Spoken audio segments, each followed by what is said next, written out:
word to wise. Grass only greener when it's fertilized. Gave them truth in these songs, they prefer to lies. Destiny beautiful, adrift in her purple lies. You can't see me, you Stevie. Wondering how I reach more evolutions than Evie and make it look easy. What is up, everybody? It's your boy Ernie Blerd Without Fear back in the building. How's everybody doing? I will admit, when the Tom and Jerry fiasco happened, I saw a little bit of it. I was not impressed. I can't even say underwhelmed. I wasn't even whelmed. Like I said, I'm not going to be showing the movie. If you want to watch the movie, if you want to watch along with me, I will tell you exactly when I start the movie. And then you can watch along on your own. I'm not risking it all for the Snyder Cut. I'm not gonna risk it for the biscuit, if you get me. Just for the fucking Snyder Cut of all things. Okay, there is some controversy going on too. There's some controversy going on with this movie, and almost made me not watch this movie. And it's because I saw on Twitter that in the credits for this movie, Zack Snyder thanks Ethan Van Sciver, the creator, the leader, rather, of Comicsgate. And I'm sorry, but that right there was like an automatic red flag to me. Zack Snyder's like, oh, we don't support hate groups. But, see, this is the thing I find funny. Where's Ray Fisher now? I want to know, where's Ray Smollett? Where's Ray Smollett now? What does he have to say about this? Has Ray Smollett given a statement on Zack Snyder thanking Ethan Van Sciver, a man who is a known racist, and leader of a racist comic book hate group?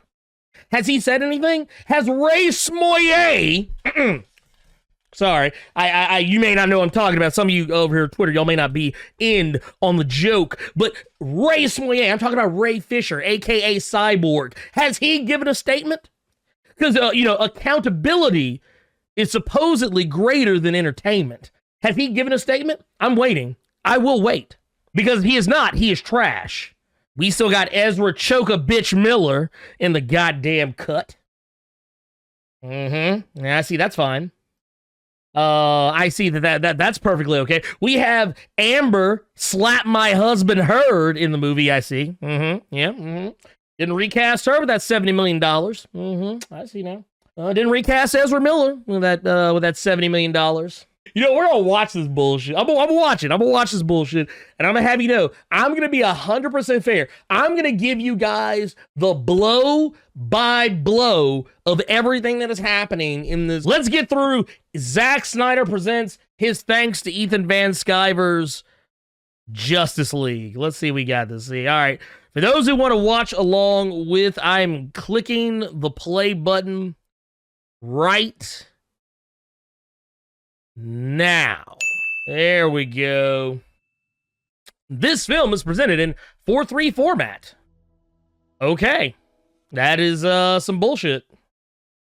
Why do I want to watch a film in 4:3? Just throwing that out there. In 4:3.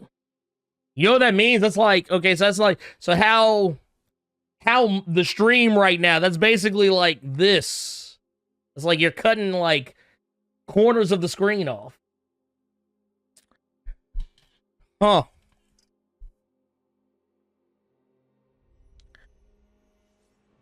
The DC EU, like the little thing, like kind of like what Marvel does, they show like all the characters or whatever, looks so weird in 4:3. I do not like Ray Fisher. As a matter of fact, I actually have a bone to pick with Ray Fisher right now. Carter, can you go on Twitter and please find for me Ray Smollett's statement about Zack Snyder thanking Ethan Van Sciver in the credits for this movie? Can you please find that for me, please? So here we are. We're seeing a bunch of blurry. Well, that's clearly kryptonite.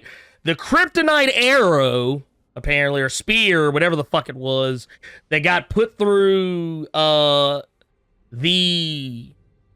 believe it was the Michelangelo. I think it was the Michelangelo Ninja Turtle that they fought in Batman v Superman. Can we? We're watching. Superman is screaming He's hollering. This dude looks like he is taking a straight up shit, and Lois Lane is watching. Interesting. Interesting. Interesting. He has green light shooting, like with Darkseid's green light shooting, Superman is just dying. Literally, he looks like he is trying to channel Banshee from the X-Men. I just see rings of shockwaves coming out of his mouth. And Michelangelo has finally died. That is the giant monster that Superman's fighting. Michelangelo is dead. Batman looks like someone just told him the ribs ran out at the family reunion. He looks very upset. Very upset. Artie Aaron, my guy, thank you so much for that re-up on the sub. You guys know what time it is. Blerd Club is 44444 life. Bam! Thank you for that. Oh, hey, it's Ray Smoyet! It's Ray Smoyet! Oh, look at that. He credited that. Exactly. So why the hell is he crediting that clown? I have no idea. I have no idea. Don't know. Yes, I did. I did call him Mikey. Oh, rated E for edgy. Batman says fuck. Oh, but wait a minute. So we're going to clown Titans for them saying fuck. But we're not going to clown this movie for being edgelord as fuck. Okay, cool.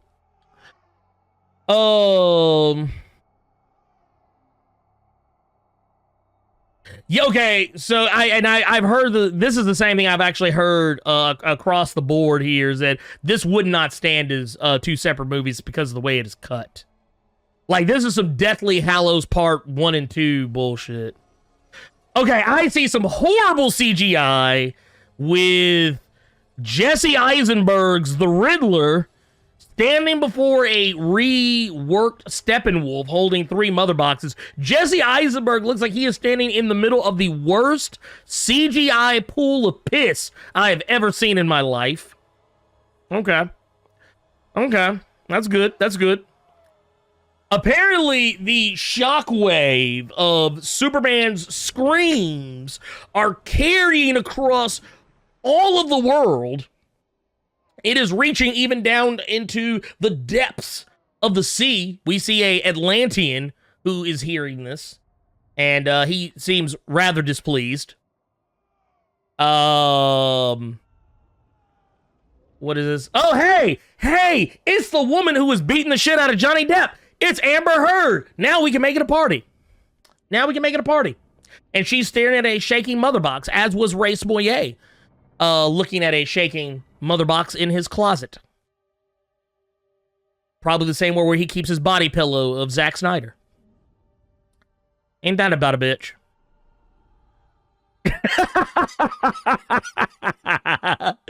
Dude, I'm just saying. Hey, can we just admit that Jesse Eisenberg is playing the Riddler in the Snyderverse? Can we just admit that? The sooner we accept that, I think the better off we all are. He is not playing Lex Luthor. He is playing the Riddler. Let's see here. Oh, shit. Dude, Darkman, thank you for the 5 tier 1 subs getting gifted out, man. We are blessing Tamika Moana, the Wild Wombat, Black Road 36 Cliff Powers, Real Sin into the Blerd Club. Here, we got to give some 2 sweets out. Boom! 2 sweet, baby. We appreciate you. Thank you so much for that. Y'all all are getting it. Okay, so, all right, right now, just get back to it. We see a woman who could possibly be Nubia, but probably not Nubia, is staring at this mother box that is shaking in Themyscira as though they told her if she touched it, her credit score might go down by 500 points.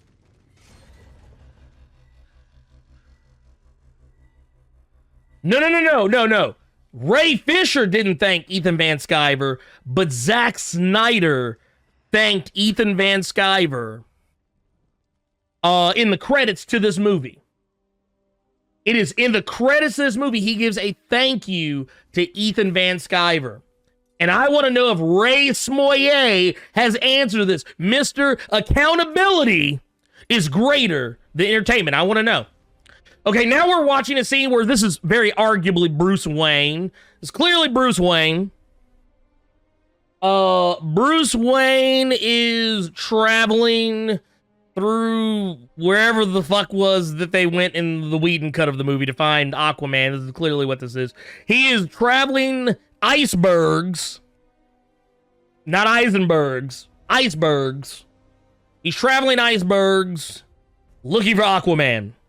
And they are... Okay, is this where the $70 million went? Did the $70 million go to the helicopter and the crane work to pan over some goddamn icebergs? I have questions. Because this scene is already 2 minutes too long.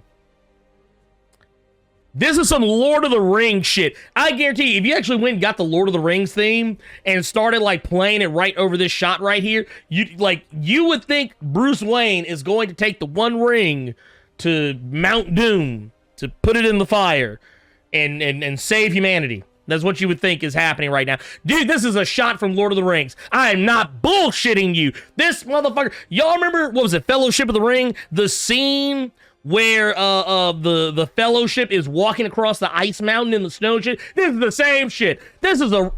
Lord, they reshot this? This was in the original cut? All right, this scene has already been going too long. Already. So the icebergs did a better job than Jesse, goddamn. Love it, I'm here for it. What's up, Real Sid? How you doing? Imagine a Batarang safe at board. Dude, that would be wild, man. So the movie is at least better than the 2017 dumpster fire. I mean, that's not a high bar to clear, though. That's not a high bar to clear. That's what I'm trying to say. Like, I've heard people constantly say that it's better than Whedon's version, but Whedon's version was already dog shit. Like, I think people are just so desperate to have a Donner cut situation. All right, let's get back to it. Bruce Wayne is walking through a bunch of people staring at him because they look at him like he smells bad. They look at him like he smells bad, or like they're like, oh wait, what's this man doing? Apparently, Bruce Wayne's giving his card to this Swedish fellow, or Norwegianer, wherever the fuck they are, because the movie doesn't bother to tell us. And this is very obviously, Jason Momoa turns around. He's clearly translating between Bruce Wayne and the leader of the village.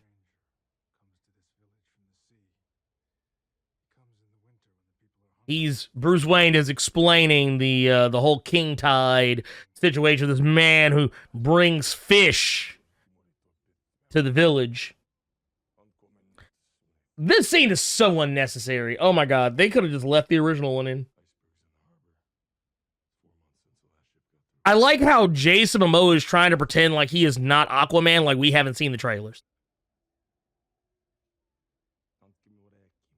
You are the biggest, weirdest looking dude with the strangest color eyes I've ever seen, and you are trying to convince Bruce Wayne, Nespa, you're trying to convince Bruce Wayne that you are not Aquaman. Lord, have mercy. Just the next inch higher. Yeah, somewhere in that region.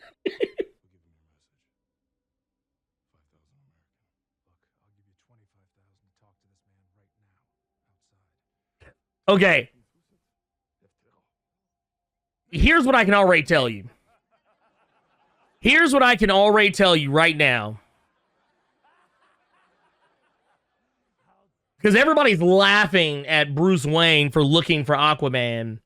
But here's the thing. We all know how this is going to play out.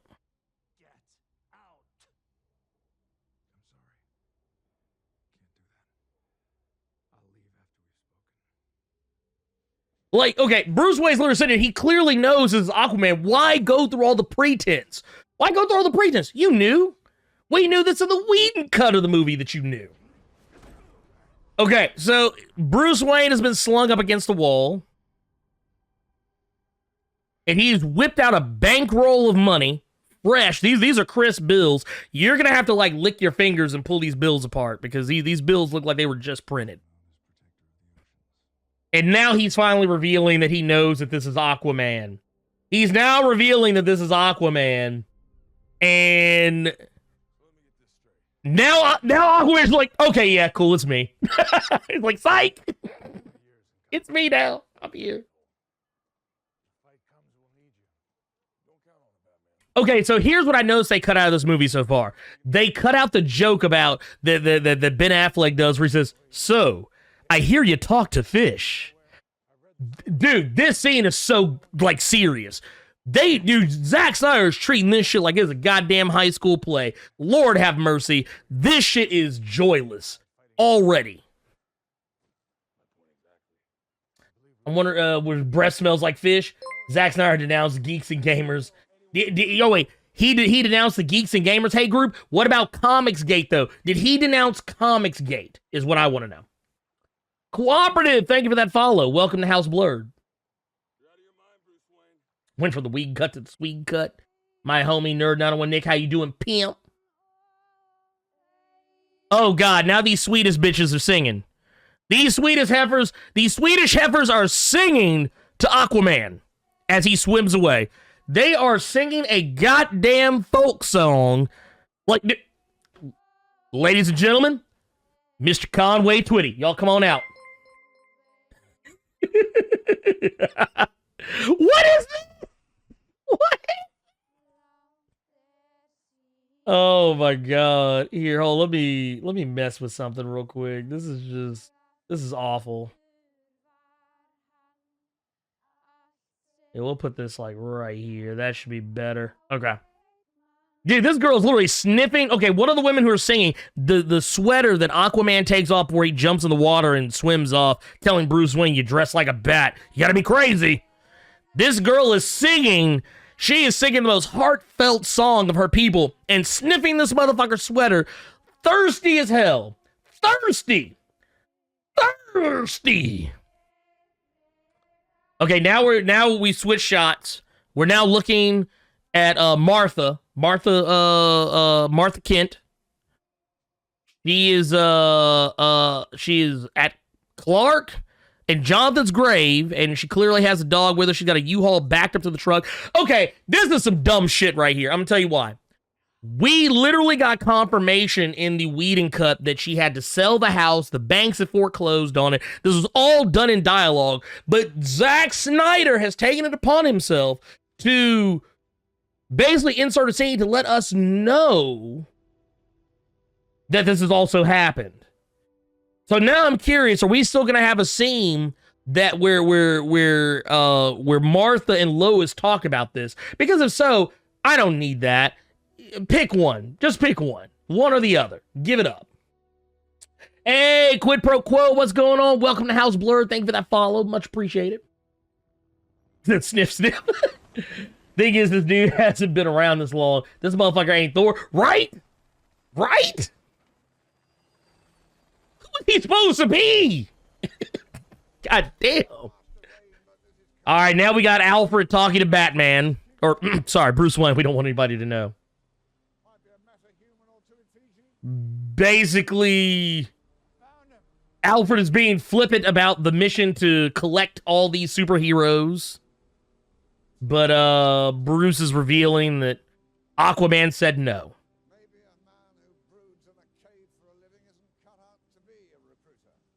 And Alfred just said the thing that I think the audience is also thinking. A dude by the name of Batman, who is crazy, dresses up like a bat on weeknights, and broods in his cave all night, should probably not be the person trying to recruit people to a cause.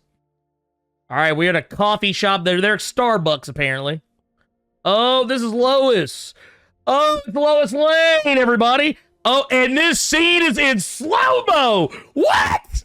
This heifer just bought coffee and walked out the door to slow-mo. Oh, my God. All right, I'll get you. Look, oh, my God. Should I make a tally mark for every time there's a scene of slow-mo? I feel like that should be a thing. I've already seen a couple of scenes of slow-mo already. We're just gonna... The opening was in slow-mo, mind you. The entire opening of the movie is in slow-mo. Here, we're gonna make tally marks. That's 1, 2... I've already seen 3 so far, just in the... How deep off are we into this bullshit? 16 minutes. 16, 17 minutes in.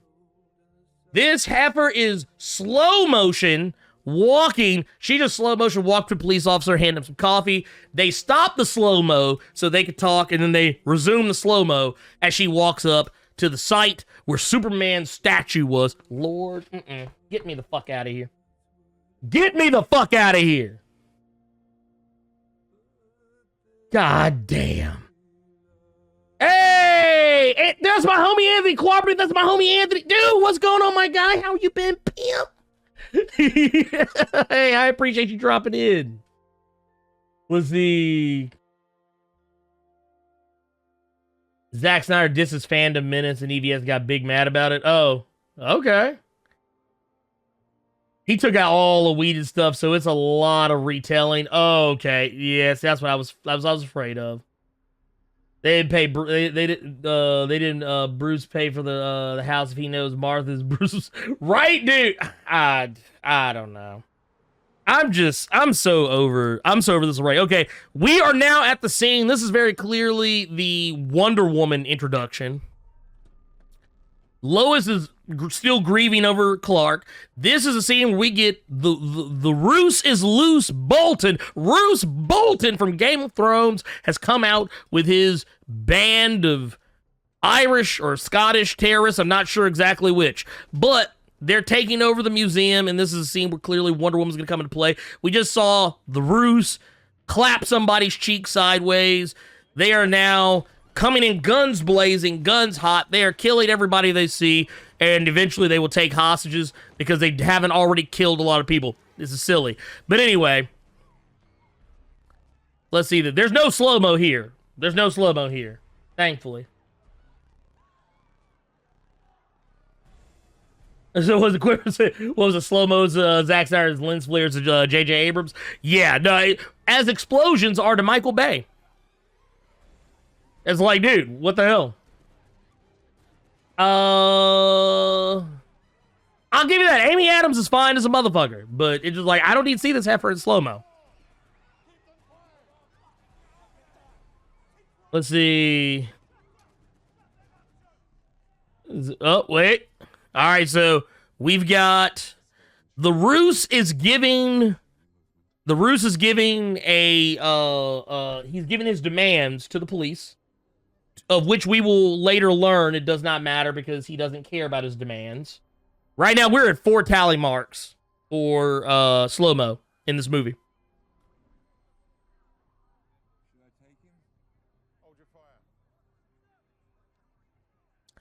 Oh, hey, it's that dude from Snatch. They cut him out of the movie. Lord have mercy. Good God. He was Michael Bay explosions. Yes, it's true, though. Like, it's a hallmark of these directors. Oh, now we have got slow-mo. This is wait, is this count as slow-mo? This is a little bit of slow-mo. I can't tell if she's just reacting slow or if the movie's been slowed down, but we see Wonder Woman perched up on a statue, just like we saw in the Whedon cut. And we see Roose Bolton activating the bomb. Okay, I will say this is something I've noticed about this cut versus the other one, because there's some scenes that are still used in both, so I don't know what that means, but there are probably scenes that were already shot, but they were just redone or retouched up. This scene is there's a lack of color. The movie has been it's got this washout effect, this color washout effect on it that I'm not a fan of. Wonder Woman has put the lasso of truth on one of the thugs. She is asking him questions. Dude, my guy Cooperative coming through with that tier 1 sub. Welcome to Blerd Club, baby. I appreciate you, Anthony. Thank you so much. Welcome to Blerd Club, my guy. That if it's in this cut, that it's Snyder's. Okay, so yeah, it was probably footage that was used. It was probably Snyder's footage then, because some of these shots are the same. Like, some of these are, like, the exact same shots. This whole scene was in the original Justice League. It's washed out in color. Oh, Wonder Woman has come busting through the door like the goddamn Kool-Aid Man in slow-mo.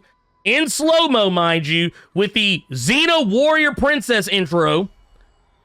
Good God. This is all just one long-ass scene of slow-mo. Let's see what we got here. That's one. And, okay, now she is fighting. She is beating the brakes off of these criminals. And, yeah, it's all right. This scene's actually kind of lit. I like this. I like this. A lot of this was in the original, in the Whedon cut, so it's kind of hard to be, like, wowed by it. I've already seen it. She is taking the bomb, and she is throwing it into the air. So there's that. That's a thing that's happening. That is a thing that is occurring in this movie. Yeah, the whole hostage thing, yeah. Let's see, the Phantom Menace made jokes about the Asians that got killed yesterday, and that's why Zack distanced himself. Reasonable, and another reason why Phantom Menace and EVS. Well, I mean, the thing is, EVS, Comicsgate, we didn't need any other reason to know he wasn't shit. And Zack Snyder thanked this motherfucker in his cut of the movie. That's, as far as I'm concerned, fuck Zack Snyder. He might be trying to clean it up now, but fuck that motherfucker. They wait to get to the Amazon things. Was it Obama's third nipple? Well, I mean, I can't have it oh wait, we got another. That's another slow-mo scene.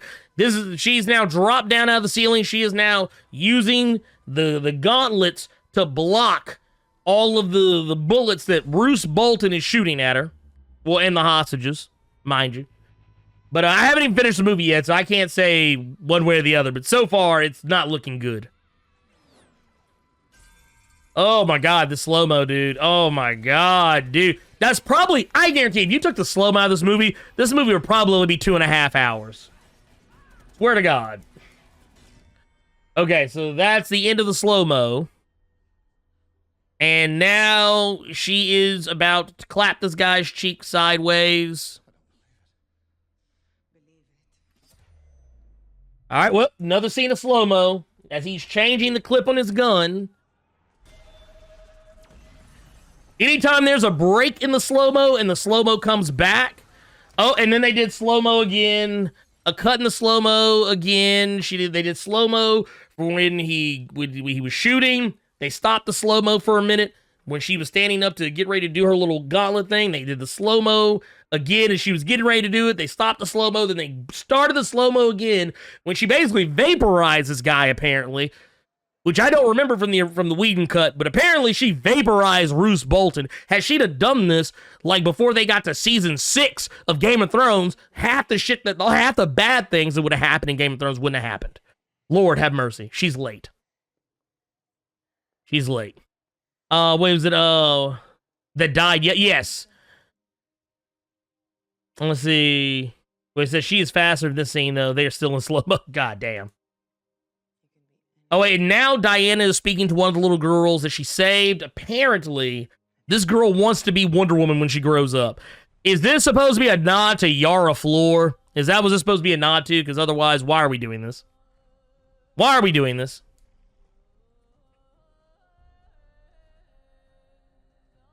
Now we're with the Amazons in Themyscira. They are still terrified of the mother box that they have been guarding for thousands of years. Because it started moving. It's like, y'all know what the fuck is in the box. Stop acting like you don't know. Hippolyta has been around long enough. She was there when she first saw when the boxes first showed up. Why is everyone acting like they don't know what this is? What is going on? Look, she killed just about everyone that's... Yeah, no, everybody in that scene is dead.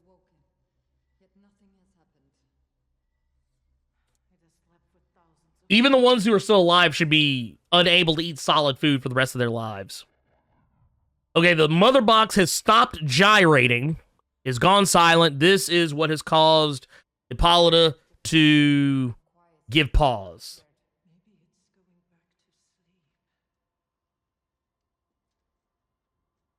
The black Amazon thinks that the box has gone to sleep.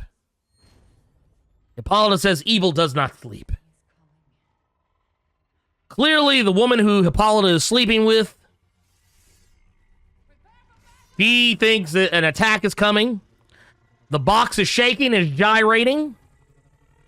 It's doing the Harlem Shake. And the boom tube has appeared.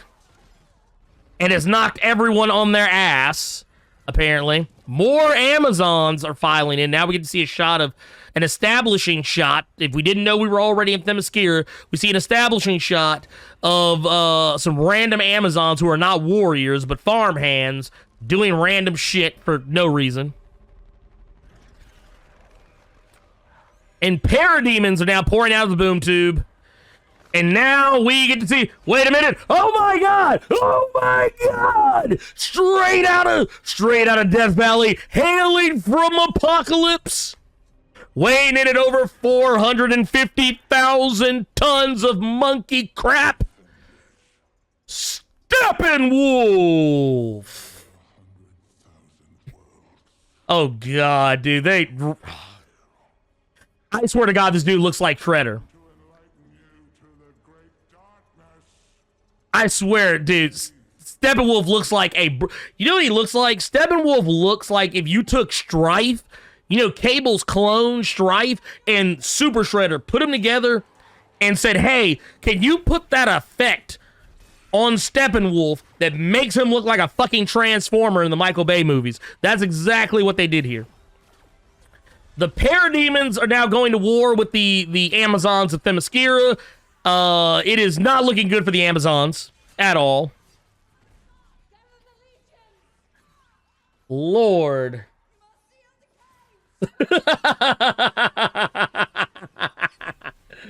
There's too many Amazons questioning Hippolyta. I'm like, is she a queen? Well, no, but here's the thing. Hippolyta was there. You motherfuckers know this. Why are y'all questioning what she's telling you? And right now, dude, all of these Amazons, they are, okay, look, okay, I'm sorry. Slow-mo, I see slow-mo again, I'm sorry. But why are the Amazons shooting arrows at this motherfucker when they clearly don't work?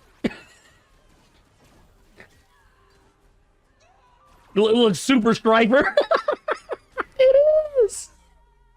Okay, Oh, wait, that's slow-mo again. Man, we are at 10 shots of slow-mo so far in this movie.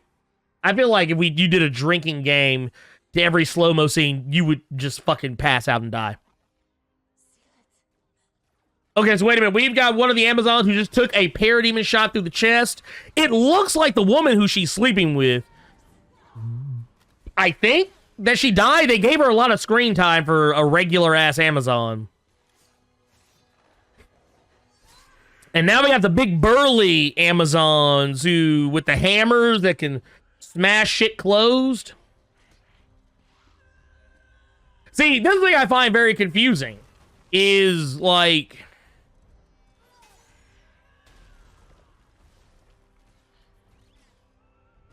okay, they're dragging this scene out. This is slow-mo.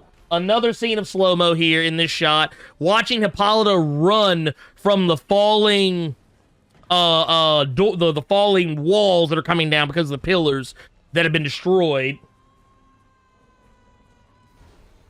Hippolyta is hitting the motherfucking baseball slide to get out of here. All in slow motion, mind you. And it's clearly CG. It's clearly a CG slide, too. That's the sad part. Like, it's an obvious CG slide. Okay, don't put bad CG in slow motion. Don't ever do that. Let's see here. So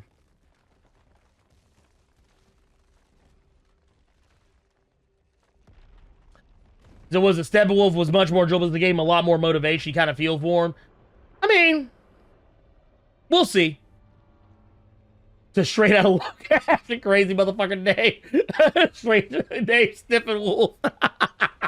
Love it. Not caping for Whedon, but for some reason the scene felt smoother than the theatrical cut. Was hoping for some sword play if Snyder was going to redo this. or add to it. Yeah, I was kind of thinking maybe they might have banked on this a little more, but right now, what we got going on, just to give you guys a little update. The chamber that was holding the mother box has now sank into the ocean, and Hippolyta, who I'm pretty sure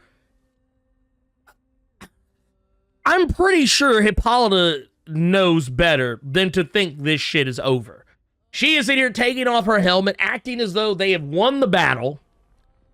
Oh, slow motion again. They are slow motion showing the rocks rolling into the water as she stares and listfully looks off, trying to, I guess, mourn her fallen sisters. I just don't understand it. I just don't understand it. My guy, Robo Strange, gifting out 5 tier 1 subs, my guy. Thank you for that. Hold on, wait a minute. We've got... Parademons have just flown out of the water, and Steppenwolf has done the greatest leap in the history of leaps and has landed well behind Hippolyta and is now just bodying Amazons left and right. This man just choke slammed a motherfucking horse. I won't lie, this is actually kind of enjoyable. This part alone is enjoyable if for no other reason than we just saw a CGI super shredder choke slam a horse. That's all I got. Like, why do you keep shooting arrows at him? It doesn't work. It clearly does not work. Why? Why would you do that? Why? I have questions. Oh, damn. I will say this, in this cut, god damn. Yeah, no horses were harmed in the making of this scene, I swear to you. But since we got a free moment, let's go ahead. I want to give a little shout out to my guy, Robo Strange. Not only did he gift out 5 tier... Wait. He gifted out, what is it, 5 tier 1 subs, and then gifted yet another tier 1 sub. Man, we gotta get you hooked up here. Mwah. This is for everybody. Robo Strange. And everybody he give those subs to. Here's a little too sweet action going on there for you. Let's see here. Oh, wait, we got another. That's another slow-mo scene we got right there. The Amazons tried to body Steppenwolf yet again. They climbed all over him. Yet somehow we're not smart enough to realize that was not going to work. It didn't work the last time. It's not going to work this time. Now he just body checked the horse that Hippolyta and the other chick were riding on, apparently. That was a thing. And now the Amazon is trapped under the horse. She's trapped. She can't get out. She's labored breathing. Steppenwolf is picking up the mother box and talking cash money shit. He's saying you can't save them. You can't save any of them.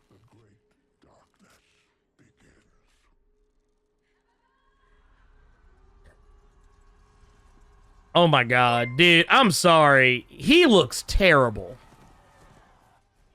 He does not look like he should even exist in this world, comic book, movie, or otherwise. Wait, there's an old girl that Hippolyta is clapping. Who I could have sworn... I thought all these heifers died in the thing falling, but hey, maybe that's on me. Maybe that's on me. I thought all these Amazons just died, but hey, what do I know?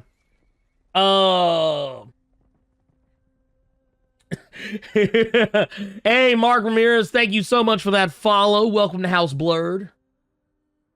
This is blessed of the stream. Hey, I appreciate you, Robo Strange. Enjoy the lack of commercials, those 5 randos. Hell yeah, dude. Ed Boy says she's a fucking Amazon super strange. How does a horse... Dude, okay, here's the thing. And now they're doing slow-mo for the character's death. Slow-mo for the character's death. Now the Amazons have arrived a moment too late. And here we are. Was it Mark Ramirez say your dog died? I'm sorry to hear that. That sucks. I'm sorry to hear that. He's gone back to his universe. The Hippolyta's girlfriend is now saying that Steppenwolf was probably gone back to Apocalypse, but Hippolyta is saying no, this is not the case. And now she's saying that she's going to use the arrow of Artemis to light the signal fire to let the world of men know the dark side is coming. And she says that no, the men won't know what it is, but she will. Now we're on part 2. This is the Age of Heroes. Part 2, y'all. We got a boom tube. They are in, I think, what was this? I think this was Chernobyl last time. I don't know if they ever actually said where this was, but they're clearly in Russia. I'm assuming maybe it's Chernobyl. I don't know. Steppenwolf is talking about how toxic the air is and how dangerous it is, and apparently he is now going to recreate Apocalypse here in Chernobyl, presumably Chernobyl. And now it is happening. He just flung one of the parademons into the air and told him to go find the other 2 mother boxes. He was a poodle. His name was Charles. Aw. Once again, I'm sorry to hear that. Like I said, I hate to hear it. Well, Wombat, thank you for that hydration. I will say, it looks like they're actually trying with, I'll give them credit. They're actually trying with Steppenwolf. They are trying with Steppenwolf. Batman is shaving.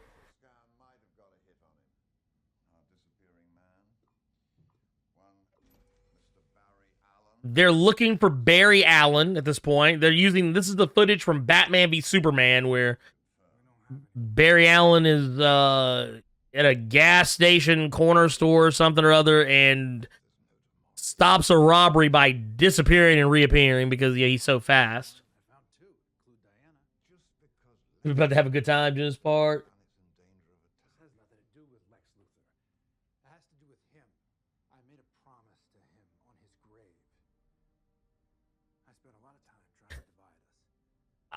I love how Batman is talking about how he spent a lot of time trying to divide them. No, you didn't. You didn't divide anybody. You just went Dick Cheney mode, even quoted Dick Cheney going after Superman. You didn't divide yourself between yourself and Wonder Woman, clearly, and none of these people were together in the first place. It was just you, and then mysteriously, here comes Superman. Dude, that is bad writing, is what that is. Okay, so now we are at Star Labs. Presumably, we are at the site of the Kryptonian ship. We see Silas Stone, Dr. Silas Stone, father of Cyborg. He is apparently turning in for the night. He is picking up his recorder. He's walking away. He's apparently had a long day. He's not feeling it. And he's speaking to the janitor from the original cut, from the Whedon cut, who apparently gets a whole scene where he gets to mug at the camera. Lord. Whoo, child. I swear to God. Look, y'all spent $70 million to give this dude a scene. Okay. That's fine. That is fine. That is just fine. Oh, we are actually committing money to this scene. Okay, so the janitor, apparently, he hears a noise. He not only got to have a long shot smiling at Silas Stone to let us know, in case you couldn't tell, they're friends. Yeah, at least at work. And now he's checking on Silas's office because he heard a strange noise. And of course, we know what happens next. This guy is going to get his cheeks clapped sideways by a parademon. We see the parademon now. The parademon is looking for the mother box that Silas Stone would have had in the containment box. He now sees the janitor, And now the janitor gets a long shot of staring, looking like he just saw Michael Myers fall down from the goddamn rafters. Lord. Okay, so now we are dedicating time and money to showing us a longer scene, apparently. This is actually a little bit longer scene than I remember, of the arrow being shot. Okay, we were seeing the Amazons there unveiling the arrow to Hippolyta. And the bow as well. Hippolyta's girlfriend is picking up the arrow, which looks mighty and heavy. Looks like it's got some weight to it. If it actually hit an actual person, it'd probably kill them. Maybe they should have been using these arrows against Steppenwolf.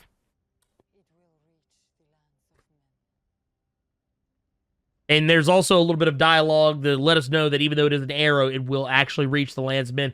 Just in case you motherfuckers couldn't suspend your disbelief for 5 seconds. Okay, there we go. Now Hippolyta is saying she is blessing the arrow.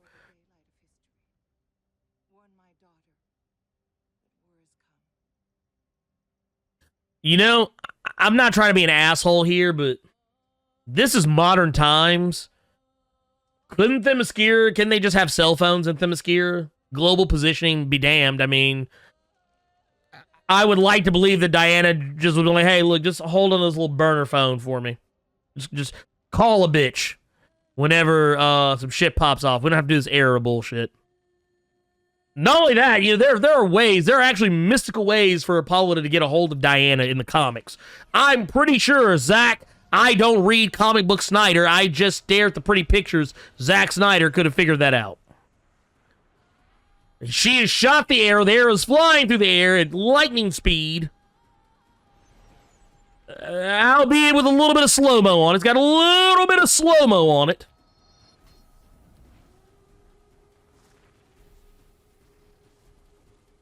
And now, the arrow is burning the Temple of the Amazons, supposedly. Was Diana exiled when she left? I mean, theoretically, but not really. It was a soft exile. By the way, what's up, Mammoth? Okay, this is the scene where we now cut to Diana. She is restoring a statue. She is talking about how boring her life is, as other men in French talk about presumably the statue burning. I mean the temple burning. But wait a minute, but Robo Strange, did you know that he thanked Ethan Van Sciver in the credits to this movie? Did you know about that, though? And Ray Smoyer is yet to say something. I'm sorry. I'm not giving him credit. I am not giving him credit. I refuse to give him credit for doing the absolute bare minimum. No. No. I refuse. I refuse. He gave the leader of Comicsgate a thank you credit in this movie.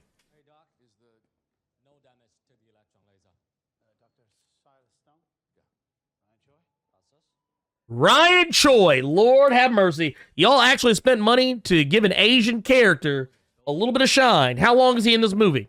2 seconds? 3 seconds?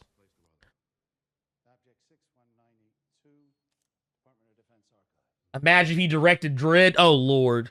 The slow-mo scenes would have been the whole movie. Judge Dredd would have been on slow-mo the entire movie. So right now, the cops are they're questioning Dr. Silas and apparently Ryan Choi about the disappearance of the janitor. And apparently about the missing box, the mother box, that is supposed to be there. And Ryan Choi is still hanging around. He is still there. Not in his Atom suit, mind you, but he is there. That's something. Here, we're going to turn on some air here. Hold on. There we go. We got to get some air of the situation. Okay, there we go. Oh, no, I agree. This movie could have been at least 2.5 to 3 hours without the slow-mo. So apparently we now get a scene where one of the hazmat suit guys is revealing a detailed sketch of what the janitor saw, and it looks like a bad drawing of Batman. It looks like my 6-year-old daughter, or rather 5-year-old going on 6-year-old daughter, just drew a picture of Batman. That's what this looks like. That's what this looks like. Yeah, Bree. What's up, Osric? How you doing, Pip? Man, you know me, man. I'm just out here, man. I'm just out here. Not an easy grader. No, it is not. Now Silas is speaking with Cyborg. He's come home. Cyborg is wearing his hoodie. He's brute. Oh my God, dude. Oh my God. I don't know if it's just Ray, but he is brooding in the. So, okay. He's like, oh, you know a lot about monsters, especially how to make them, is what he says to his father, which I want to point out something. He complained about how he was a Frankenstein in the Whedon Cut movie and how much brooding he did in the Whedon Cut of the movie. He's brooding here. What the fuck? Am I taking crazy pills? He's brooding. Literally, he was on screen for like 2 seconds and was brooding. Already. Now we've got Diana. She's gone to the Temple of the Amazon. She has found the arrow that her mother fired off into the distance. Lord have mercy. Okay. She is now she's picking up some wood, a stake. She's about to go Buffy the Vampire Slayer mode. Oh, no, wait, she's wrapped it in some cloth, and she has some matches. She has made a torch, and now she is going on an adventure a la The Mummy. Or Indiana Jones, for some of you older heads in here, like myself. Just had some random gasoline. Like, they're just chilling. It was random gasoline. We're just chilling over here. You know how we do.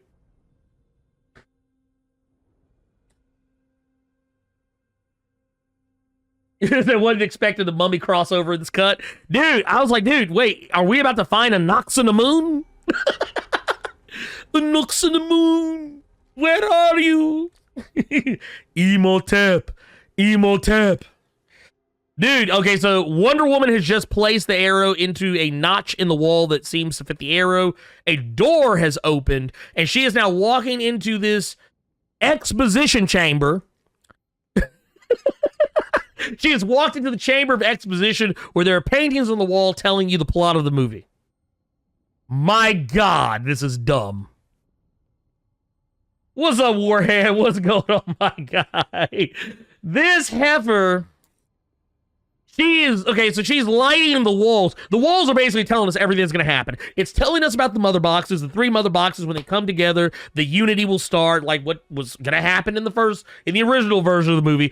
And now suddenly she sees a picture of parademons attacking in mass. We see what looks like Desaad and other parademons attacking the world of men. And, like, just in case you checked out sometime during this movie and you didn't know this is going to happen, we see in the middle of all this, Darkseid. Darkseid is coming. Business is about to pick up, is what's happening here. Okay, cool. Great. And this Darkseid actually looks more like Darkseid than the Darkseid that we have seen in any of these trailers. And now we smash cut to a scene where someone is on a boat. They're clearly shipwrecked. And the boat is going down. It's capsized. It's going down. There's a man. He is scared. He's presumably white. Because it just seems like that type of area. And no self-respecting black person would be caught in this situation. Just throwing that out there. He would not be sailing in the middle of a storm that would cause this to happen. Just throwing it out here.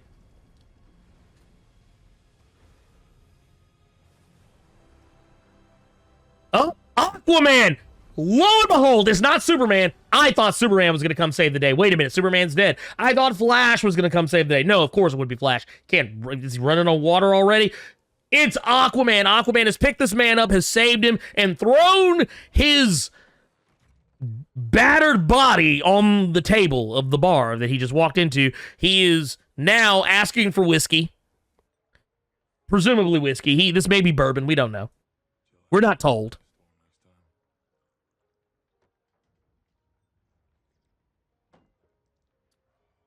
Oh, and now he has drank the glass. Now he's taking the bottle. This is clearly from the original Justice League trailers. They even used, I think, this shot that's about to come up, if it's what I think it is. If it's the shot where he is about to dive into the water. This was in the original cut of the movie, but a song is now starting to play, and slow-mo has begun again. Lord have mercy. Get me out of here.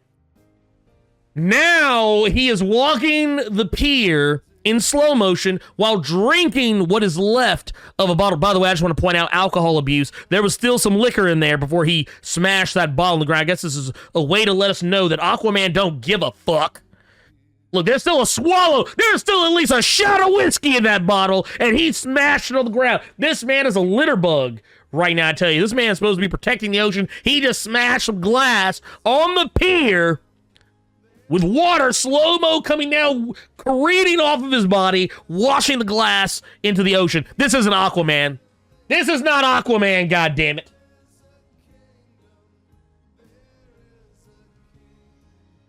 This is not my Aquaman. Wait a minute. Wait when the axe hits. Darkseid says you should have gone for the you'll know when it happens. Oh Lord, I'm scared to find out now. I'm glad about the yellow Polynesian dude with Polynesian tattoo shows up to save the whitest of white people. Dude, I'm just saying. Straight out of the polluted ocean. Watch all the significant BIPOC characters. Look at who they save. Right. So, okay.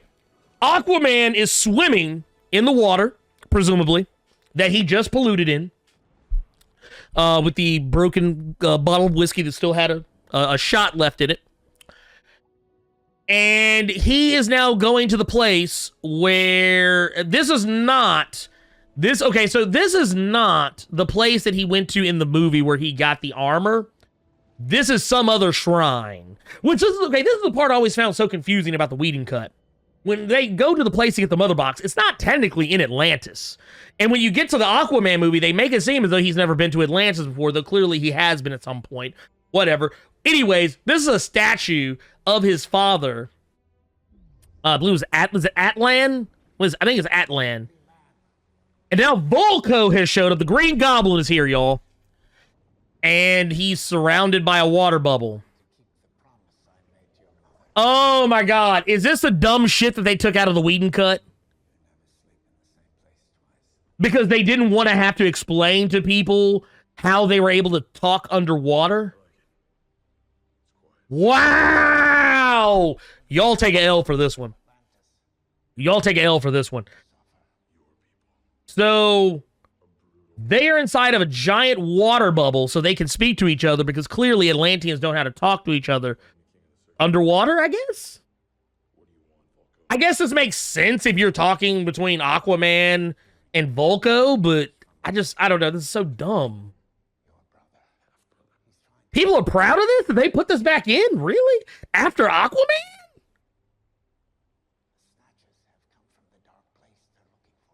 Underwater people making air bubbles talk, right?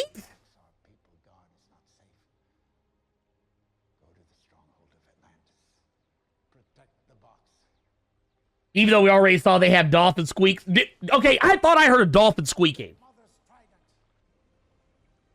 Okay, wait, this is dumb. Okay, so basically Volko is clowning Arthur because he won't come save his people, that he won't take up his role as the leader of Atlantis. He's upset about it, and Arthur doesn't want to be a part of this. So now Volko has thrown Atlanta's trident down before him in the garb, the ceremonial garb of the Atlanteans. She's thrown it down at Arthur's feet, and Arthur just stares at it. Because why not? Hey, Blerd Talk, thank you for that subscribe. Welcome back to Blerd Club. Here, let's go ahead and give you one of these. Bam! Welcome to Blerd Club, baby. Let's see here. Now we cut to a scene, smash cut to a scene where Steppenwolf is calling out for Desaad. Desaad is appearing in the piece of rock with the mother box in it.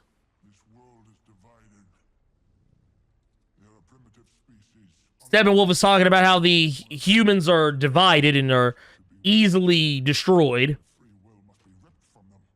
and that their free will must be snatched from them, and that they will be subjugated to Apocalypse. Desaad seems unamused.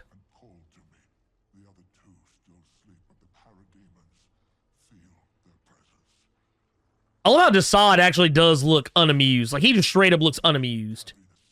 Like, Steppenwolf is literally spilling all the beans. He is literally, like, caping for Darkseid. And Desaad's just like, I...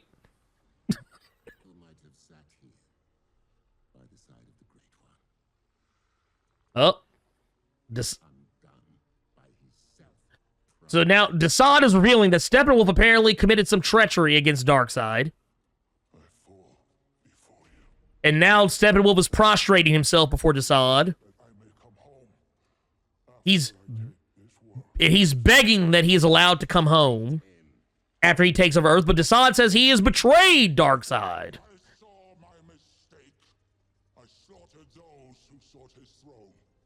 And now the Steppenwolf is revealing that he realizes he fucked up and that he tried to kill anyone who tried to take Darkseid's power. But Desaad says he cannot come home until he pays his debt. And...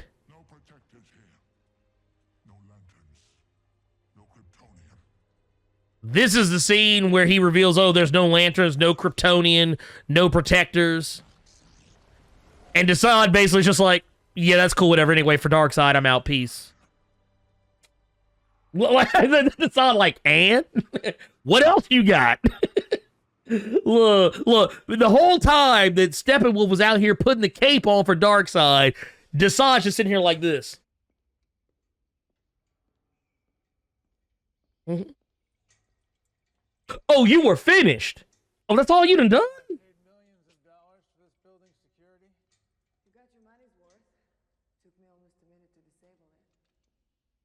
So now Wonder Woman has snuck into Batman's bunker, and they are having a very awkward romantic comedy moment. And she's looking at the ship that Bruce is working on, and of course she remarks about Steve Trevor wanting to fly it.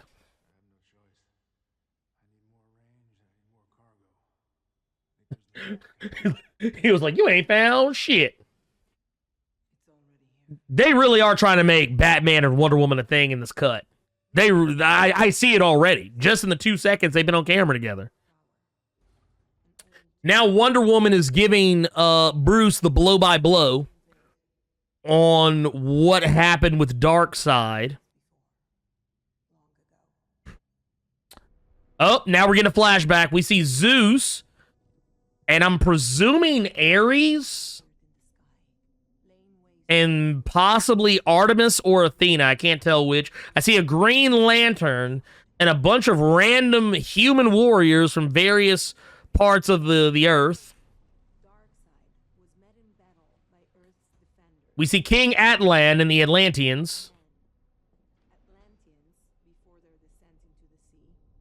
And this is the Atlanteans before they were descended to the sea.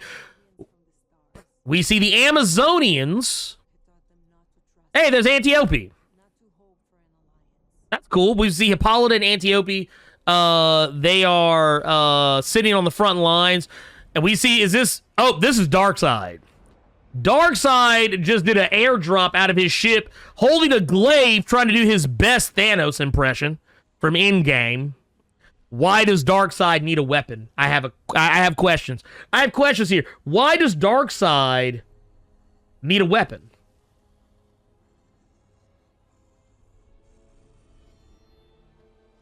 Oh, this is supposed to be pre-Omega beams? Okay, cool, cool, cool. I'll let it slide. I'll let it slide.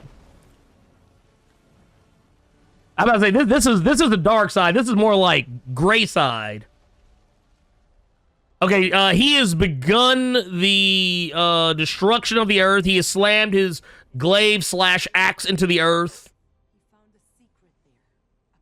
Dude, he is trying so hard to look like Thanos. I mean, don't get me wrong. I know Thanos is a copy of Darkseid in the comics, but he is trying so hard to be like Thanos in in-game. It's not even funny. It's a young Darkseid.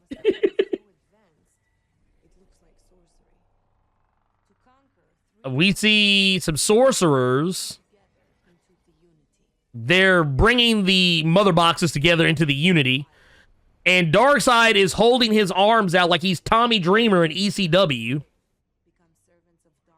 Like, the only thing missing is like, MC fucking W! That's basically what he's doing. And now, we've got the Atlanteans, the Amazons, the humans are all leading the charge.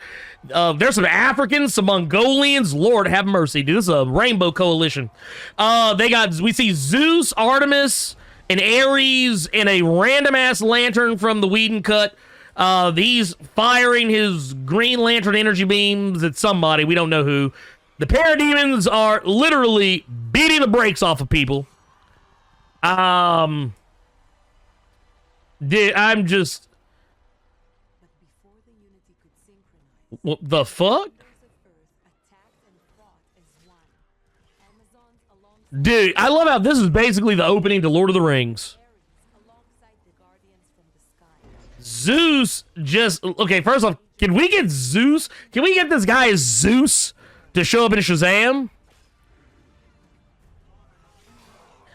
Alright, so yeah, basically I'm sorry, not Darkseid, is swinging his glaive around, knocking people around as if he is Sauron, and now he has cut off the lantern's hand with the ring on it, and has stabbed the Green Lantern through the chest, and he's trying to snatch the ring, the power ring, and he is shot with arrows as the ring flies off into the sunset.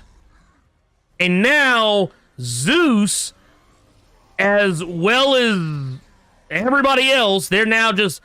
Oh, wait. Ares just leapt in the air with his battle axe and slammed his axe into not Darkseid's...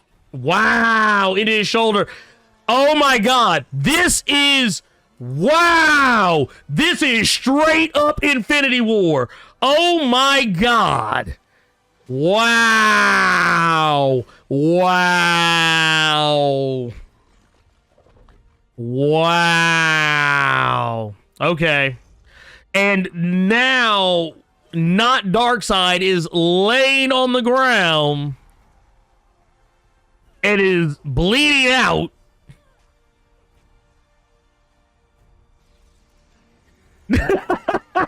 Dude, why did they send out my boy Uxus like this? Why did they send him out like this? Why did they send him out like this? They were so desperate to get Darkseid in this movie that they were like, no, go ahead and send him out. Show him get washed. Dude, my dude literally just got his ass beat. It didn't even really take the whole army. Ares basically soloed this. I mean, granted, he got some help from Zeus, from his pappy, but he basically came in and got destroyed by Ares. And now everyone is won. Not Darkseid has retreated.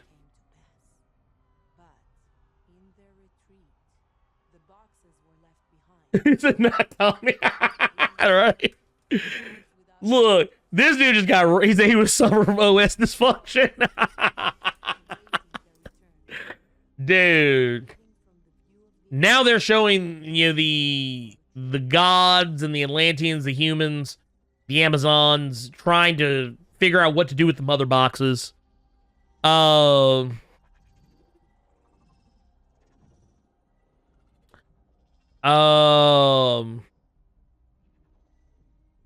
Hippolyta is basically looking at King Atlan.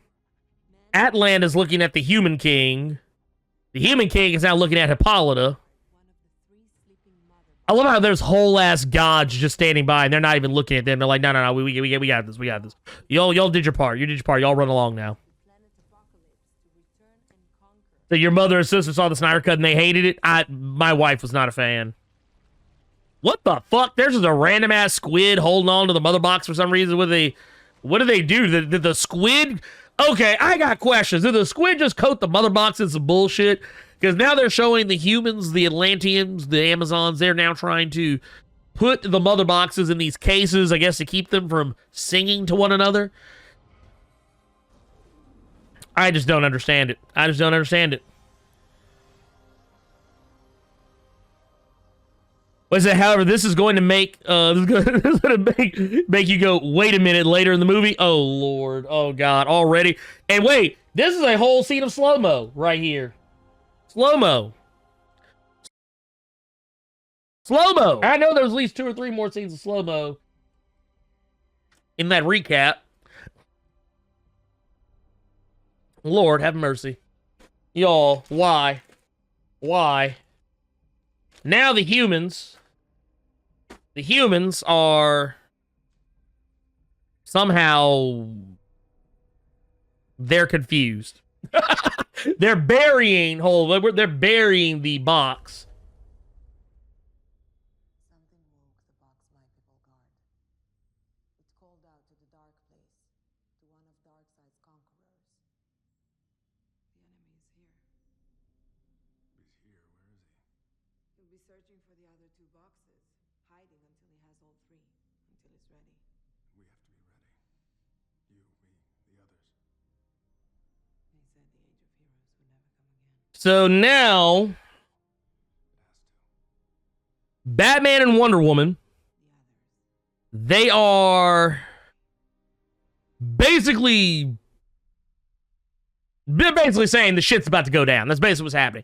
We are now at part 3, the beloved mother, beloved mother, beloved son.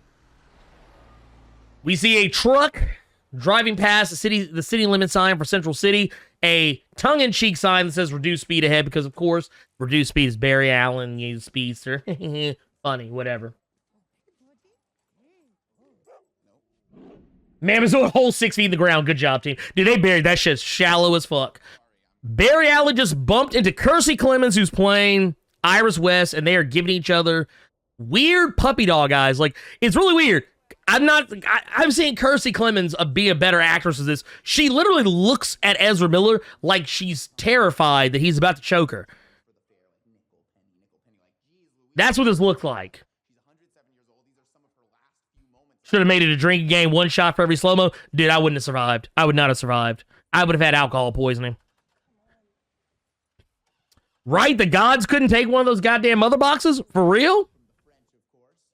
Barry Allen is apparently trying to get a job as a dog walker. There's a guy eating a Big Belly burger. I'm assuming that's a Big Belly burger. And Barry is doing a very terrible job at getting a job. The truck driver's dropped his sandwich. Oh no, this is the burger shop, not Big Belly Burger. Apparently Zack Snyder doesn't know about Big Belly Burger. He didn't read the comics, apparently. Iris West is having trouble starting her car.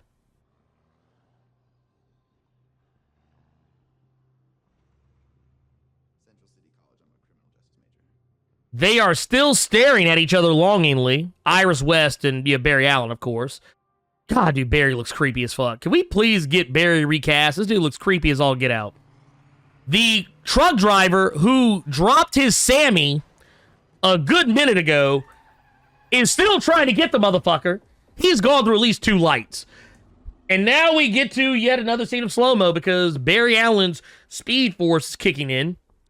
Because the truck has run into a hot dog stand, and now Iris West is running to her car. She is literally about to fly out of the car. Barry's shoes literally disintegrate off his feet as he walks up and touches a piece of glass and turns it into water, apparently. Goes through it, and he is now running barefoot through glass that is falling in slow motion as Kirstie Clemons is wearing the worst wig I have ever seen in my life. Whoa, wait a minute.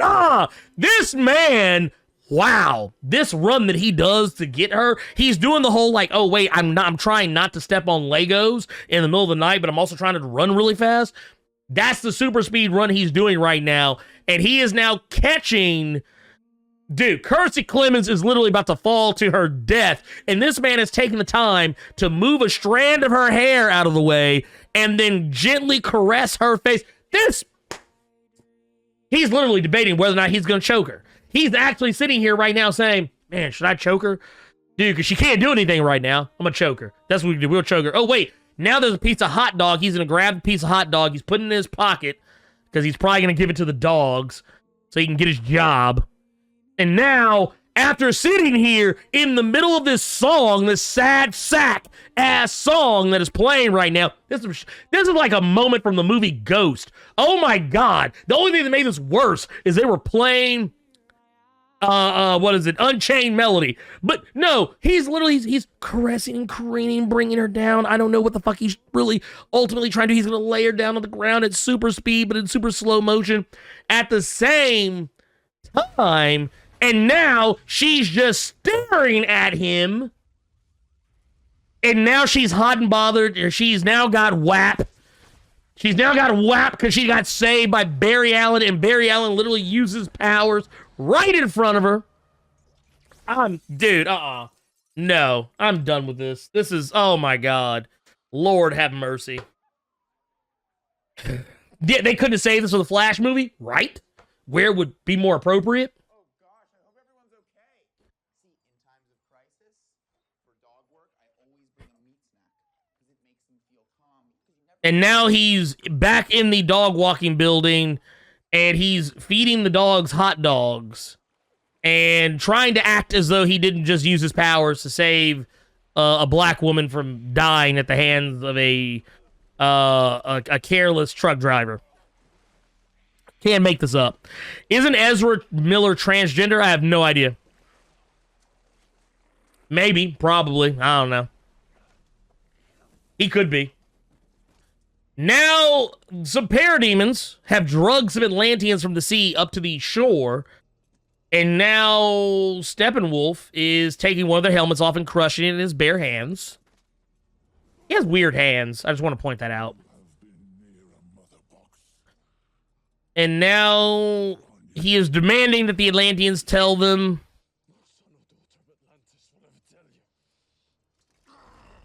okay, wait, and now he just he's asking them where the mother boxes are, they won't tell him, and now he is basically paralyzed, one by throwing him up against a rock. And yeah, this is just, wow. I was gonna say that. Is this not weird? The fact, like, okay, this is how you know Zack Snyder just don't give a fuck. Okay, so basically, the Atlanteans are not supposed to be able to breathe water. Or, you know, supposedly. They're not supposed to be able to breathe water or whatever. They usually have to have on helmets that help them breathe. But none of these motherfuckers are choking to death. They're just chilling. This dude's actually, like, cool. He's like, all right, that's no big deal. I'm always out here. Yeah, only those of royalty and the higher caste, right. Right. Because Atlanta, she could breathe. She could breathe above water, and we know that, well, obviously in this one, King Atlan could do it, but now they're just making it seem like they all can do it now. It's like, what the fuck? Now we got, Steppenwolf has extracted the knowledge of where the mother box is, using a spider device that did not burrow into the Atlantean's head, but just seemed to conveniently just show him a projector slide like he was in school. Now we got Lois. She's sniffing Superman's cape in her apartment. She is... crestfallen, to say the least. And she is still pining for that Super D. And I'm not talking about the convenience store. And now we swap back. That was, dude, y'all could have cut that shit out. Now we cut back to Wonder Woman and Batman. And they are looking at the videos that I believe Batman has been looking at of the other characters, like Aquaman, Cyborg, and Barry Allen. Right now they're looking at Aquaman, but... And right now, she doesn't think that they can trust Aquaman. And now they just had an awkward, hey, I'm going to touch the computer mouse. No, I'm going to touch the computer mouse at the exact same time their hands touch, and it gets weird because, you know, we're trying to make Wonder Woman and Batman fuck, is what's really going on here. I still can't believe Warner Brothers chose Ezra Chokovich Miller over Grant. Good to Mother Gustin. Dude, right? I'm just saying. Oh, and now we got a scene where Wonder Woman sees the footage of Cyborg being created, and she looks at Bruce and is like, he's a cyborg. Get me out of here. Lord, Lord. Now we smash cut to Cyborg staring at children playing football outside while he's reminiscing about his time being a normie. He's playing for Gotham City University. I believe that's Gotham City University. They are going against who the fuck ever, and they're playing football in the snow. It is slow motion as fuck. This is yet another slow motion scene right here. All right, that's more slow motion. Let's get the slow motion out of the way. There you go. More slow motion, in case you didn't know. And Vic is doing a play-action play. He's doing the fake handoff. And now they have cut the slow-mo to show Cyborg's mother arguing with the Gotham City University dean about Vic hacking the computer system to fix another person's grades.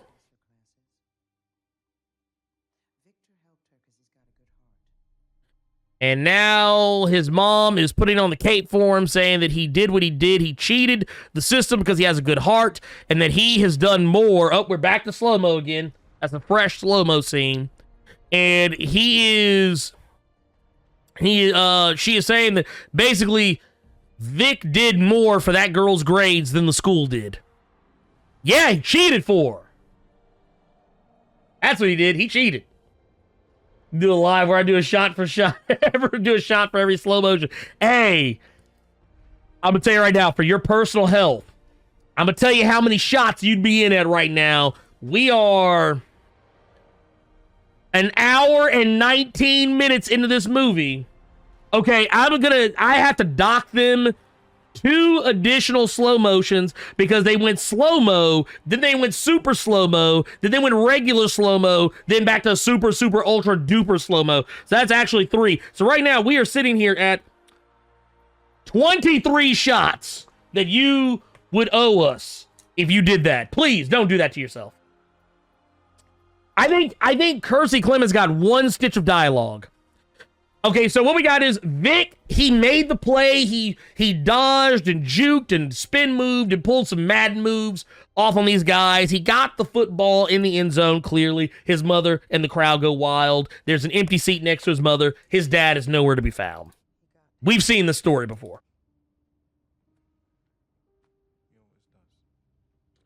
And now Vic is having a conversation with his mother where he's upset that his mother is making excuses for his dad not being around. Dude, I'm telling you, man, you don't want that. You don't want it.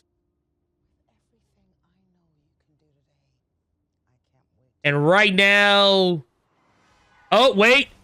And as Vic's mom is telling him that she believes in him and that he can do and accomplish anything he wants, they have a car crash. And we smash cut to a doctor in the coldest way humanly possible telling Silas that his wife is dead and, oh yeah, and your boy about to die too. Can I just say, I would rather have Doom Patrol Cyborg in this movie if we're just going to do it.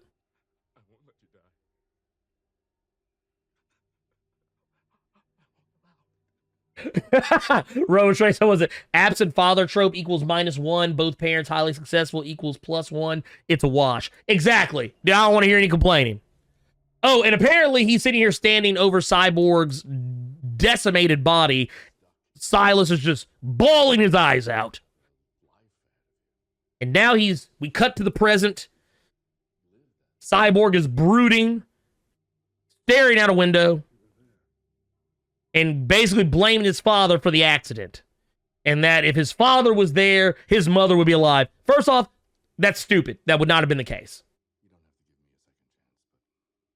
Now Silas is saying he doesn't have to be given a second chance, but he should at least listen to what Silas has to say, and he's now leaving a tape recorder with some heartfelt words, most likely, for Cyborg to listen to and maybe learn to love his father again.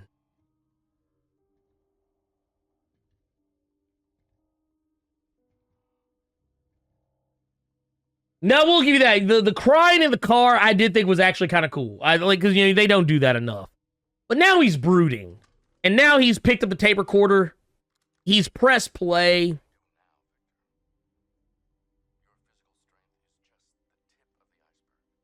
Apparently, Silas is now telling him in the tape recording that his super strength is just the tip of what he can do. That he has more powers that need to be addressed and looked into. And now, oh my god, this looks so fucking awful. Dude, this CG looks... It looked bad in the Whedon cut, but now it just looks worse. He's now discovering that he can fly. He's flying like a baby duck. In the world of ones and zeros, you are the absolute master. No firewall can stop you. And now Silas is explaining to him that basically he can do anything he wants on the internet. He can go to any porn site. He can go to any bank website. He can just do whatever the fuck he wants. He doesn't have to pay for OnlyFans. He can just go and take whatever he wants. No one can say no to him. And now he's sitting here grimacing, scowling at the camera. Ray Smollett, the greatest actor in the Snyder Cut. Lord, get me out of here. Y'all, Quit putting the cape on for this man. This is not good acting. God, get me out of here.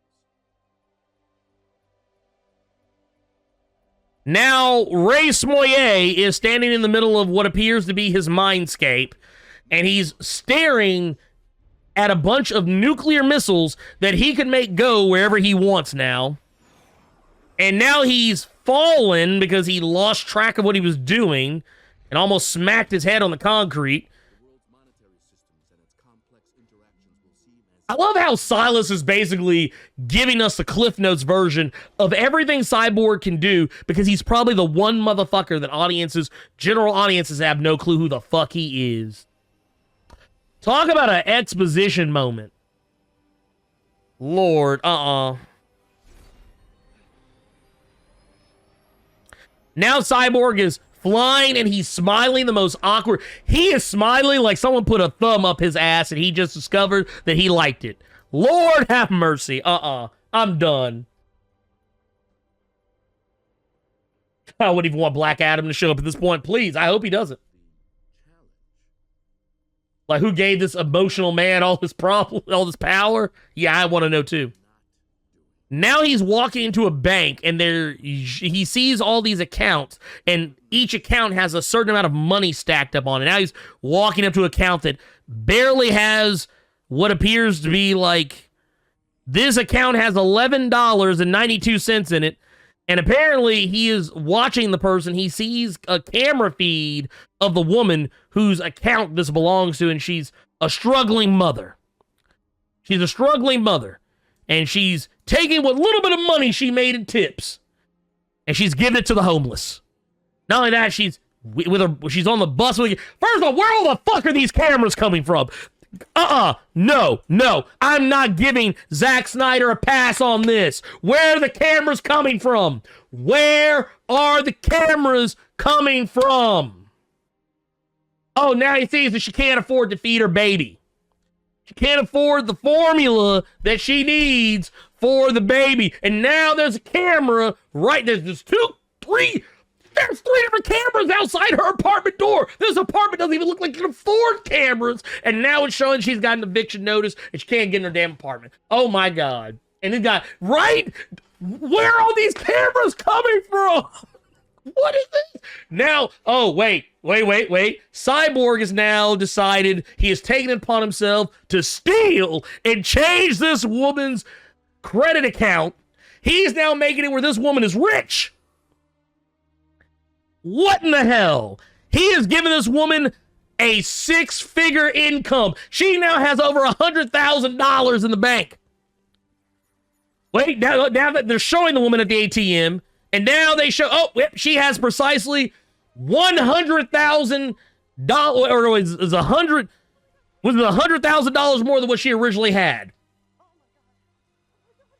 I'm just saying, this is bullshit. This is bullshit. How am I supposed, look, I can't take this movie seriously. Maybe I am not the audience for this. Maybe, what? And then this motherfucker just walking around in Cyborg willy-nilly on the street and then gonna wait after he scares 2 white people in a gentrified neighborhood to put his hood up. Cool.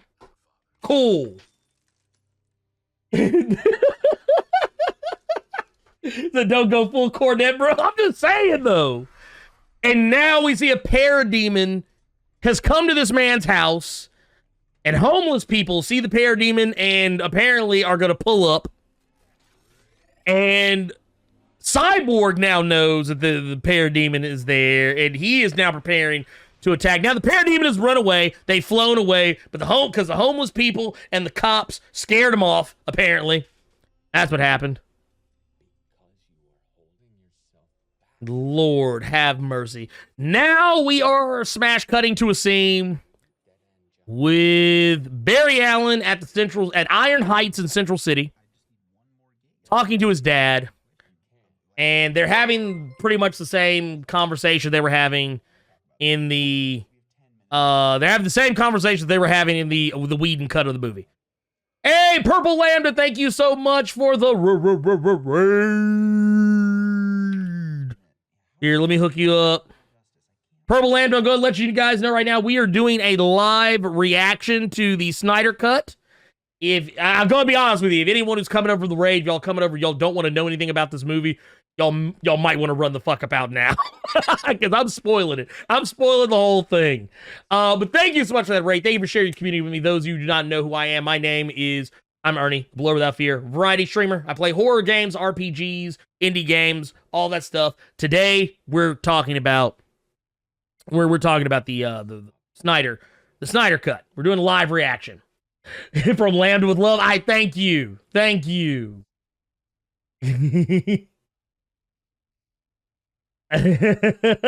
Right now, what we're seeing, though, is we're seeing Barry talking to his dad through the glass window and the telephones, and his dad just told him he doesn't want him to come to Iron Heights anymore to come see him. He wants him to move on with his life. Don't try and save him. He knows that he has been wrongfully accused of a crime that he did not commit, that crime being killing Barry's mother, which would be his father's wife. He knows that this stuff isn't true. They both know it isn't true, but Barry wants to become a criminal justice person. He wants to go to school to become some kind of a lawyer, someone who works in, or maybe someone who works in forensics, who knows, and try and set his father free with evidence. But his father says, no, get the hell out. I don't want you to come back anymore. I love you. And I want you to have a life. That's basically what's happening here. I just summed up this long-ass scene just now. I did it. By the way, Blood Angel, thank you so much for that follow. Welcome to House Blerd. Yes, we have all... Hey, Honoria, what's going on? How you doing? Hey, let's get a shout-out for Honorian, too. Let's get a little shout-out. We're going to make it a shout-out party. That's what we're gonna do. That's how we do it here. What's going on? Yeah, we did talk about the 4:3 aspect ratio. God, I hate this. I hate it. Barry has now gone home to his ridiculous house that is a warehouse. I still don't understand this part. How do you afford it? I want to know, how do you afford this? How do you afford living here? And and he's now in his home, and he has discovered that Bruce Wayne is sitting in his second favorite chair. There's no Blackpink playing in this version of the movie. That like it explains why there's a total stranger in my place, sitting in the dark in my second favorite chair. Oh, there he is. He used the second favorite chair line. I don't see Rick and Morty, but I like the screens are still shown, but they're not playing anything. Like I think one of the screens, I think you can see Blackpink. I think you can see Rick and Morty, but you're not gonna hear anything from it. This is basically the same scene from the Whedon cut. He's basically oh yep. I see the Rick and Morty in the background now. They're showing the shot where roided out Rick and roided out Summer are beating the brakes off of a Nazi. Yeah, I do competitive ice dancing. Now they're going through the whole competitive ice dancing thing. Very competitive ice dancing. Would have been nice to have a Flash movie before this. There would have been nice to have a lot of movies. Aquaman, Flash. Well, would have been nice to have Shazam come out before this, maybe. I don't know. Now they're doing the whole cut where Bruce throws the Batarang at Flash and Flash in slow-mo, which, by the way, another slow-mo scene here. We gotta mark that. Barry is now recognized that the Batarang, the Bruce Wayne, he's putting 2 and 2 together in slow motion. He's now picking up the Batarang, and now he has realized that he is talking to Batman. Maybe. So, okay, so Snyder Cut 2.5 stars. Just on the strength of Rick and Morty. That feels like an oversimplification. So, okay, they cut the jokes out. This is what I'm noticing. The jokes are what they cut out all the Joss Whedon jokes. Because there's some extra scenes here that would have been here where they try to like make light of something and they completely skip over those. This is the ultra serious cut. This is the ultra serious cut. So now Bruce Wayne has recruited Ezra Chokabitch Miller to the Justice League, and they're now doing the whole I gotta eat pizza and snacks and whatnot because otherwise, my metabolism, whatever. Anyway. Hey, Danny Man Clark, thank you so much for that follow. Hey, we appreciate you, Purple Land. Y'all have a good night. I hope y'all had a good stream. Thank y'all so much for that raid, and hopefully I will get to catch up with y'all later. We've also got oh wow, so we got Bruce in his souped up Mercedes. I believe that was a Mercedes. And now they're driving off into the sunset. Now we're with Wonder Woman and Alfred. And now I think Alfred is trying to show her how to make tea. As if she didn't know how.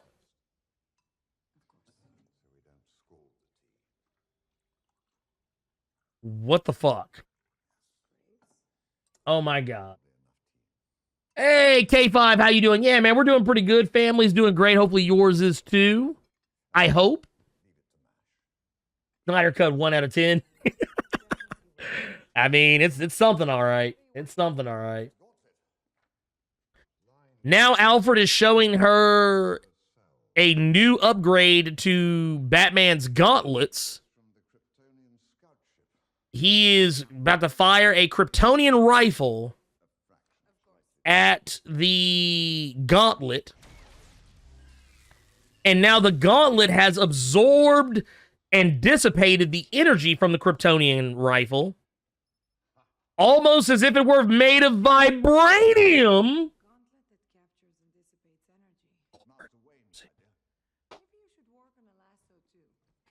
Now she's thinking that he should make a lasso in black. Oh, Lord. Oh, my God. Anyway, get me out of here. Get me out of here. At least they kept the fact that Bruce kidnaps youth in the movie and the mansplaining is on point for Alfred. Yeah, this isn't off-brand. It's just like, man, we could have done better. Okay, now she is looking into... Wonder Woman is looking into Vic Stone's Data and now apparently Vic Stone aware that this is what's going on. He is now messaging Wonder Woman through the computer with some really weird Pac-Man sounding sound effects. And he's telling her to meet her at a location where apparently they are smash cutting to right now. And she is taking a Mercedes. There's a lot of did Mercedes sponsor this movie? A lot of Mercedes popping up in this movie, I've noticed. Just throwing it out there. Now Diana is now walking the streets in heels. She's alone. No one's outside. This is not seem normal. And now the lights are going off around her. This is like a horror movie. This is like some Silent Hill shit. As she walks, the lights keep turning off. And now we can see somebody flying in. It is Cyborg. And God, that's some bad CGI. His lips were not synced up with that dialogue. Then maybe you already know I need your help. The world does. So she says that the world needs Cyborg's help. Cyborg literally does all but look into the camera and says, fuck the world. Okay, so wait a minute. So people are cheering for Ray Smollett saying fuck the world, but we're clowning Titans for Robin saying fuck Batman. Okay, cool. Okay. I now know who the fans of this movie really are. Good to know. Good talk. Good talk. Wonder Woman is now trying to, I guess, appeal to Cyborg's human nature, saying that he needs to let people in and that he can't keep closing people out, and how she lost someone she loved, Steve Trevor, in case you didn't already know this story. Now she's trying to say that she cut off the world, but she realized she couldn't do that. She has to let people into that. She's also still learning how to do this as well. So maybe Cyborg, because he reached out to her, maybe he's secretly trying to. Lord, get me out of here. Get me out of here. Why did I agree to this? Lord. And now Cyborg has basically said, no, I'm not helping you. I'm gonna go my own way. And now he is at the grave of his mother and himself, because apparently they both died. The world doesn't know Victor Stone is still alive. And now he is going to bury the mother box at his mother's grave. Now, bear in mind, this guy has the ability to basically generate a shovel or something that could literally, I don't know, excavate the earth so that he could do this. But no, he's going to pound the ground with his bare fist because he's a fucking edgelord. Oh my God. Oh my God. And he's basically doing the... Wow. He has buried the mother box even more shallow than the humans buried their mother box in the first place. They buried theirs 6 feet deep. He buried his 1.5 feet deep. Lord have mercy. Hey, it's Ryan Choi again. There we go. That's something.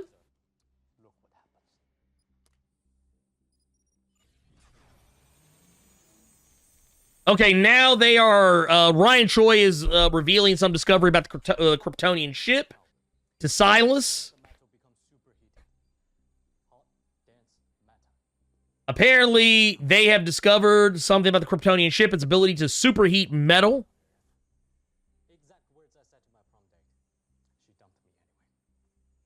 Ryan Choi has more dialogue than Iris West. I just want to point that out. And now Ryan Choi is basically implying that Batman may or may not be in league with whatever bad thing is going on with the mother box. Wait, he said, can't wait to hate watch this 1 shot per 3 slow-mos. Man, I think even that's deadly. I think even that's deadly. I am fearing for your safety. I want you to know that. I am fearing for your safety. I want you to know this. I am scared for you. If you watch this movie, okay, I tell you what, maybe 1 every 5 slow-mos. Every 5 slow-mos, trust me, there's enough slow-mos that you'd still be able to get through it, no problem. And maybe not have to be taken to the hospital. We have now cut to Silas returning home to his son, Cyborg. And the house is in disarray. And as he's looking around, he has no clue that there's a skittering parademon standing right next to him. Because parademons don't make noise, apparently. Whatever. Anyway, we now smash cut to Gotham City. We clearly see this is Commissioner Gordon with a lot more hair than what we saw in the Whedon cut of the movie. Has Ezra Miller choked any women yet? He almost choked Iris. He almost choked Kersey Clemens. So now, basically, Gordon has been handed a file with a bunch of sightings of bat people.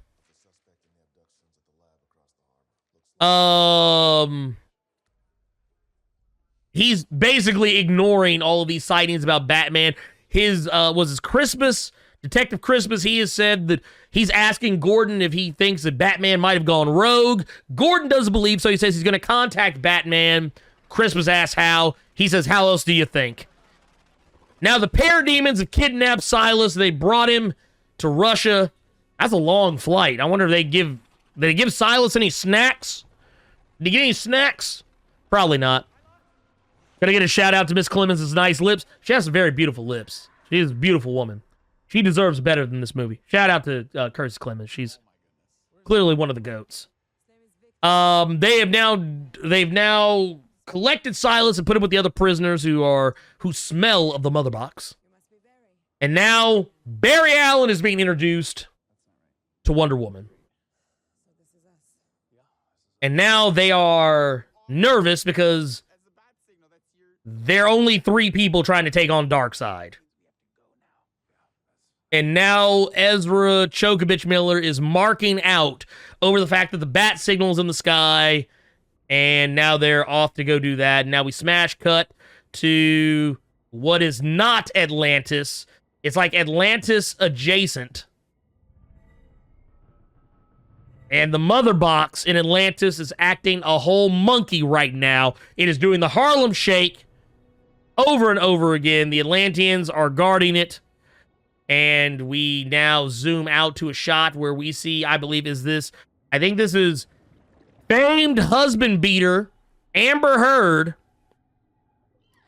And she is making dolphin noises at the guards. Lord, no. She is making dolphin noises at the fucking guards. Lord have mercy. Why?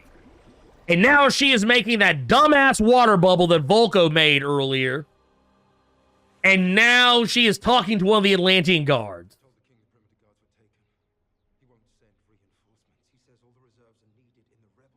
And apparently, Orm, the Ocean Master, who is now king at the moment, he is refusing to send guards to help guard the mother box, despite the fact that the other guards on the perimeter who were guarding it have been killed. And now Mira is dolphin whistling again and going to the... Dude, this is some dumbass shit. This is fucking dumb. This is fucking dumb. Why? Did we ever figure out why Russia, that's a random location pick? Yeah, apparently the place they picked, it was... They kind of want to say it's Chernobyl, but they won't say it's Chernobyl, because when they get there, Steppenwolf is like, oh, it's toxic. Oh, the fumes. Basically saying there was a place that was heavily radiated. Is the idea they're throwing out. But now we've discovered that a boom tube has appeared in Atlantis. Steppenwolf literally gets this close to the camera and is now killing Atlanteans. And he's growling and he's like, ah! Ah! Ah!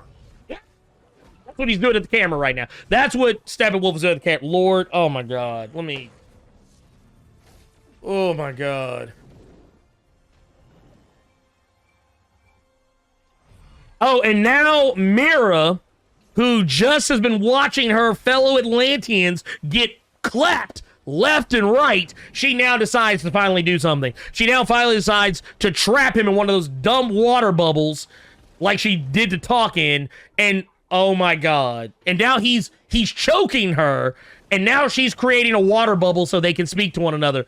Wow. Wow. Wow, now she knows what Johnny Depp must feel like. Wow, she's getting choked. Ain't that something? She now knows what Ezra Miller's victims look like, how they feel like now. And now now she's used the opportunity to suck the moisture out of Steppenwolf's body, which now just sounds all kind of problematic now I've said that out loud. And now he has thrown her to the ground, and her back is broken. No, it's not broken, but it should be. And he's taken the mother box. Or he hasn't taken the mother box yet, but he now basically can just walk away with it. He's now about to decapitate Mira, and now Aquaman shows up out of nowhere to save Mira's life. And now they're fighting. Aquaman is now fighting Steppenwolf underwater. And Steppenwolf has thrown his axe at Aquaman. He has dodged it in slow motion. That's another... That's slow motion right there. They're now fighting. He is swimming and flipping around Steppenwolf like this is Attack of the Clones and he's Yoda. And now he is oh wow, no, he is now getting served. He's now getting served by Steppenwolf. And oh god, Steppenwolf just basically just beat the brakes off Aquaman. And now he has collected the mother box and he is now leaving. He's opened a boom tube and is now snarling at the camera. Get me out of here! Lord have mercy.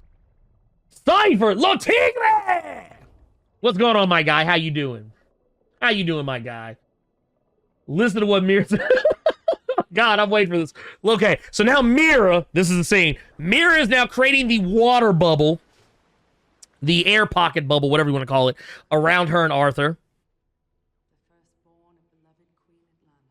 Now she's talking shit to him because she knows who he is. Now he's walking away, and now she realized she was a bitch. She was being a bitch, and now she's like, oh, I knew her. She helped raise me.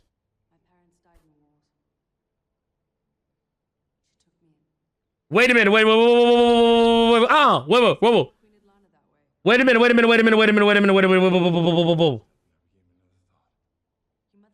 She just said her parents were killed. Yet her whole ass dad is an Aquaman. What is this? Wait, did she just Bernie Mac her father?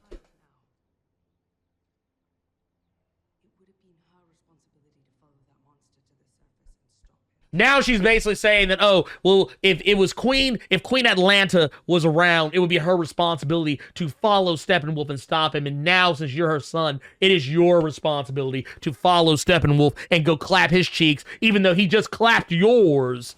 And now now Aquaman's just gonna hold his hands out like he's Raven, quote the Raven, nevermore, and they're gonna back up, walk out of the goddamn water bubble, and then swim. Dude, oh my god, this movie. Oh my god, this movie. Oh my god, this movie. Dolph Lundgren probably saw this cut and went, wait a minute. I'm dead? I'm dead? Ooh. Yes, this is some hot doo-doo water already. Oh my god. So you try to get a Red Lantern ring today, it's not worth it. Don't go down that path. I'm just saying. I just want to point out the stupidity here. But Cyborg has just now discovered Silas is missing. Now he suddenly cares about his father. Interesting. Darkman, you say you just finished watching all of it. What is your take? What is your score, sir? Steppenwolf has just placed a second mother box, and he is now contacting Desaad, I believe. I believe this is Desaad that's going to appear again, but basically he's created the fortress around the area, which doesn't look like a fortress. This is a force field. It's not a fortress. And now Desaad is asking questions. With the combined power of the two mother boxes, I've been able to finish the stronghold's defenses. Where is the third mother box? Now Desaad is asking where the third mother box is. I believe that was the power box. I think they've yet to find the soul box.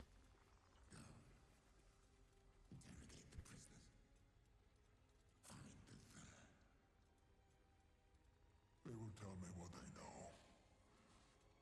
or I will rip it from them. And now Steppenwolf is basically saying that he is going to kill, he's going to kill the people who don't give him the information he needs. Now we're at part 4, the change machine.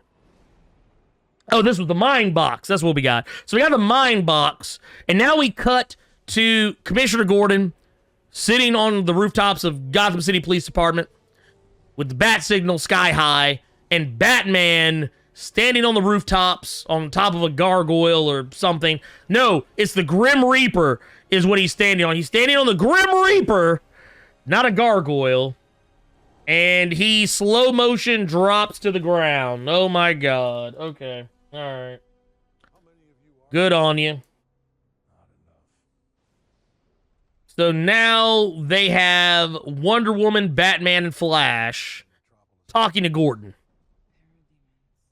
Okay. The demons must have caught the scent of a mother box. At the lab. They carried people away to find out what they know. So the 8 may still be alive. 9. Now Cyborg has showed up.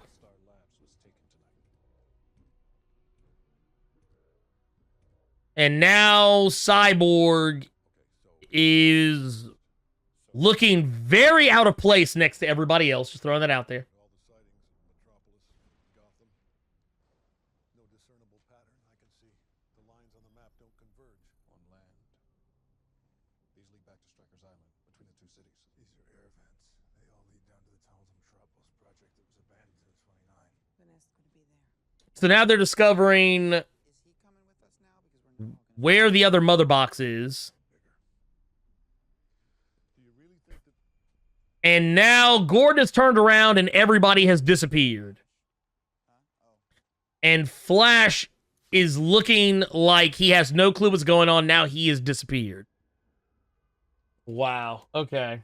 All right. So we cut out the joke about the fish, but not the joke about this.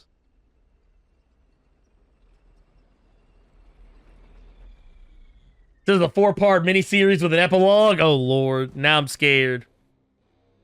Now we got Batman showing up with some metal music playing in the background. Batman standing up Georgia last. Lord. Oh, my God. What's up, Inspector Penguin? We're close.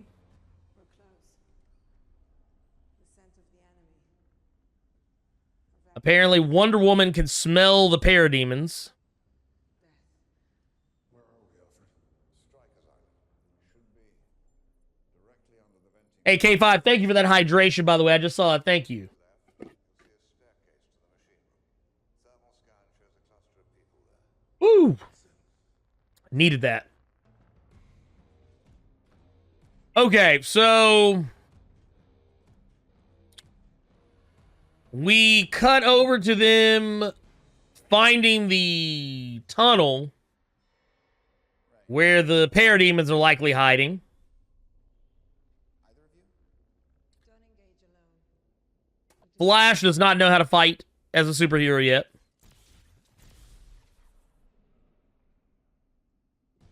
And I heard about you. Didn't think you were real. I'm real when it's useful. And then here's a scene with Cyborg where he's like, dude, okay, here's my thing. Everybody's saying that he's such a good actor in this, but all I've seen him do is grimace. That's all I've seen Ray Smollett do is grimace this entire movie.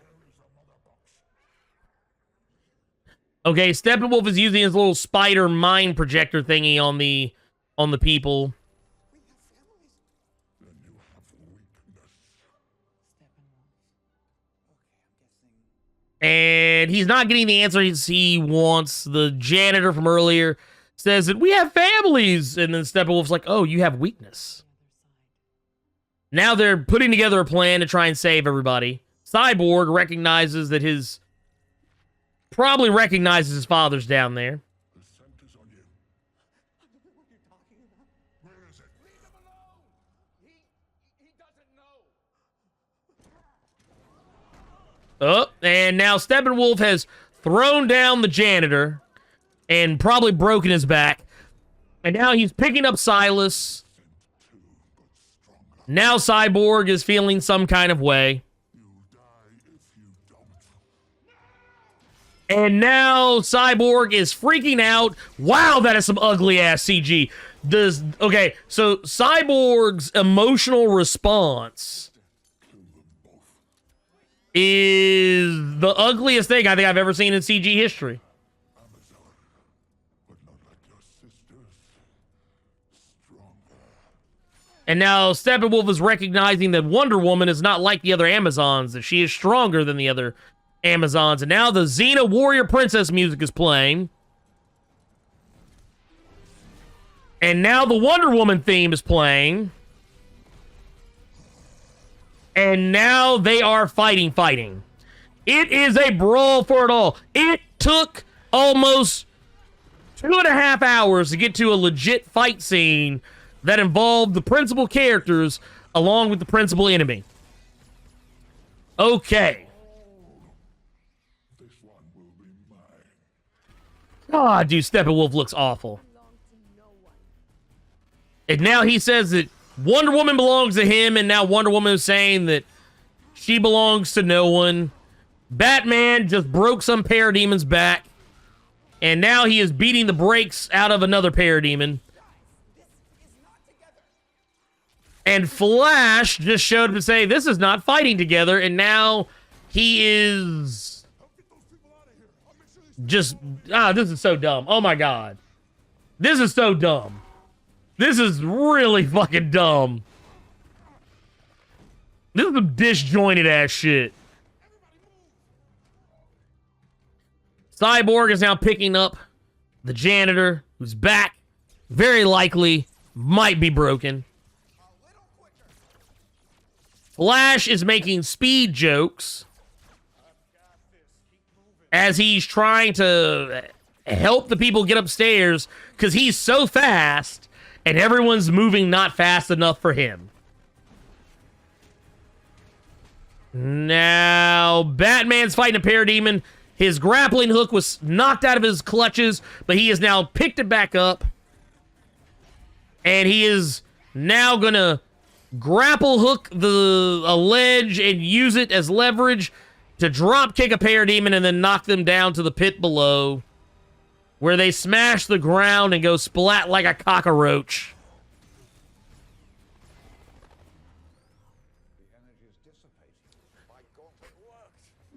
And now... And now they're calling in the Nightcrawler, and I don't mean the X-Man. It's apparently the tank from the Whedon cut. I love how they said they need the Nightcrawler, like they need something that can show up quick and in a hurry. This is the slowest thing I've ever seen in life.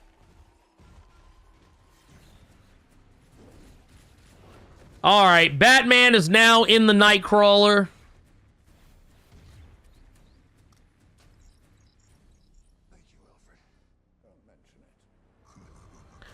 Steppenwolf has defeated Wonder Woman and beaten the brakes off of her. And now he is about to slash her in two with his axe, but he misses. Flash is mugging at the camera, and now using his super speed to stop the rubble from the building outside from falling on top of them. And now Cyborg is going to use his white noise cannon to get the final piece that Flash somehow missed.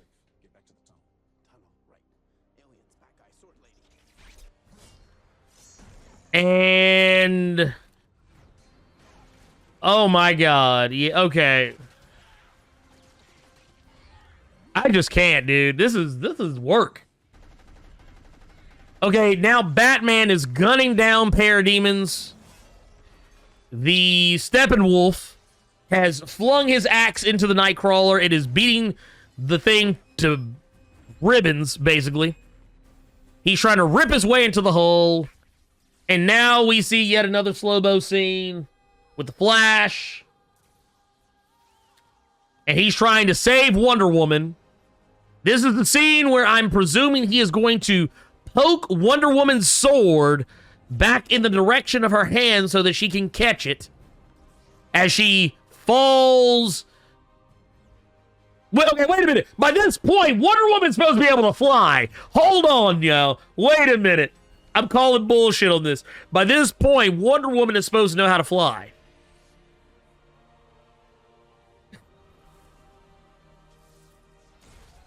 And now that he has poked her sword back to where she can reach it, he has now tripped, fallen, and knocked his own self out. This is terrible.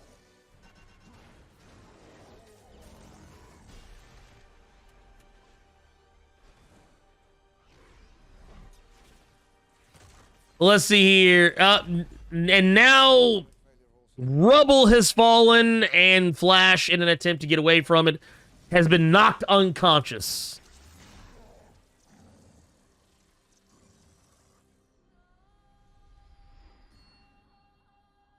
And now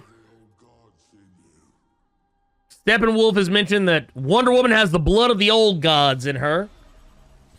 And now she has used her patented not Wakanda forever to knock him away. He's upset. Steppenwolf is mad. And now Cyborg is asking his father if he's okay.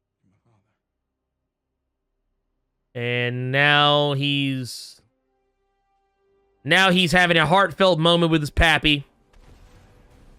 And he flies off. And Flash, somehow incredibly fast, unable to see a shot from a parademon coming his way.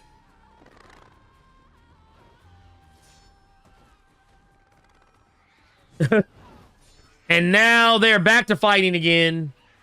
Hey, Mr. GP, thank you for that re-up on the sub. Welcome back to Blerd Club. Too sweet. Was the request because I know they watch you? Could you tell the camera, the movie writers, not to fuck up Storm? Can you, all right, can you guys please not fuck up Cyclops and Storm in these new X-Men movies? Please and thank you. And don't forget to take out the goddamn trash. Jesus Christ. Like playing cards with my brother's kids. Nerve-wracking sons of bitches. Okay, now Cyborg has returned. People have been fighting. And now Cyborg is taking over control of the Nightcrawler from Alfred. And he's now using the Nightcrawler to gun down Steppenwolf, which does not work.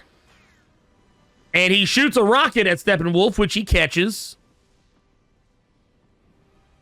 And he is now letting fly into the tunnel to open up the water main and flood the entirety of the tunnels under Gotham. And he is now boom-tubed home to eat a bowl of cereal and forget that he ever clapped the Justice League's cheeks.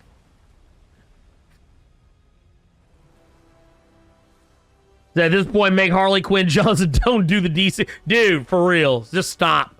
Just stop. Just, yeah. Okay, now the water is pouring in. I'm pretty sure. Oh, Aquaman has arrived. Oh my, I feel like it's like a WWE like attitude here. Just like, oh my God, now here comes Aquaman. Oh my God. That's basically what happened. He's now shown up with his armor and his mother's trident. Which actually is not a trident, it's more of a, what do we call it, a quintet? I don't know. Anyway, not important. Point of the matter is, Aquaman is stopping the water from killing them all. And yeah, that's it. That's really all that's happening here. The water still kind of comes crashing in just the same, only slower.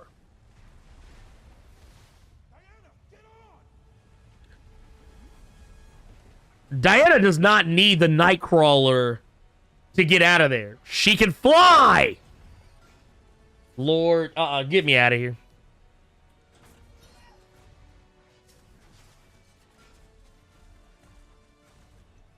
Even if she couldn't, even if the plans weren't in place for her to be able to fly by this point, she could leap tall buildings in a single bound, just like Superman.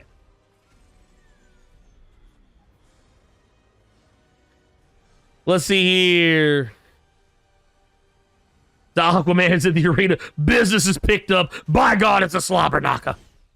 That's true. This is so weird.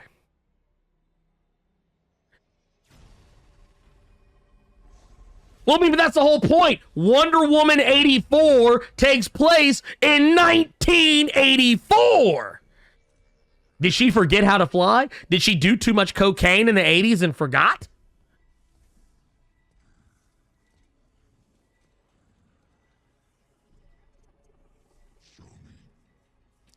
So it's funny how they had armies the last time the boxes showed up, but the Amazons and the Atlanteans pretty much showed up like, we're pretty much like, Arthur and Diana can handle it.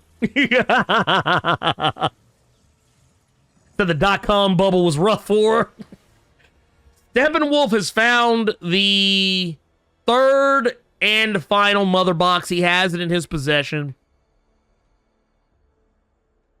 And now he is having a flashback to when Darkseid originally came to Earth. He's doing the I'm running my hands in the rubble the way Darkseid did.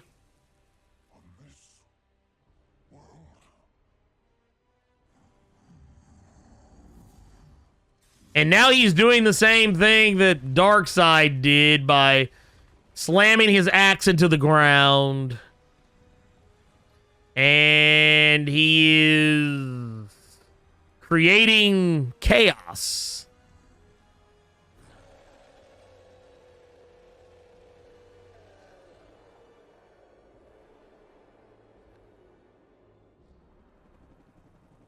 And now they cut back to Silas.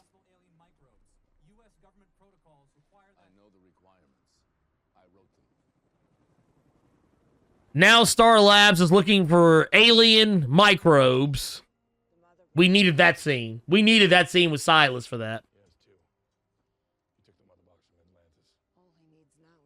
Oh, wait, no, he did not get the other mother box. He was just having a vision. My bad.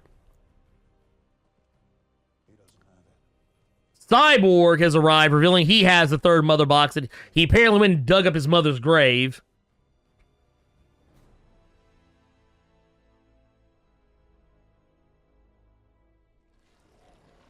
And now Desaad has returned. Desaad is pissed. Before mighty Darkseid came to the throne, he searched the universe for the ultimate weapon. The anti-life equation.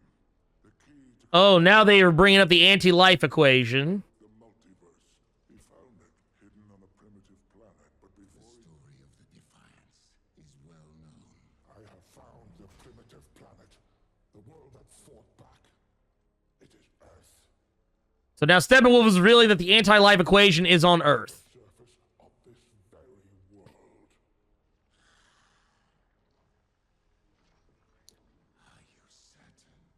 Now Desaad is wondering whether or not Steppenwolf is bullshitting him.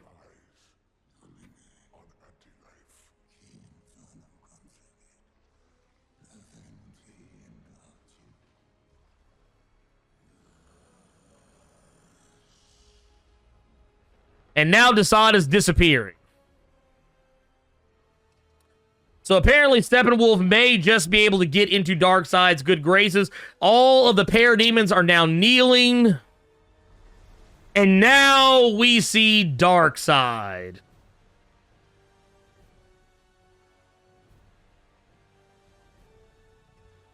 Darkseid has appeared in the transmitter, whatever the fuck it is they're doing. Steppenwolf has pulled his armor back to reveal that his entire head is horned. My lord, I am but your humble servant. Can it be true that you have found it? I have, great one. The lost world. Darkseid. Wait, Steppenwolf got butt-ass naked. Why? If it is redemption you seek, find the third box world is scorched, I will come for my great prize. You will come to Earth. I have turned 100,000 worlds to dust, looking for anti-life, looking for those who robbed me of my glory. I will stride across their bones and bask in the glow of anti-life, and all of existence shall be mine. So basically, Darkseid is saying he will come to Earth so long as Steppenwolf gets the third box and destroys their enemies. He will come and claim the anti-life equation. Awesome. Let's see. It wants to fly. You talk to machines? He's always thinking he's messing up Darkseid when he says Desaad. Yeah, no. Desaad is such a throwaway character, too. Like, oh my god. Now the Justice League are hanging out in Batman's bunker. But how do you forget a whole ass planet you lost the mother boxes on and where you found the anti-life equation? Unless Darkseid was keeping that to himself, right?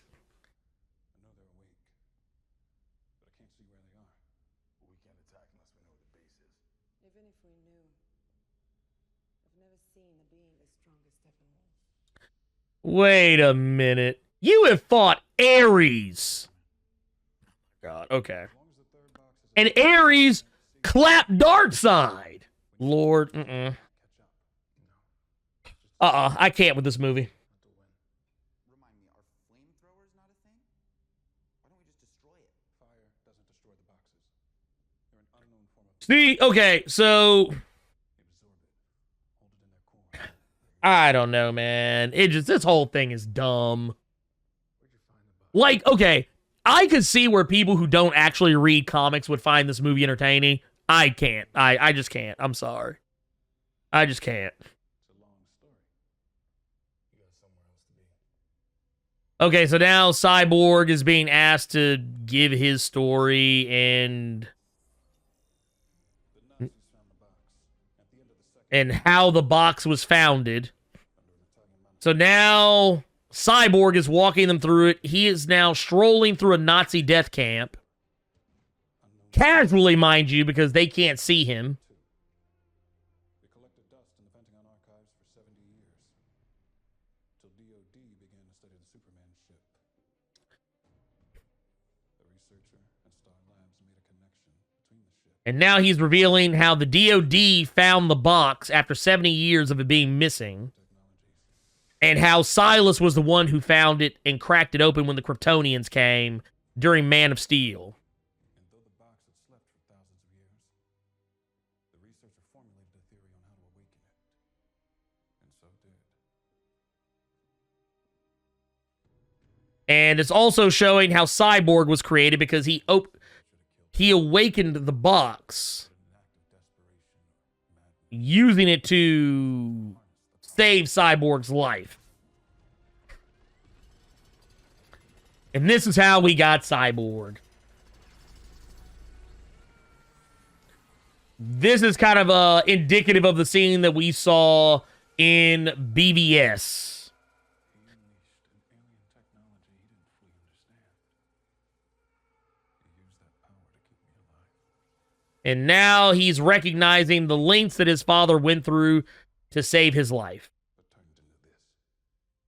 And now he's angry again at his father. Box went back to sleep.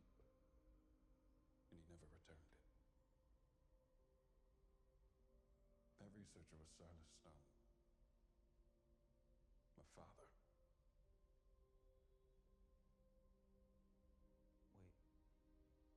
Wait. Your father saved your life with one of these things? Aren't they psycho murder machines? They're change machines. The boxes don't think in terms of healing or killing, alive or dead. They rearrange matter at the will of their masters. So now he's explaining how the mother boxes work, that basically they are change machines like in the comics. They basically do whatever the person wielding them wants it to do. Matter can't be created or destroyed. Their relations just transform. Burn down a house, the particles still exist. Particles of house become particles of smoke. Anybody with a match can turn a house to smoke. But among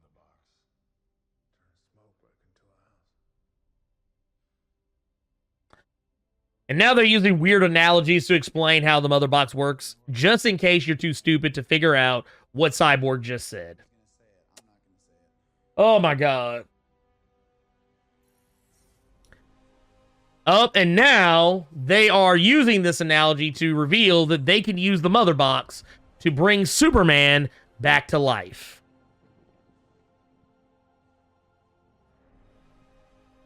Right, dude, oh my god, Darkman, you called it. The African movies that don't edit out anything, they just be like, give me your chum. They just be leaving everything in the goddamn movie. Oh, Lois is back, and so is Martha. Martha and Lois laying in the same camera. Now let's see if she tells us the same information we already know. Now, bear in mind, in the Whedon cut, they would have already have met by now.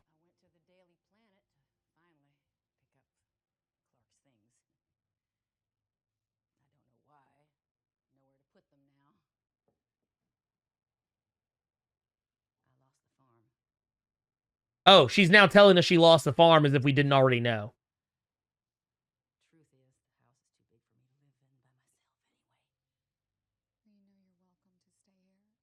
Okay, so right now I am at 2 hours and 17 minutes. God, we still have more movie to go. Wait, 7 hours, 43 minutes, Lord.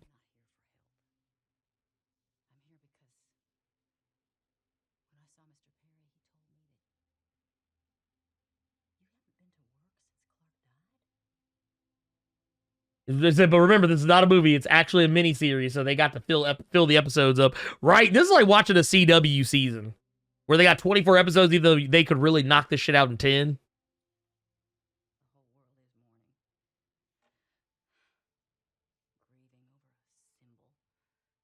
This is, I'll take my Cyborg with the Misfit X-Men, a.k.a. Doom Patrol. Dude, same.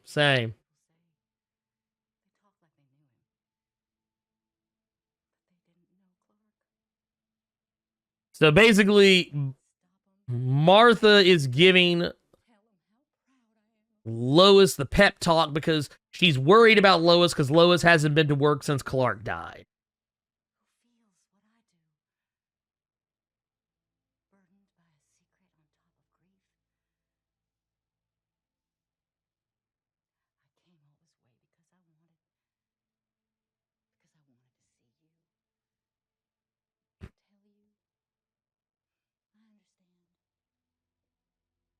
So now,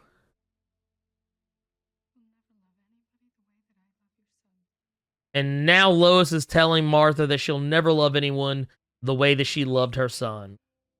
You know why? Because of the Super D. That's why. It's because of Super D. Of course. Why would you love anyone else as much as Superman? You were getting Super Dick. From here on out, it's mediocre dick. It's average and mediocre dick from here on out. It's what it is. Oh my god. Oh my god. Oh Lord. Now Martha is telling Lois if she wants to do something for Martha, it's to go back to work. Go back to living her life. Okay. I mean, to be fair, I get why she's depressed. I mean, if I was dating Wonder Woman and Wonder Woman died, oh, wait a minute. That was not Martha. Oh my God. Oh my God. Oh my God. What is going on here? We now see Martian Manhunter. It was Martian Manhunter all along manipulating things from behind the scenes. Martian Manhunter was in disguise as Martha Kent. And now he reveals that he was the general who she was always talking to in not Man of Steel. Well, he was in Man of Steel, but in BVS, because we didn't know this. This wasn't a secret that was revealed a long time ago. But that is probably the one surprise I've seen so far.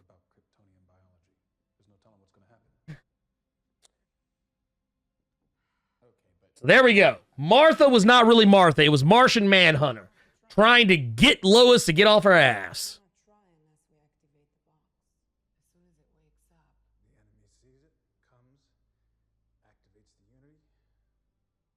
The BIPOC character uplifting / saving. So like now, the Justice League is now trying to determine whether or not they should resurrect Superman. The dude could probably turn his dick into a human vibrator. Oh God. Not until Superman died. Until Superman died. It's like they were afraid of him. Yes. They were afraid of him. This is the only way. So they have now decided that the only way to save the world is to save Superman. Uh-oh. Wait, the screen faded to black. Part 5. All the King's Horses. Lord. Cross this one off the bucket list. Exhume Superman from the grave. So now they're digging up Superman. This is the scene We could do this in a nanosecond, right? with the Flash and Cyborg. And I appreciate that Flash did bring up, like in the Whedon cut, they could have done this in literally a second. But they're not going to. I mean, if it were me, I just would have done it in a nanosecond.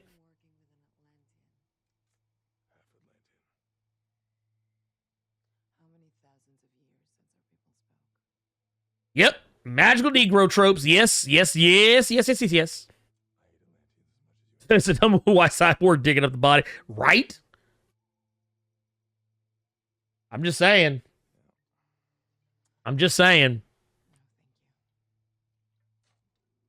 And now Wonder Woman and Aquaman are having a moment. Not without giving one up in return. We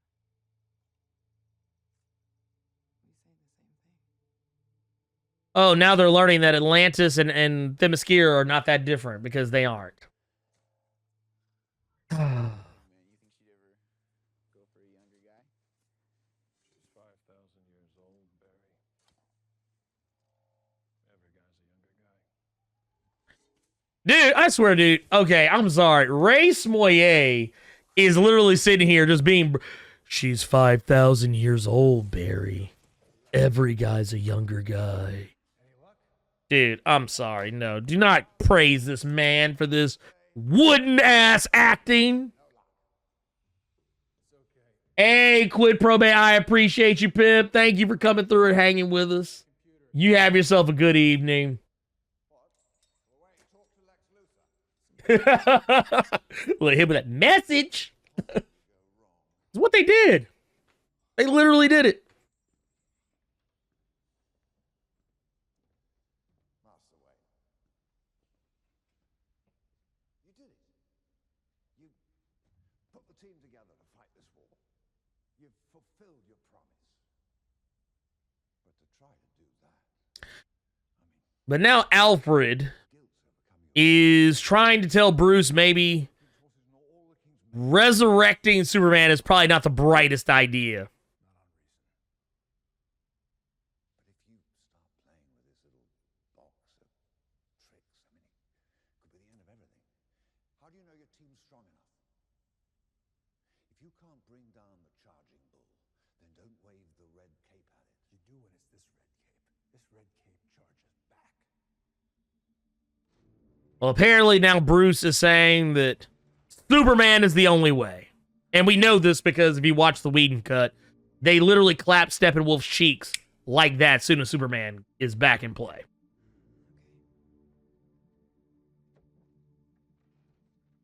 Well, they now have Superman's body. He has been exhumed.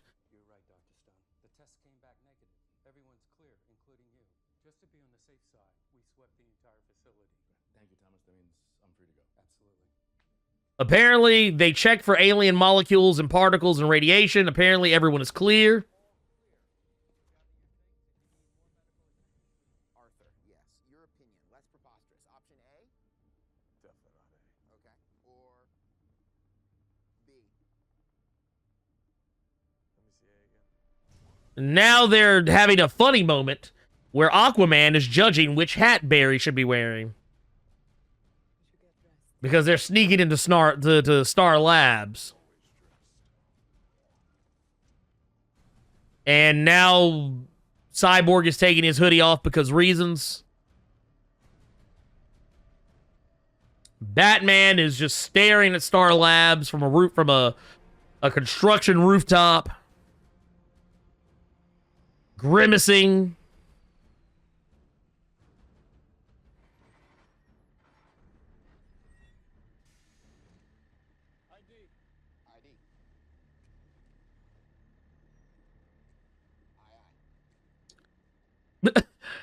Wow, dude, that's not how that works, but yeah, whatever. Oh, his card is not working. Cyborg, apparently, for all of his infinite internet wisdom, is taking too long to create Barry a fake ID. Let's see here. So this is going to go up on YouTube. I came in late, but I'm going to watch the movie with your commentary with some friends. Yes, this is going to go up on YouTube. I'm going to put this up on YouTube. I'm going to try and do it. I'm going to try and have it up in the morning. Tomorrow morning, I'm going to try and have it up on the YouTube channel.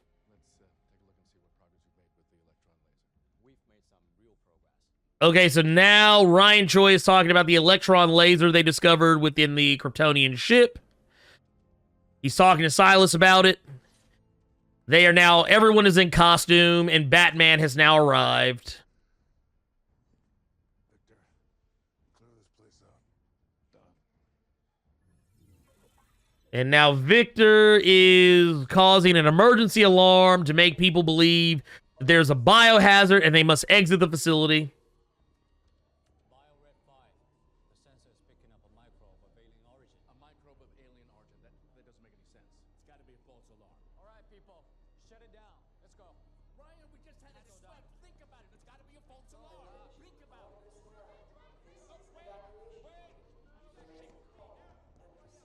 And now Silas doesn't believe that the alarm is real.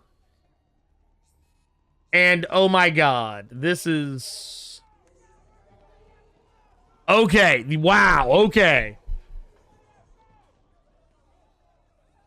So now he's trying to save his work. Here, blow my nose again. I'll be right back.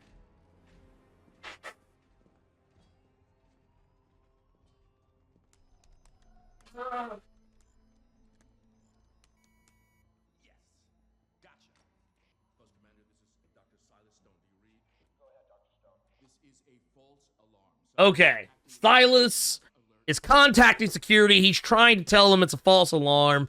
It is a false alarm. And now he sees that his son and the rest of the Justice League have pulled up. And now we have no clue what's going on here. They're just staring at each other. This scene is so unnecessary. This scene is so unnecessary. They basically did this to just be like, hey, guess what? We still love each other. We've already had the scene basically explaining that we're good now. Now we got to have another scene to say, hey, just in case, maybe you're an idiot and don't pay attention, we're good again. Oh my God, dude. This movie is basically Justice League for like remedial readers. I'm going to spell out everything for you because you're an idiot. This movie assumes that you are an idiot. That you're a mook. That you're a geek. And I don't mean a geek as in like you like nerdy things and geeky things. They think you're a geek as in you're a moron. As in you're stupid. As in you're a loser. That's what they mean when they say geek. Good God. This is paint by numbers Justice League. I want y'all to understand something. I'm trying to have a good time with this, but it ain't happening. I'm sorry. It's not happening. Oh, we see Superman's suit. They're in the Kryptonian ship. The blue, red, and yellow Superman suit is just chilling.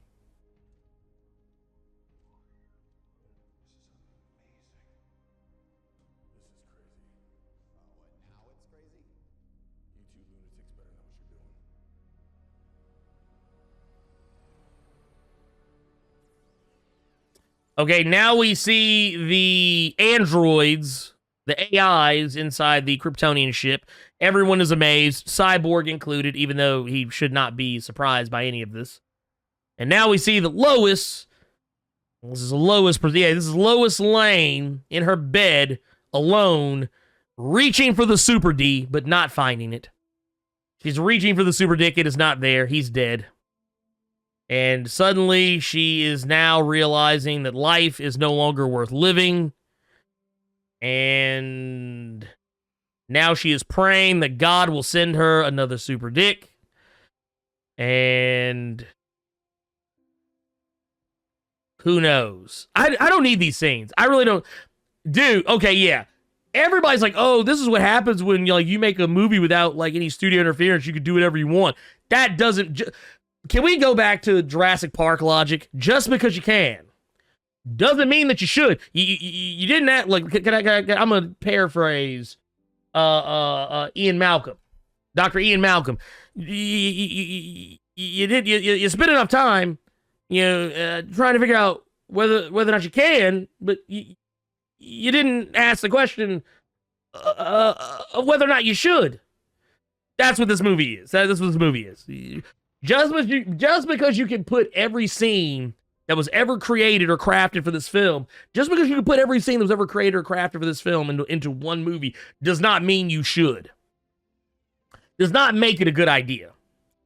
And now they're placing Clark's corpse in the water, in the pee-pee water.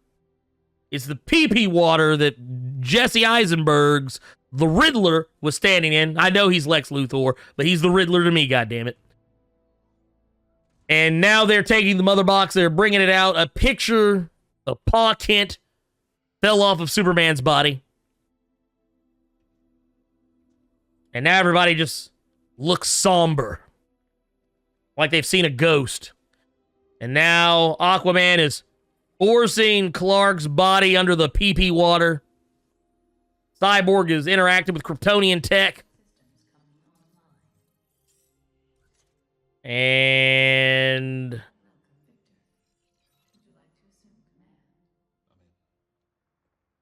okay, that's a thing. Right now, Lois is she just bought coffee again. Okay, so this is how they do. Okay, I see what they're doing here. I already see how they're setting this up. So instead of Batman being the one who contacted Lois, like in the Whedon cut, they're going to make it where she went to go buy coffee. She was going to go to work, and she's just going to happen to be where Superman is, because that's just how Superman and Lois fucking work. Okay, I see where this movie is coming from a mile away.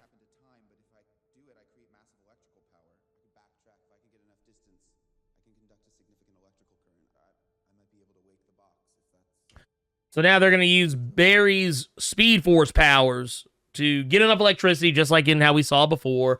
He's going to use his powers to get up enough electricity to, boom, set off the mother box. And Lois is now hanging out at the shrine to Superman, like we saw earlier. And now she is looking at him, looking at his statue, his broken statue, longingly, trying to determine whether or not life is worth living without Super Dick.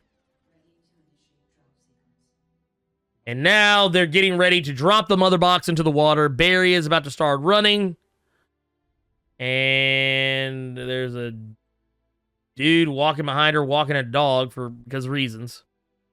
Behind Lois Lane. Now she's walking away. She's decided that life is truly worth living. Average dick is okay. Average dick is perfectly okay. And now it is time to move on with her life.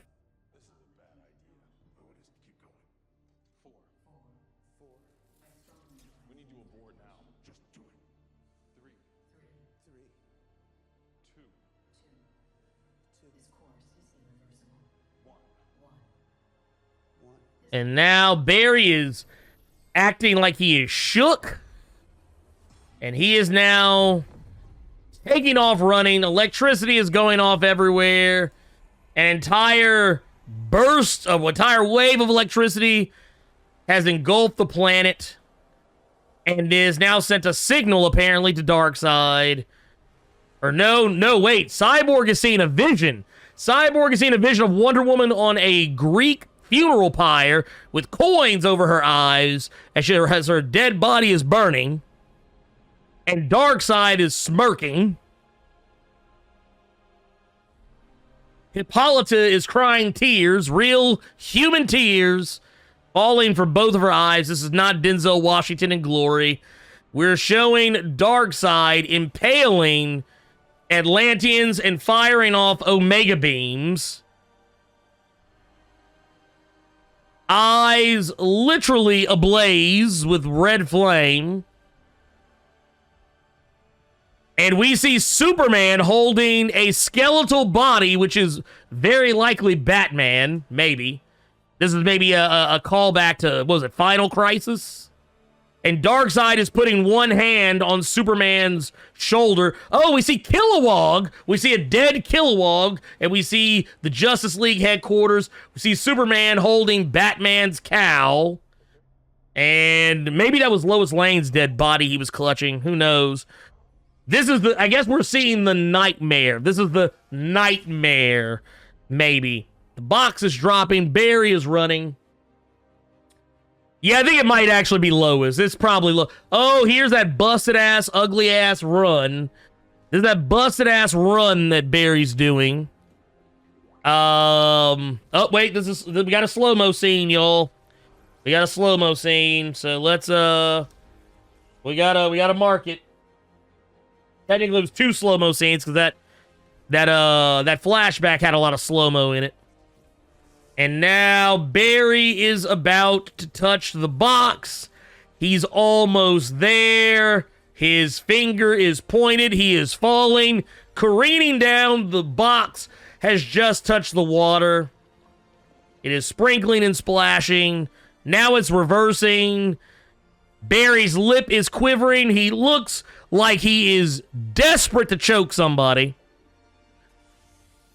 And his finger is now reaching the box in 5, 4, 3, 2, 1. Ignition! And now he has been flung through a wall and knocked smooth the fuck out. Yeah, we got a little bit of time travel. A little bit of time travel there. We saw because the box had already touched the water. But something happened. I guess he subconsciously made time reverse so that he would have enough time because he had to touch it precisely when it touched the water, which he did not. But he made it so that he could. And now the mother box has been knocked out of Star Labs onto the streets outside where Star Labs employees and the military are standing there looking absolutely gobsmacked. And now Lois is like, wait a minute. Is this him? Is this him? Is my super dick returned? She is now witnessing as Superman is hovering over the city. Cops are pulling guns because they don't know what is happening. The military is showing up with jeeps with Gatling guns and chain guns attached to them. And Silas is staring luridly at the mother box. Superman has now landed on the ground. He is now staring at the broken statue. Let's see here what we got. Let's see what we got. This. He is cut. He looks prime. I love how every part of his clothes was destroyed except for his pants.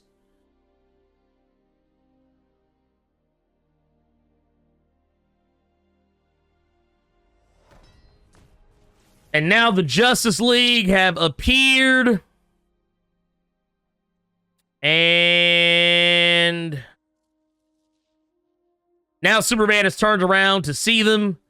They look excited. They look happy. Yes, Roadhouse, we are watching, as the title would imply, we are watching Justice League. As the title of the stream would imply, yes. I am watching Justice League. I am giving a reaction to it. And now Superman is using his X-ray vision to notice that everyone is nervous looking at him and that Cyborg's body is responding unfavorably to him. Just like we've seen before. Superman does not look happy to see anybody. Oh, he's done the head cocked sideways about 1 o'clock awestruck as if someone asked him from the square root. And now Cyborg's body is responding in kind. It's my auto defense system. It senses danger. Dude, fuck y'all, man. Dude, this is not good acting. Y'all need to quit praising Ray Smollett. I'm sorry. Ray Smollett has fired the first shot across the bow at Superman, and now Superman is smirking as though this is injustice, and he is now trying to kill Cyborg. And he has almost killed a police officer as well. And now he is lifting the head of his statue to throw at Wonder Woman as she slices it in twain. And now Aquaman jumps to come get some, gets punched away. Wonder Woman gets punched away as well. The white noise cannon from Cyborg is literally nothing but a mild breeze to Superman. The lasso of Hestia, the lasso of truth, has no effect on Superman. He is literally pulling Wonder Woman to him closer. He is saying, bitch, come get some. Fuck around and find out. Wonder Woman is trying to remind Superman who he is. And now he is holding... Wait, what was he holding Wonder Woman by? I have to know. Wait, what is... No. He was holding... Okay, there's a shot here where he's holding Aquaman and Wonder Woman like he is holding them up. But what is he holding them up by? What is he holding Wonder Woman by? Because his hand is not around her throat. And it's not touching anything else. Yet she's sitting here and she's got both of her arms, her hands clutching. Dude, oh my God. Okay, whatever. Okay, this is the scene that's probably the funniest thing that was in the entire movie, and it's probably the first legitimate chuckle you'll get out of me in this movie. The funny part, where Flash realizes that Superman is fast enough to see him sneaking up behind him. There you go.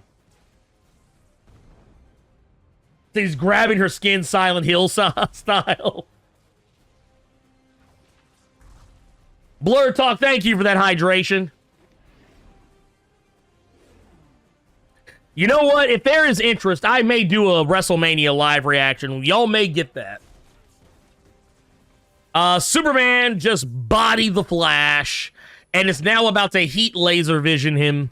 It's about to laserize him until the military has stepped in finally to do something about this madman who is losing his shit. And... Superman is now laser eyeing the vehicles that the military are in. He is trying to kill them. And Superman protects a police officer. Cyborg protects a police officer from a falling Jeep. And now Batman is showing up. He's been largely MIA from this fight.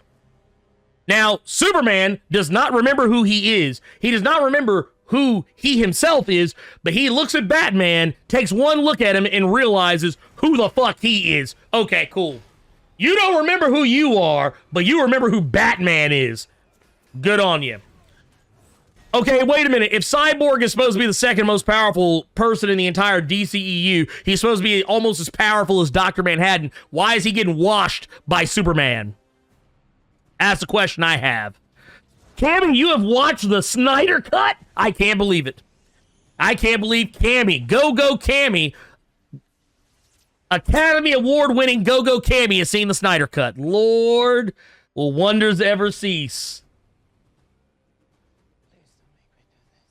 Now Wonder Woman is realizing she has to fight Superman. Oh, wait, nope. She tries to do the Wakanda Forever. Superman stops her, headbutts her. She winces, headbutts him back. He winces, and now he is doing a super duper mega ultra headbutt. Bodies her into the ground. She's dead.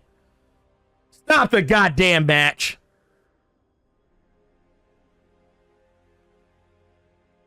I will say this is actually this is probably the best part of the movie right now. And this is, sadly, we've already seen it. And now Superman is laser eyeing Batman, and he throws up his arm to block the laser, though it doesn't really work. It does work, but his arm doesn't melt off, but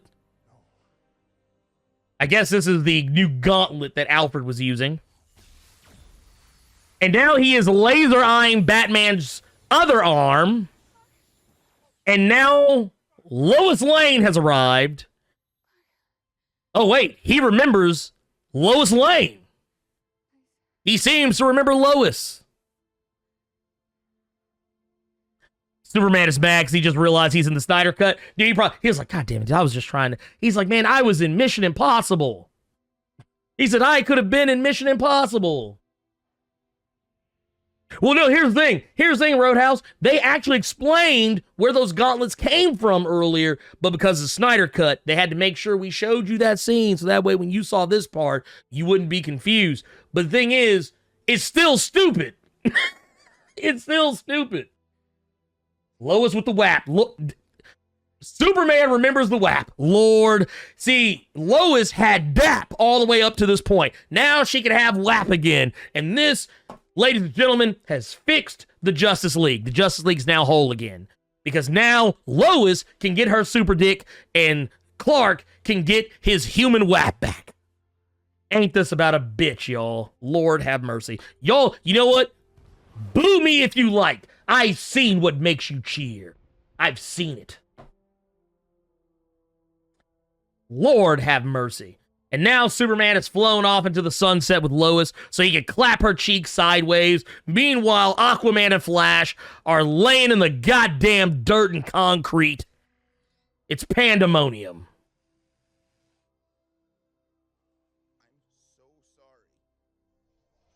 And Aquaman gives Flash the eyes.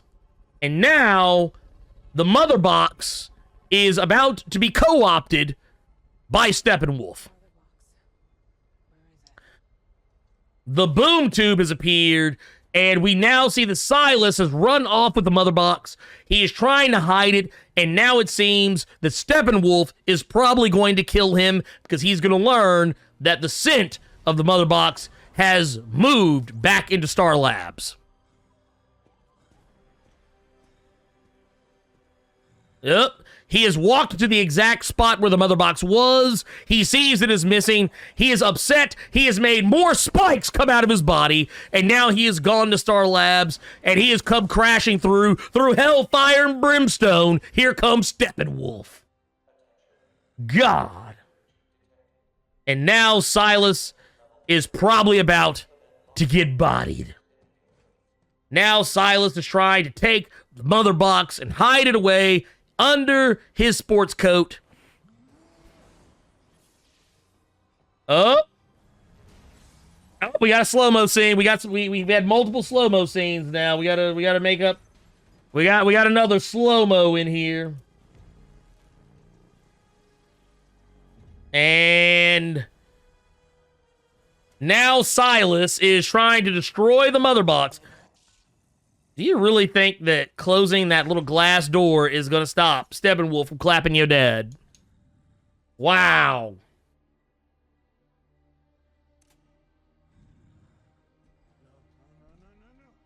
And now Silas is going to activate the mother box with himself in the containment chamber. He's going to use the laser that they discovered that can superheat anything. And now he's going to vaporize himself to try to destroy the mother box. So now Cyborg is watching his daddy crumble into a bunch of dust before his eyes as Steppenwolf literally bodies the fuck out of Cyborg as he watches his pappy die.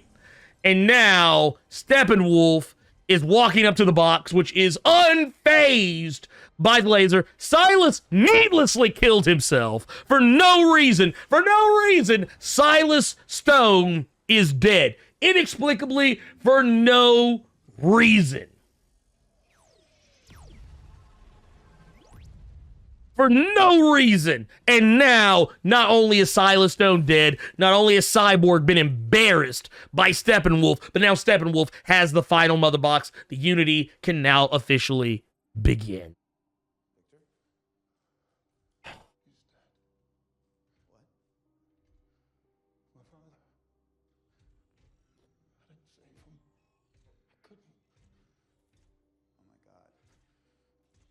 And now Cyborg is crying because his father is dead and he couldn't save him. He's shaking. He's trembling.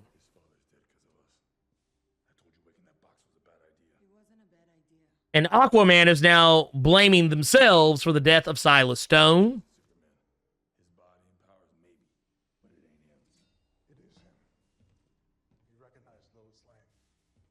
The woman he loves. He remembers her. He went to her because she wasn't afraid of him. It's called instinct, Diana. And now they're arguing about whether or not Superman actually recognized Lois. He's gone back to his base to assemble the 3 boxes. Dude, Silas Stone's remains are still smoking next to you.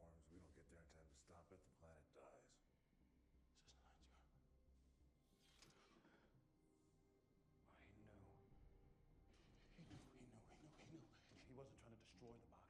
He was trying to superheat it. You know, he made the core the hottest thing on Earth outside of a nuclear reactor. Now, anything that hot would have to leak off the charts on a thermal imaging system. Okay, so now we have now discovered that Silas was not trying to destroy the mother box. He was trying to superheat it so that it would be easier for them to track. Wow, he sacrificed himself so they would be able to Lord, oh my God. Why? Why are we doing this? Why are we doing this? Jordan11903, thank you for that follow, by the way. Welcome to House Blerd. We are now on part 6. Something darker. In the Justice League Snyder Cut. We still have one more part. I think this looks like a credits here and epilogue here. This is the final part, not counting the epilogue. Superman and Lois are now back at the Kent house, Smallville. Lois is playing with Superman's abs because she's thinking about the super dick. This is I love when a show forgets 2 characters who already met and they get in the future and don't know each other. Dude, I love to see it, man. It's terrible. Wait, what happens when the mother box cools? Right? I'm just, oh my God. Ooh, this movie. Okay. You say you're watching along with us? Dude, we are at the, for those who don't know, I'll give you the update. We are at 2 hours and 54 minutes. And now we get yet the third reminder that the Kent house has gone into foreclosure and that Martha Kent no longer lives there.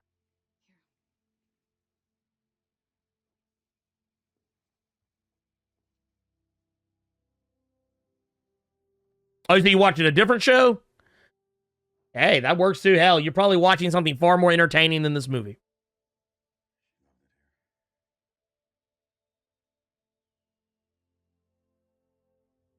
Oh, This Is Us. Yeah, I don't watch that show. I don't watch anything that is intentionally made to make me cry.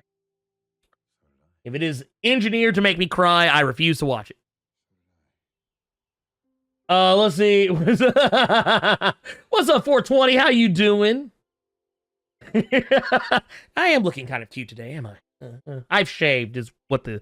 I actually cared enough about my appearance to shave. That's what that is, actually. Hey, what's up, Underground Aesthetic? How you doing?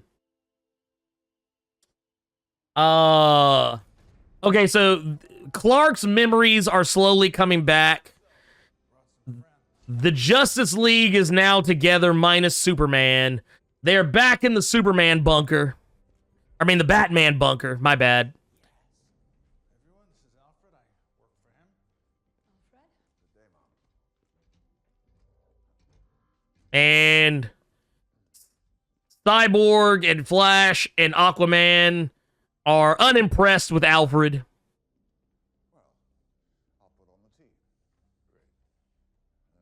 Can I tell you what happened? I would not say it here because there may be people who actually watch that show, and I don't want anyone spoiled on it because that's not what they came here for Justice League spoilers and they get spoiled on another show they're watching. But yeah, no, I would rather you didn't. Not because I care, but just in case there's someone in here who does actually watch the show. So now they are using Silas's effort to superheat the mother box to track it. They have located it in Russia.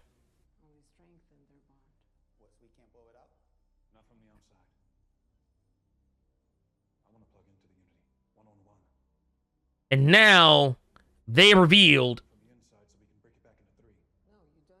Now what they're trying, now their plan is that they know they can't destroy the box from the outside. They have to destroy it from the inside. And once the unity has already begun, the boxes have come together. Cyborg is now positing that he can plug into the mother boxes and then destroy them from the inside. Which basically is a death sentence for Cyborg, which would not be the worst thing on Earth that could happen in this movie. He has nothing left. His father is gone. He has no longer a life left to live.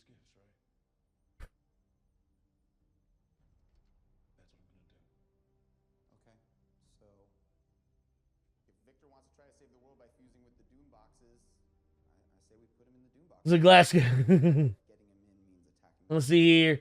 Did I take back that? He said, "Take that back." Dixie Carter, Disco Inferno wrote the script. They probably did. This is some TNA. This is some total not Impact. This is some total nonstop action level bullshit.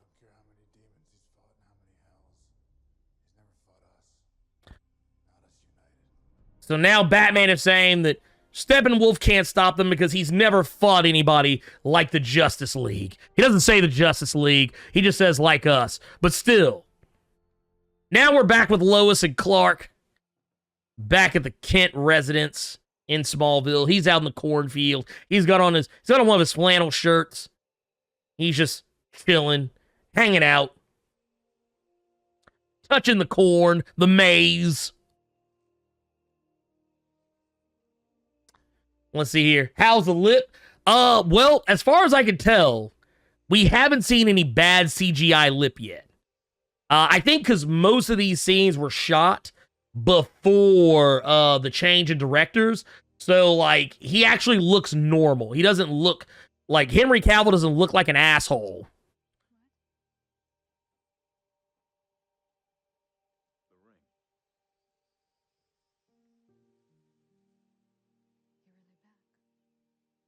So now Clark has his memories back. He now remembers everything, more or less. He's actually smiling for one, something he didn't really do in the Man of Steel or BVS movie. And now he's playing with butterflies. Because, yeah.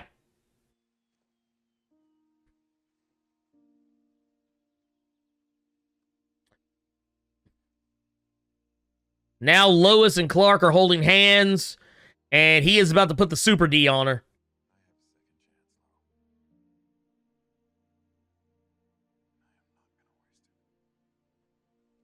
He is not going to waste his second chance at life. He is going to take her into that house and clap her cheek sideways. But wait. Wait. I have a feeling Lois is about to say something. She looks like she wants to tell him something. Is she going to do it? Is she going to tell him that the world is in danger? Oh, no, wait. A truck is pulling up.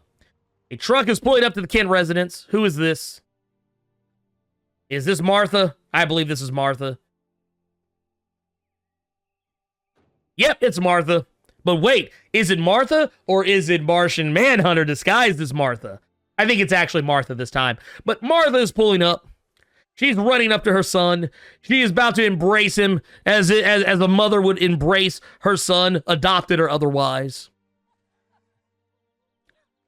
And she's crying tears of joy. She's happy to see her son back.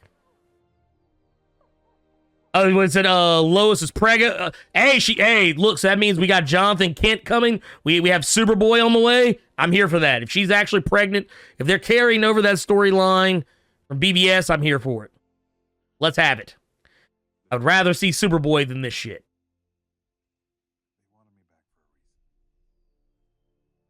Well, now Clark understands that the Justice League has brought him back for a reason, and now he must go see what they want. Even though a minute ago, he didn't really seem very interested in anything that they had to say. It was more interested in clapping his wife's cheeks. I understand.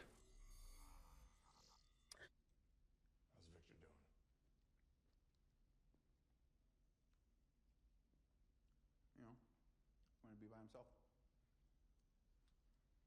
We're asking a kid who just lost his father to go up against the most powerful machines in the universe. So now Aquaman and Barry Allen are having a conversation, a little sidebar. They're worried about Victor.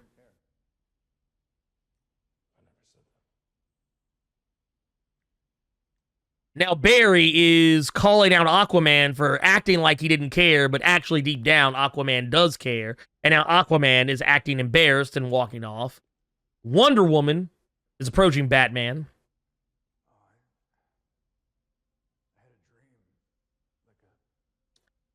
Batman is talking about a dream that he had. Oh, this is the nightmare scene.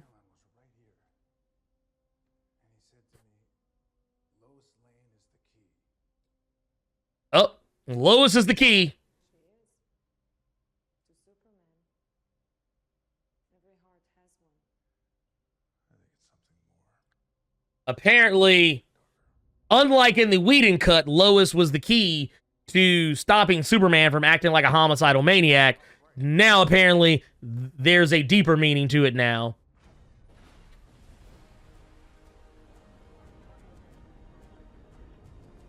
And now a ship is coming and is hovering overhead.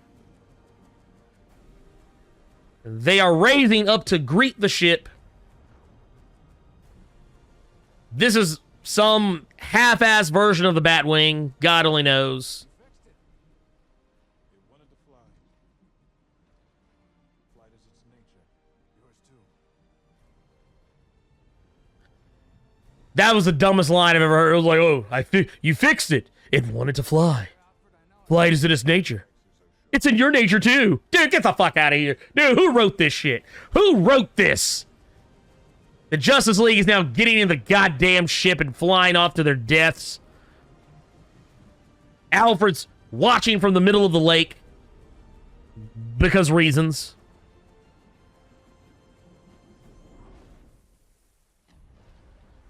And now, the third mother box has been placed. Prepare for his arrival. The unity is now beginning. All of the parademons are now surrounding Steppenwolf. Steppenwolf is preparing to see his master Darkseid make his triumphant return. And Steppenwolf is ready to be redeemed. The boxes are now trying to synchronize, and it's not working. Or wait, no, now it is working. They synchronized. It was just being very slow about it. And now that the boxes have synchronized, they can hear it across the earth. The Themyscirans can hear it. The Amazons, they now recognize the end has begun. The Atlanteans, Mira and Volko, are now standing near one another. They now realize the end has come. Alfred is now pouring him a bottle because he knows he's about to see some fucked up shit. Now he realizes the end has come. And now Steppenwolf holds what was once 3 mother boxes, now a singular mother box. The satellites revealed he's created a defensive dome. The design flaw. Take out the tower, the dome will fall. The enemy never anticipated a frontal assault. Right, probably because he didn't think anyone would be that nuts. And now, the Justice League are planning their next move. They're planning how to destroy the dome by destroying the tower that it's centered, that is the center point of it. With Barry's help, he'll break through the Unity's defenses.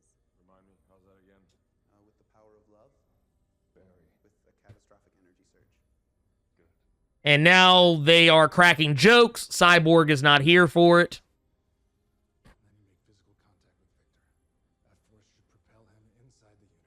That's the one. Cyborg has three faces in this movie. Scowling, blank, and like weird cry face.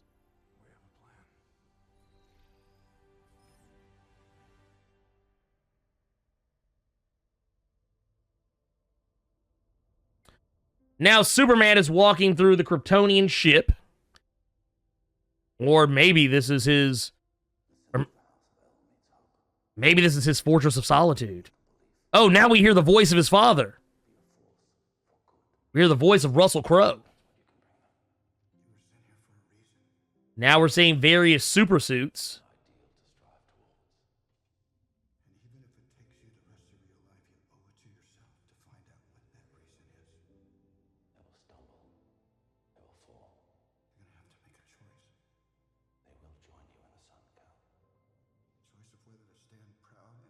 He's hearing the voice of both of his fathers. He's hearing the voice of Pa Kent as well. So not only is he hearing the voice of Russell Crowe, he's hearing the voice of Kevin Costner. This must be incredibly confusing. The Black Suit Superman, 2.8 stars. Wait, can we get this whole movie -5 stars? Oh, God. People acted like this was such a huge deal. It's Black Suit Superman, bro. Look at him. He's got on the black Superman suit. It's amazing. Oh, my God. Only edgelords. Only edgelord. Oh, my God.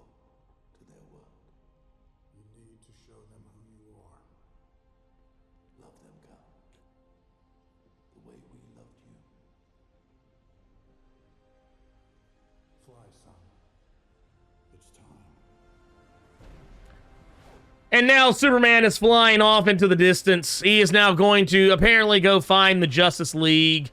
Oh, no, this is bad CG. This is not good. This is not good right here. He's now absorbing Earth's yellow sun from the orbit of Earth. We're getting some edgelord rock music. Everyone's suiting up, getting their weapons ready.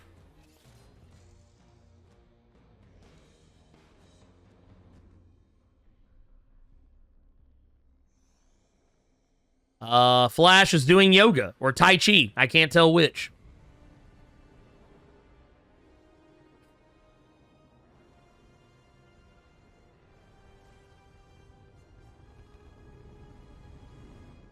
Oh my God.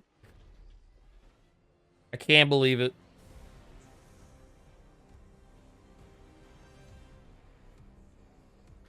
The Justice League is now walking off the ship.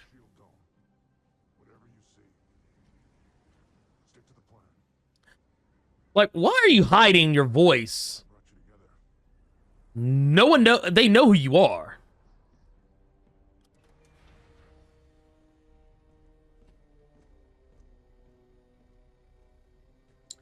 Batman is sending out the superpower people to do the heavy lifting. He's going off to do something else.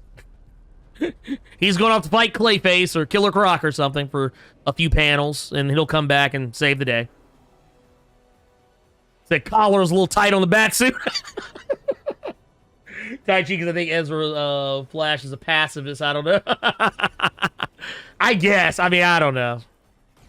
Oh, he's going to go. He's shooting the barrier so they can get in. But they need to do a sustained attack.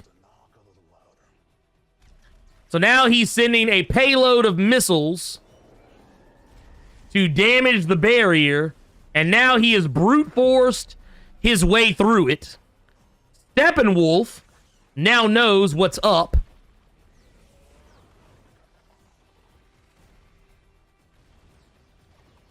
And the barrier, they've destroyed the tower. The barrier is falling. And now the Parademons are going to attack the Justice League. The ship has crashed. Batman's plane that he worked so hard to get working has finally crashed. He only flew it for like 2 minutes.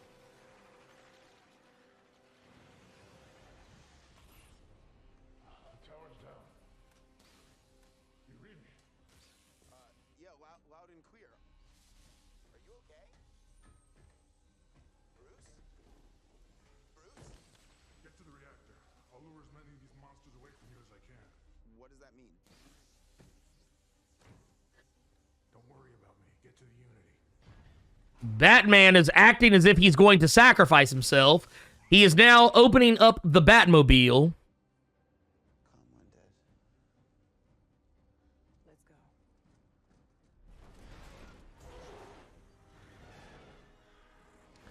The parademons are ripping open the hull of the, or the exit door of the ship. Guns drawn. Only to find headlights of the Batmobile and to be gunned down and then driven over. And the Batmobile is on the streets. It's Fast and Furious time, y'all. You know what this means? This means that at least at some point in this movie, Batman has to say, family. Oh, wow. The parademons are all over the Batmobile. He just hit the NOS, knocked some of them off. They have turrets set up. The parademons have turrets set up on the tower. What's left of it. The Batmobile is taking a beating. It has a huge tank turret on it, and he is blowing up the outpost that the parademons are shooting from, destroying it. Oh, it's Tokyo Drift time, Gotham City style.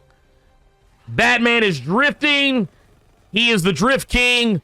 Initial D has nothing on him. And now he is driving backwards like this is Biggie Smalls and Puff Daddy in the Hypnotize video.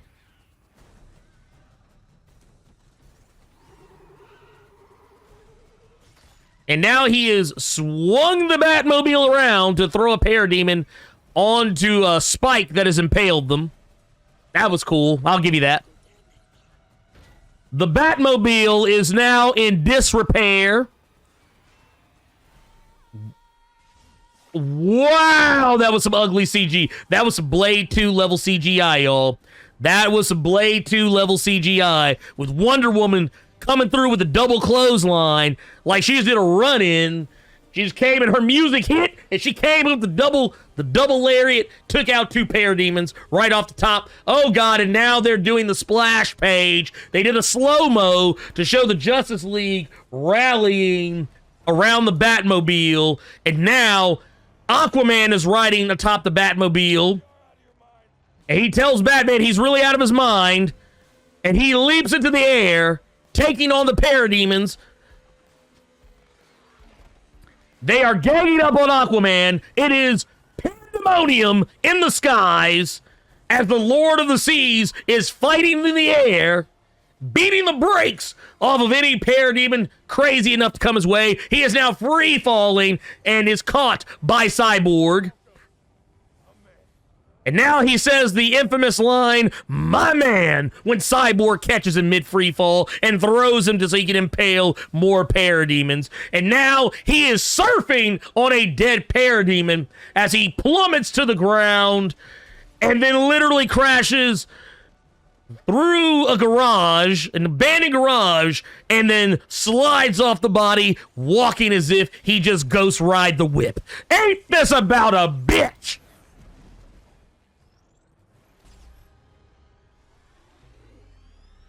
Here comes Wonder Woman. She comes with the shield, Captain America style, to save the Batmobile from getting utterly destroyed by a parademon turret.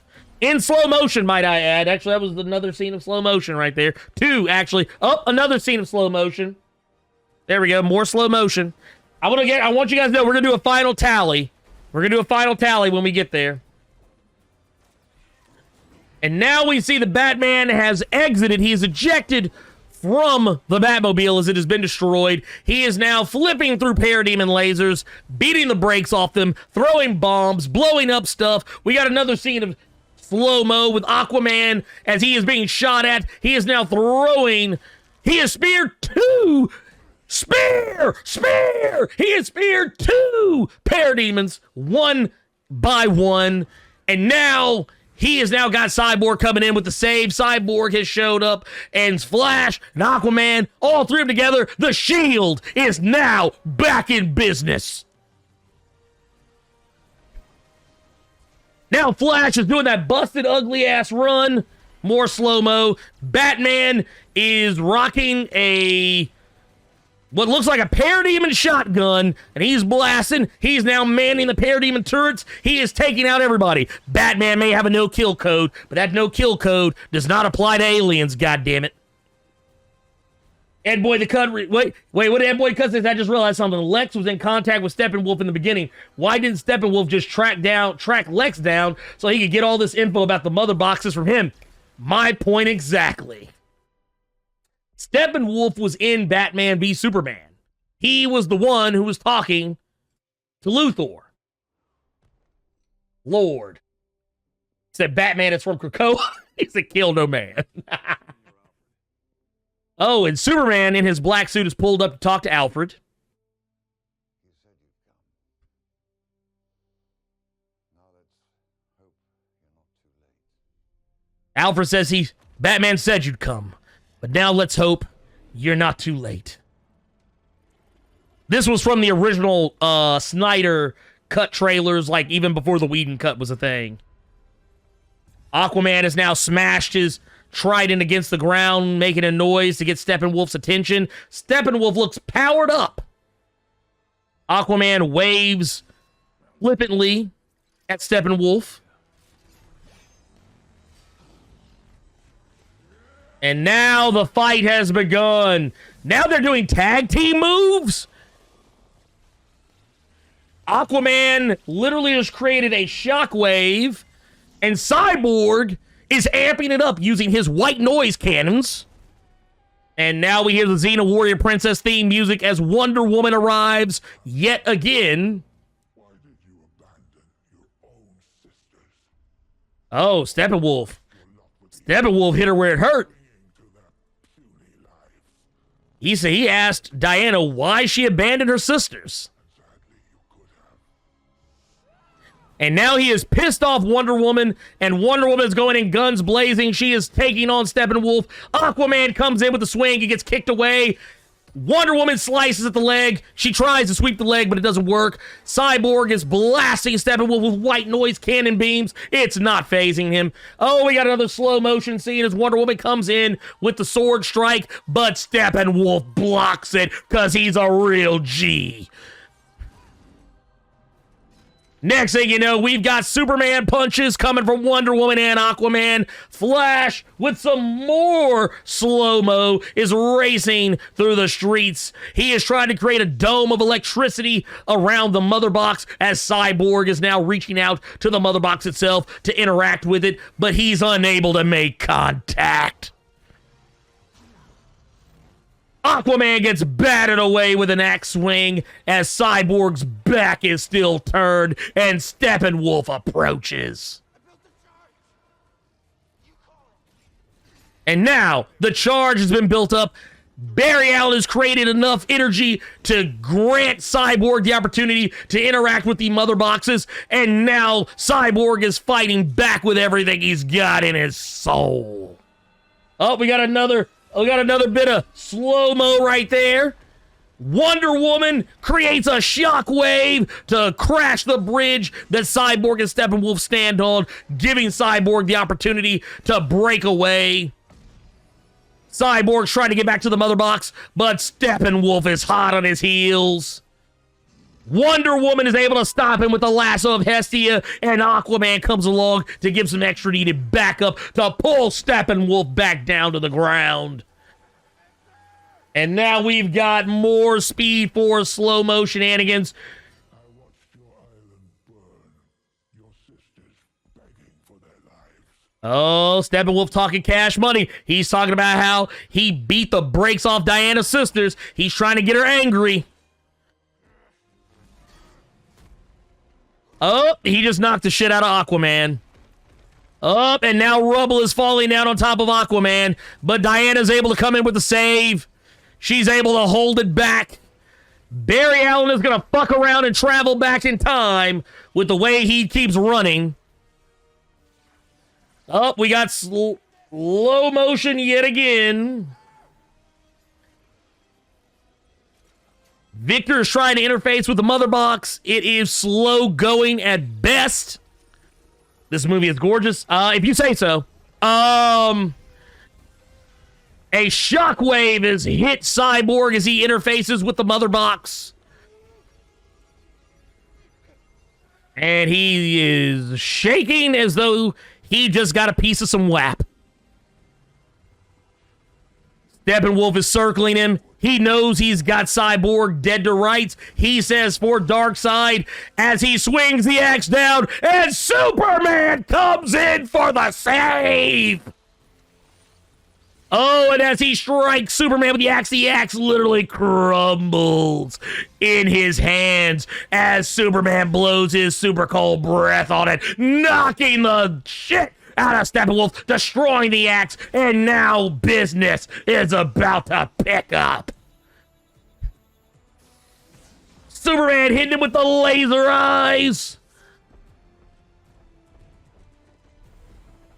Oh, now we got another little instance of slow-mo. He tries to swing Superman. Superman does a slow-mo slide move out of the way. It's almost effortless.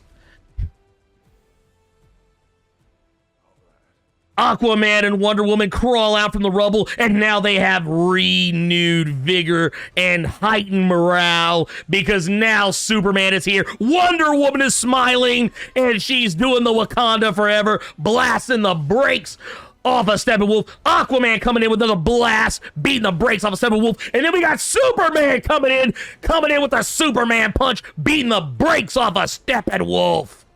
And he's coming through with another one. Bam! Another Superman punch. And now he's got him on the ground. And now he's just beating him to death. He's laser eyeing the shit out of him. Heat vision breaking him down. He's sawed off one of Steppenwolf's horns. Oh, wait a minute. Cyborg says he's going to need the turrets to get inside.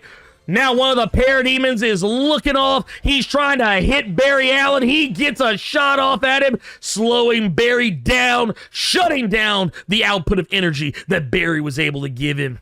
And now the parademon has the headshot lined up, and Batman comes along with a headshot of his own.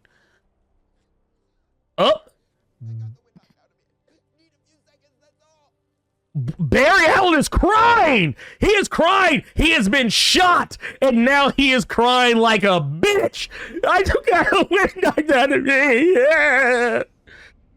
Oh my God. Get me out of here. This movie is so garbage. Oh Lord. Now Superman is just staring like, what the fuck? Okay. Now Barry is using the Speed Force to will himself to heal the wound he has just suffered while he cries like a bitch. Like a schoolgirl with a skint knee. And now a boom tube is opening since Cyborg couldn't cut the mustard. And now who is it? We see Darkseid, Desaad, and Granny Goodness. That's right. We see the corporate apocalypse. I feel like No Chance should have started playing like No Chance. That's what you got. Oh my God, this is so awful. It's too late. Darkseid is here. Darkseid sees the mother box. He is about to come and clap everybody's cheek sideways. Steppenwolf is now excited. He just got a boner because Darkseid has come to the building. Barry Allen is phasing so that the rubble from the explosion passes through him. And now we see that he is in the Speed Force, I presume. His body is healed. He is no longer crying like a bitch. And it looks like he realizes he has to travel beyond the speed of light, and now he is about to run in ways that only idiots run to try to time travel yet again, as he did earlier when he touched the mother box. Whatever happens, I want you to know. Your kid was one of them, Dad. One of the best of the best. Oh no, now he's giving the I'm about to die talk.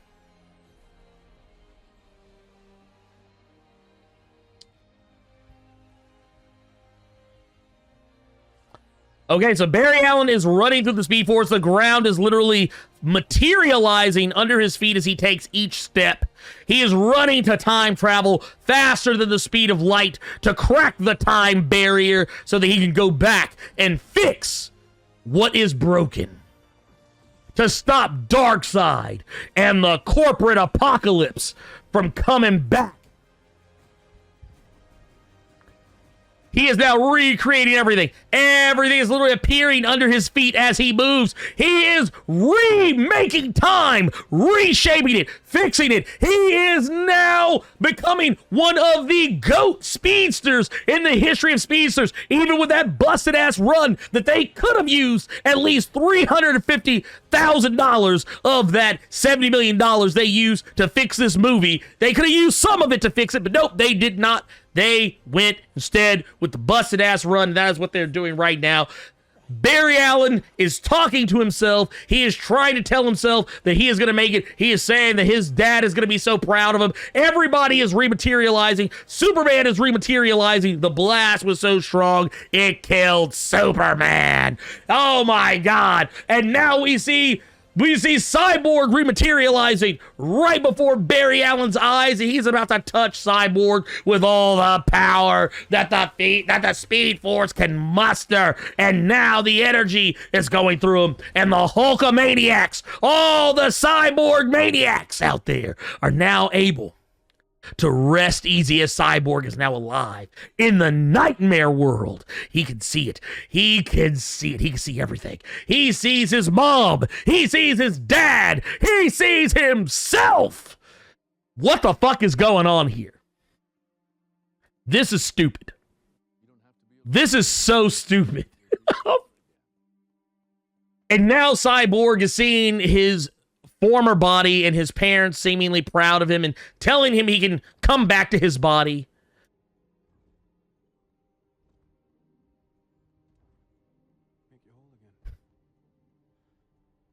He is being offered a chance to be human again. This is likely a trick, as it usually always is.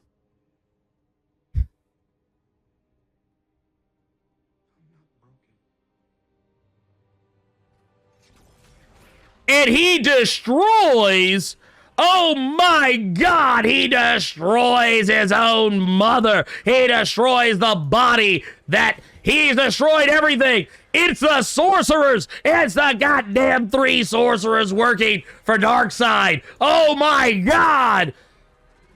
And he's destroying them all. And suddenly they won't die. Oh, wait, it's the mother boxes. The mother boxes were lying to him. And now Superman is trying to help Cyborg separate the boxes. Oh, my God, what is happening? It's pandemonium. The boxes have been separated. Steppenwolf is back on his feet. His armor is broken.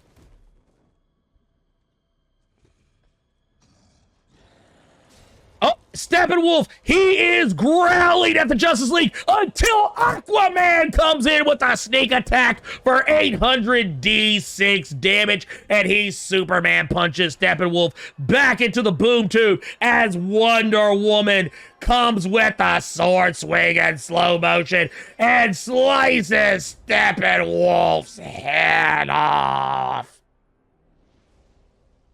His head's going one way, his body's going the other, through the portal, through the boom tube, back to Darkseid as the head lands at Darkseid's feet, and he crushes it with his boot. Darkseid looks pissed off.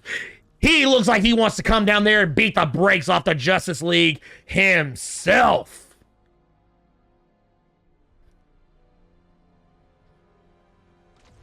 As the boom tube closes and Darkseid looks like someone just told him he's not gonna get cheeks for the next 6 weeks. And Desaad reminds Darkseid that Steppenwolf would fail.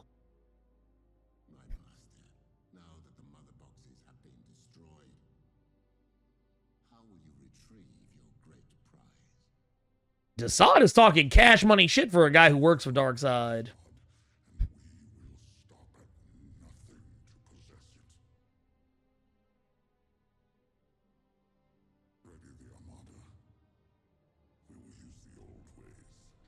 Darkseid says, ready the Armada, we will use the old ways to get the power we seek since the mother boxes are gone. Granny Goodness, who is some of the worst CG I think I've seen in my life. She doesn't even look like a real person. She looks like a fucking Chucky doll, for Christ's sakes. What the fuck is going on here? Why are you people praising this movie? Oh my God! This is tiring. This is so tiring.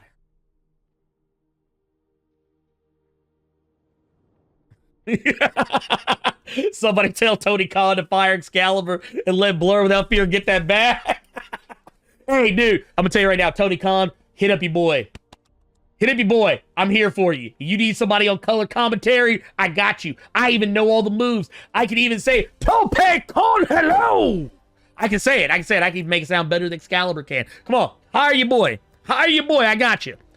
The Justice League have now won. They've defeated Steppenwolf and his parademons, and now they stand atop the reactor, whatever the fuck it is that they're on. The ship, apparently that crashed earlier, now works again. Who knew? And it's slow-mo again as they pan the camera at each other, smiling and mugging at the goddamn camera like they just did something. Lord. I'm done with this movie. This movie is garbage. This movie is garbage. I'm just going to say it. It's better. Is it better? Is it actually better than the Joss Whedon cut? Is it? I don't know. I don't know. Oh my God, the slow-mo. Oh my God, the slow-mo pan across the entire league as they look upon their work. It's too much. We were supposed to forget that it crashed. It's kind of like in Avengers, we were supposed to forget that they didn't have ear comms. Oh, now we're at the epilogue. A father twice over. Okay. Cyborg is in his apartment staring at the tape recorder that he destroyed, and now he has reversed it back to being the tape recorder because reasons, and he is now listening to his father's voice.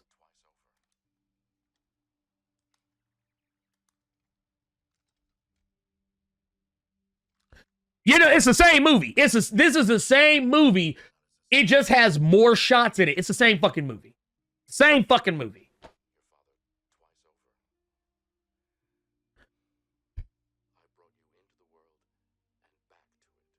Silas is saying that he is Cyborg's father twice over because he brought him into this world, and when Victor died, he brought him back yet again. He's apologizing for wasting all the time they could have had together.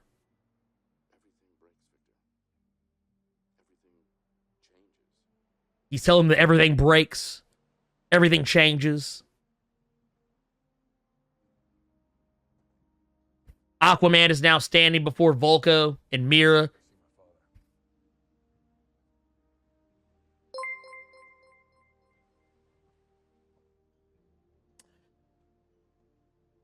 Tim, thank you for that. That's a lot of numbers. Thank you for that follow.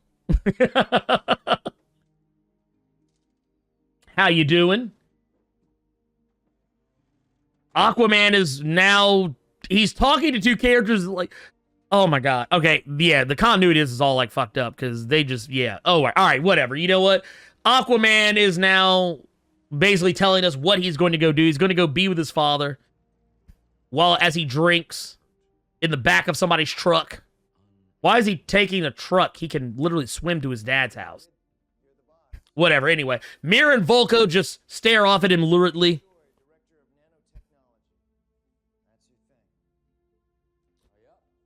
Oh, now they are now revealing that Ryan Choi's thing is nanotechnology, because in case you didn't know, he's the fucking Atom. He's the second one. He's the Ant-Man of DC. He's the second Atom, in case you didn't know. Bruce Wayne has now finally returned to Wayne Manor after it was left to disrepair. 6 chairs, right there. But room for more. They're basically talking about turning this into the Hall of Justice. So the Flash is now choking the life out of a woman. Dude, right? It's actually the worst job you can get in a crime lab. I'm doing well, Temp. How are you doing? Barry is now getting a job working for Central City Police Department. Even though it's technically not the job he really wanted, but he's getting his foot in the door, so to speak.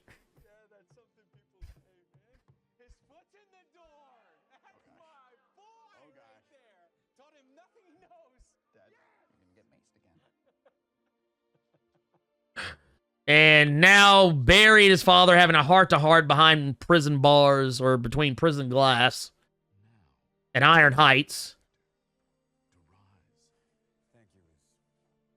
Not enough what you did.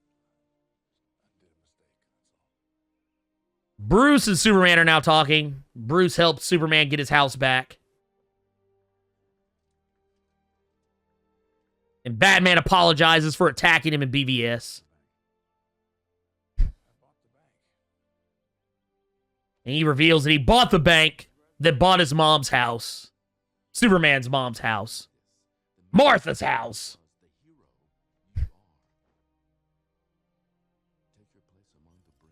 Cyborg is now disrobing in front of his grave and his father's, and embracing his true self, no longer hiding who he truly is, and smiles for only the second time in this movie. Commissioner Gordon is now activating the bat signal as Batman is staring out into the distance of Gotham.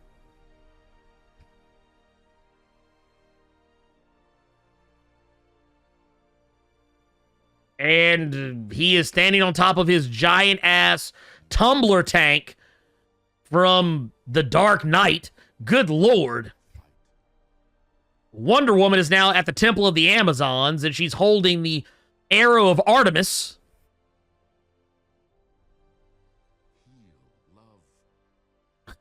Hall of Justice and Wayne Manor. No one will be able to figure out who Batman is now. Right?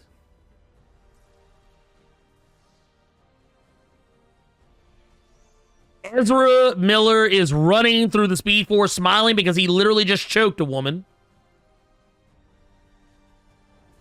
Like, he just got done choking Iris West. That is exactly what happened. And now Superman, as Clark Kent, is walking the streets with his glasses and his trench coat, and he's about to go save someone because he's about to rip his shirt open, revealing the black and silver supersuit. And now we smash cut to what I believe is either Arkham Asylum or Blackgate Prison. Not sure which. Probably Arkham. We see what appears to be a bald man standing in his cell, not turning around, not facing the guards. This is the post-credit scene. This is the post-credit scene from the Whedon cut of Justice League.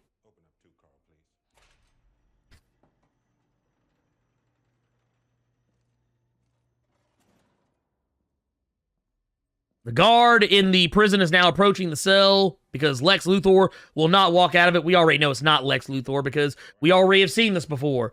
This is Jesse. This is not Jesse Eisenberg. This is a stand-in. This is someone pretending to be Lex Luthor because Lex Luthor is not there. He has escaped thanks to Deathstroke.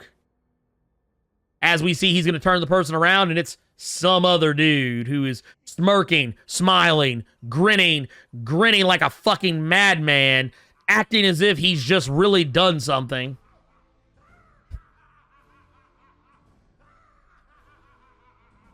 And they are lingering camera time on this man to almost act as though he is somebody important. Yes, we are at Arkham, home for the criminally insane. We get a shot of outside of Arkham as the sirens are going off, indicating that a prisoner has escaped. We now quick cut over to Deathstroke on a speedboat, sailing towards a yacht or some big-ass fucking boat. Just like in the post-credit scene, his trademark bandana flowing in the wind. We see his speedboat approach the yacht with a pool on the backside. Deathstroke has stepped off of the boat. He is now slowly approaching in slow motion, might I add, towards a bald Jesse Eisenberg. Care for a glass of Goo de Diamant. I was just celebrating God's return out of the ground and back up into the sky. I heard you were a few clowns short of a circus. I was. Thank you. Until the good doctors at Arkham helped me find some much needed clarity. Now, you volunteered to destroy the bat free of charge. Why the pro bono work? It's personal. Lex Luthor has revealed that Deathstroke has offered to kill Batman for Lex Luthor free of charge. Ooh, and endure your wrath, Mr. Wilson. No, I wouldn't think of it. I have too much to live for, and more important things to do. But if you want the Batman, here is something that can help you. Luthor is now going to give Batman... Is Bruce? Oh, Luthor is about to give Deathstroke information that will help him get to Batman easier. We do have something to celebrate. He's giving him Batman's real name, being Bruce Wayne. And now they are going to toast to what is going to be potentially the future death of Batman. Because if you remember, the Batman movie that was originally in play was supposed to have Deathstroke as the villain. This was all supposed to set this up. There's no talk of an Injustice League or anything like that, like what we got in the Whedon cut. And now we see that there's a parademon, a bunch of parademons, an army of parademons and their little flying ships traveling the world. Apparently, this is the Nightmare.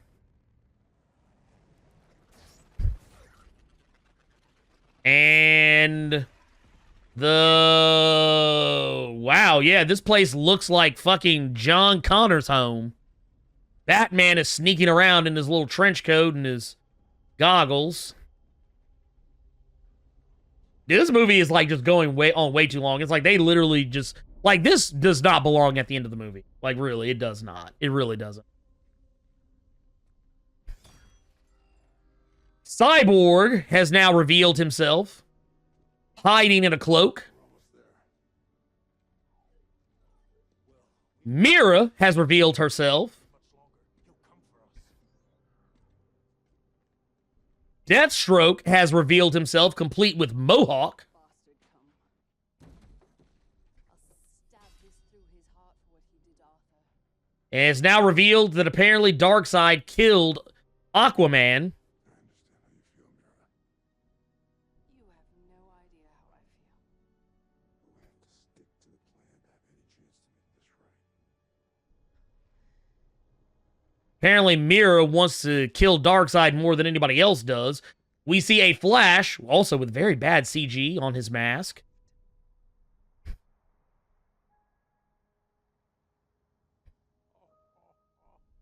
And now we see we hear Joker laughing off on the side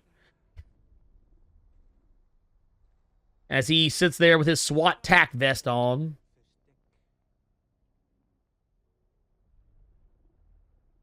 He knows exactly what it's like to lose someone he loves. You know, like a father.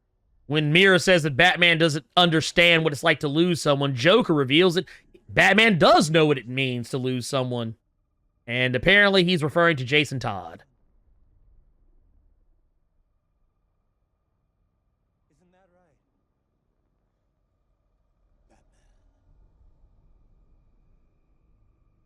Basically, they have just hardcore confirmed Joker has killed Jason Todd. Because how many can die in your arms before you run them to death?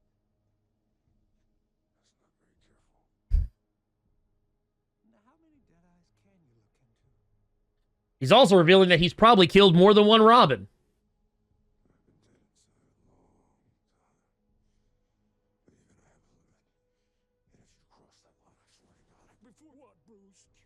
Hey, Island Style, how you doing? I just saw you here, man. It's awful. Just know that it's awful.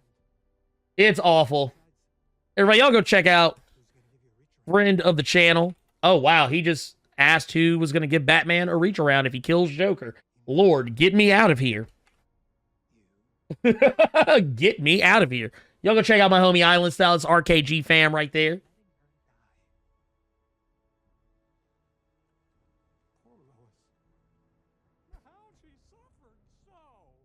Oh, now he's using that Jim Carrey voice talking about how Lois died at the hands of Darkseid.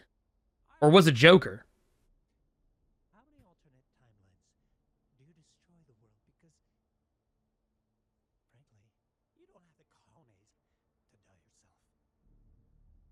He asked Batman, Joker asked Batman, how many alternate timelines are there where Batman destroys the world because he doesn't have the balls to kill himself?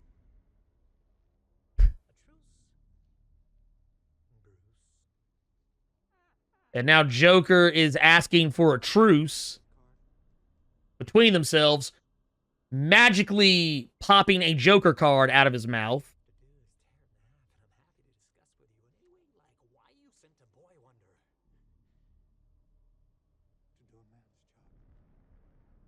And now he is asking him why he sent a boy wonder to do a man's job.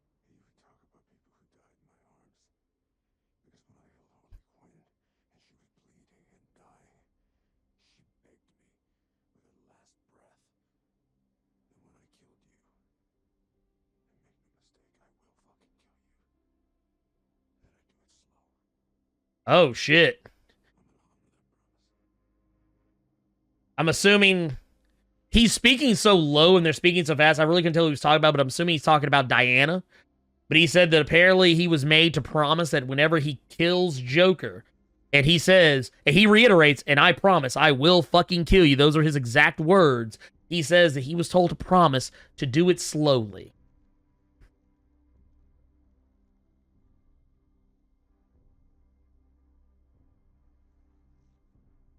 Now Joker is staring off into the world in the wild blue.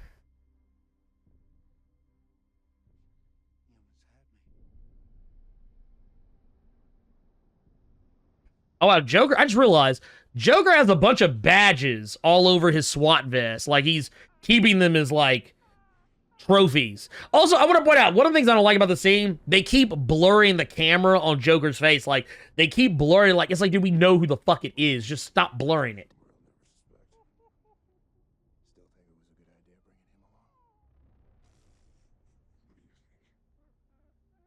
And now Deathstroke and Batman are having a heart-to-heart about whether or not it was a good idea to bring Joker along. And now Cyborg has revealed that Darkseid has found them. Or rather, Superman has found them. And now Cyborg is thrown off his cape. Ezra Miller, in the worst CG face I've ever seen in my life, has now closed his Flash helmet. Cyborg is now making weapons appear from every orifice. Joker is staring like he just found out that he's going to get anal tonight. And now everyone else is looking scared shitless because now they know they have to fight Superman. And this is apparently Injustice Superman. He is wearing the red, blue, and yellow again. And he's got the red glowing eyes. And Bruce just woke up and realized it was all a dream. That he used to read Word Up magazine, Salt and Pepper and Heavy D up in the limousine, hanging pictures on his wall every Saturday rap attack, Mr. Magic Marley Marl. Anyway, God, this is so fucking stupid. I have to make jokes, otherwise I'd probably kill myself. Oh my God. Bruce is now walking through his lakeside beach house, whatever the fuck it is. Superman has arrived because reasons. No, this is Martian Manhunter.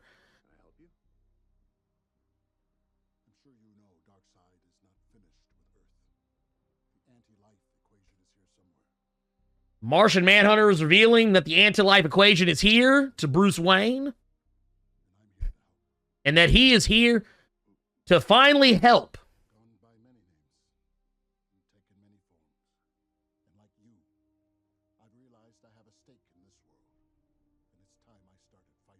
He has revealed that he has been sitting on the sidelines too long and that he must fight to save this planet.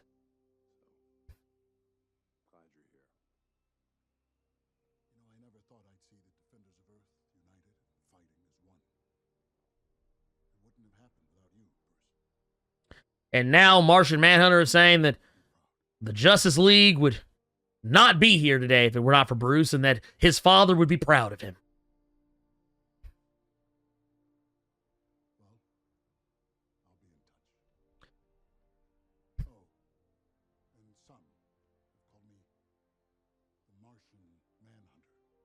Oh, and he reveals that his name is the Martian Manhunter. The Martian Plot Explainer. Man, what? Martian Exposition Hunter is his name. Lord, get me out of here. And now Martian Manhunter flies off into the distance. And now he is darting towards the camera.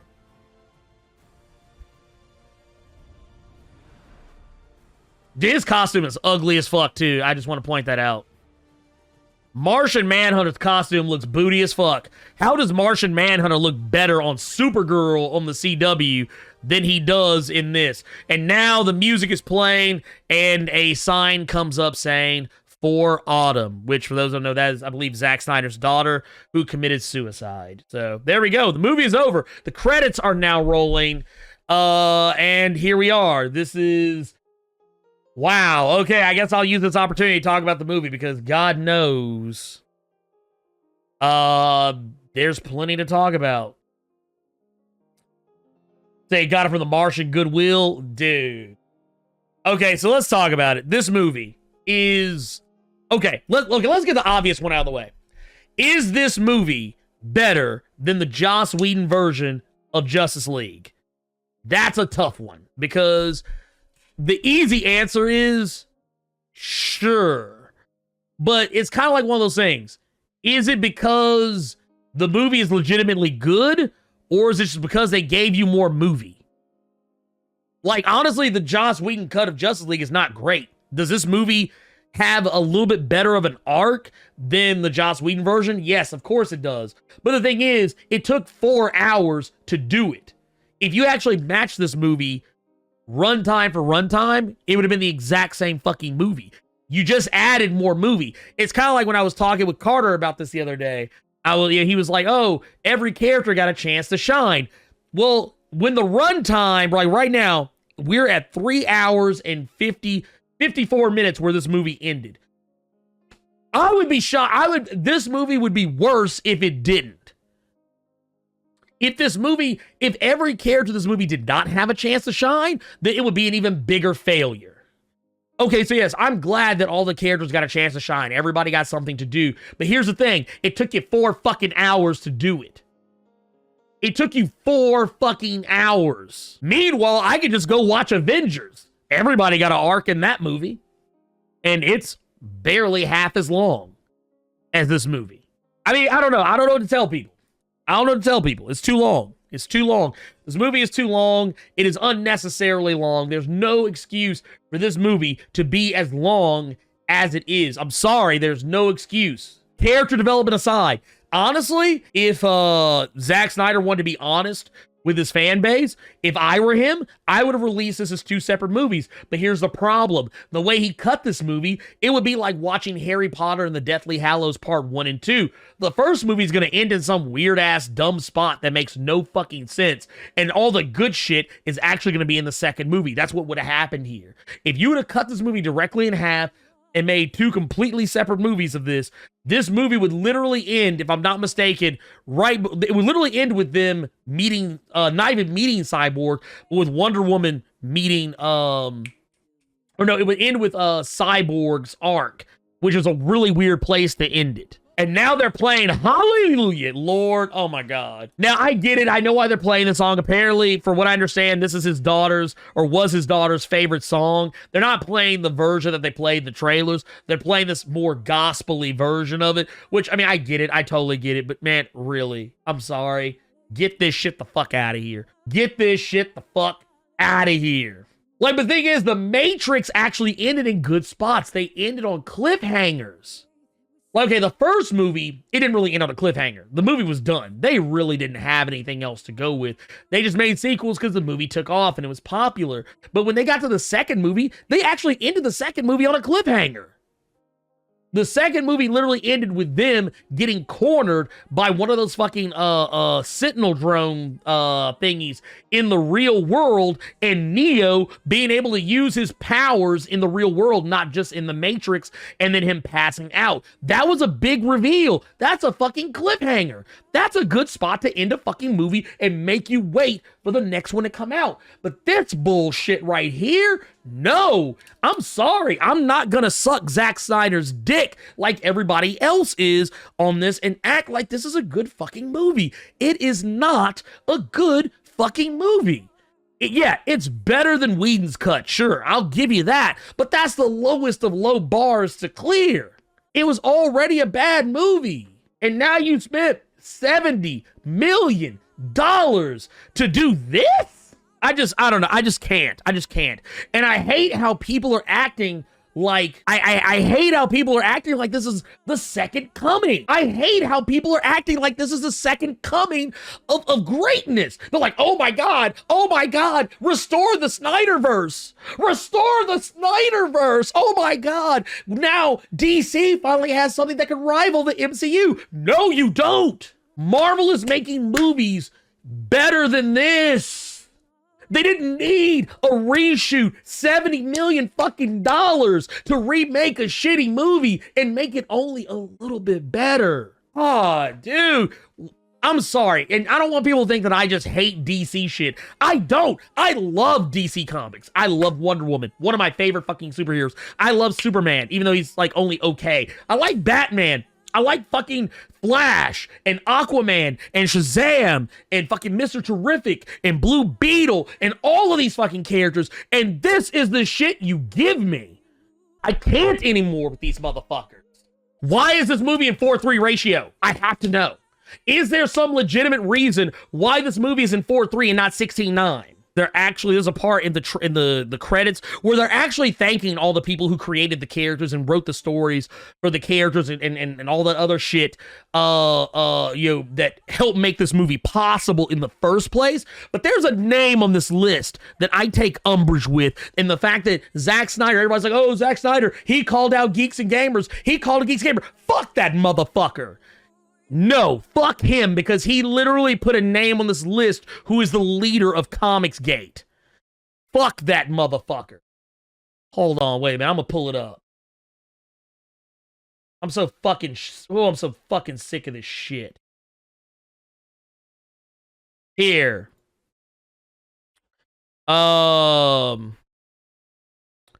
Is this it? Here, I'm pulling this up right now. Here's the... will it show? It's actually not show. Here, let me see something. Okay, I know what I have to do. Here, we'll do it this way. Fuck it, we'll do it live. I don't give a fuck.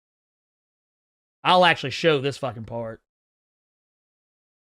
Here. Will it actually play? I don't think it's actually wanting to play. It's actually not gonna let me play it, but I'll tell you what, here's what we're gonna do. Here, I'm gonna pull it back. Here, I'm gonna pull it back. It's actually not letting me show it because HBO Max has like a really weird protections thing. But what I'm gonna do is I actually just took a screenshot of it, and I'm gonna show this shit to y'all because I want y'all to see this shit. I want you guys to be as appalled as I am at this shit. I want y'all to be as appalled and upset and fucking indignant as I am with this shit. Here, let me pull up my screenshots here.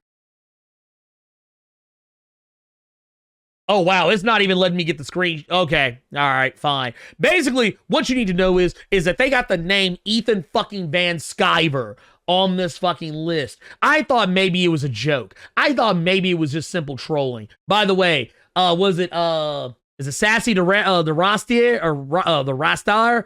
Thank you so much for that follow. I probably fucked the name up. I apologize. I'm in kind of a mood right now. But the point of the matter is that Ethan Van fucking Sciver is the leader of Comicsgate, a fucking hate group for comic books. Full of fucking misogynist, sexist, racist, everything. Homophobes, transphobes, you fucking name it. But it's okay, because you know what? Ray Smoyer said that accountability is greater than entertainment. Okay, well, where's the fucking accountability here? Huh? Where's the fucking accountability here?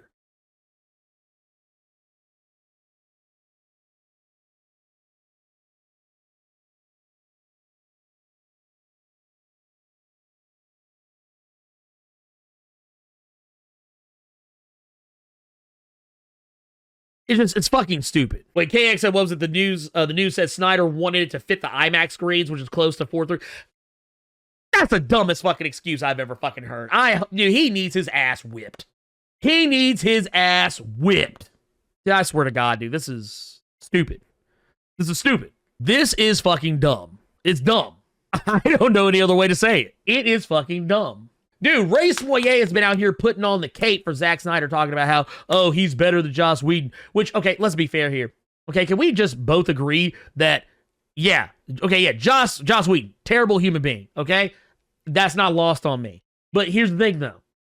Zack Snyder may not have done anything, like, egregiously wrong, but he allows evil people to perpetuate in his presence. He still has Ezra Choka-Bitch Miller on his payroll. He still has Amber slap the shit out of my husband Heard on his well, not anymore, because apparently she's been fired from Aquaman 2. Not that he has anything to do with that, but the fact that he brought her back for reshoots despite the fact that that news was already public knowledge. Ezra Miller, already public fucking knowledge. He also has Ethan fucking racist ass Comicsgate Van Sciver with a fucking special thanks to.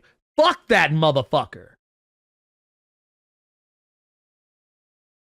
At least there were explosions at the end of the match. Yeah, at least they did get that, unlike AEW Revolution. At the end of it all, I'm going to say this. Yeah, this movie, I'm sorry, the special effects all over the place. There was that shot with Desaad and Darkseid and Granny Goodness at the end. Granny Goodness looked like she belonged in another CG movie. She looked like she belonged in some kind of DreamWorks movie. She did not look like she belonged next to Desaad or even Darkseid for that matter. Even though their CG was not even particularly good, Granny Goodness's was absolutely fucking dog shit. For a character that's not even doing anything. She doesn't even speak. She has no fucking speaking lines. She's just standing there looking stupid. You mean tell me you couldn't use $70 million to fix it? Lord. Are you going to rewatch this movie tomorrow just in case you miss anything? No. God, no. The gray was made out of plastic or something. Dude, no!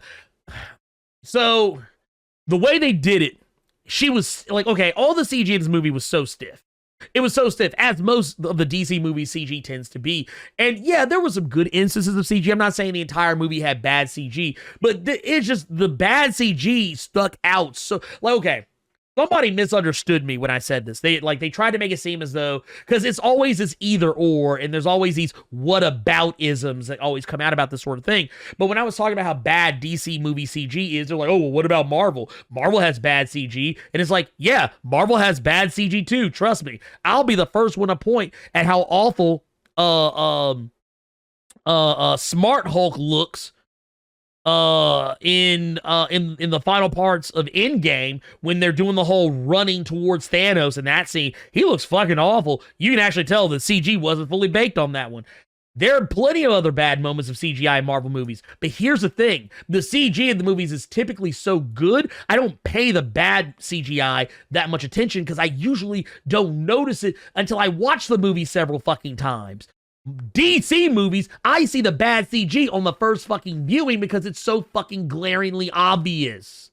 And I get it. CG is fucking hard. I totally understand that. But here's my thing.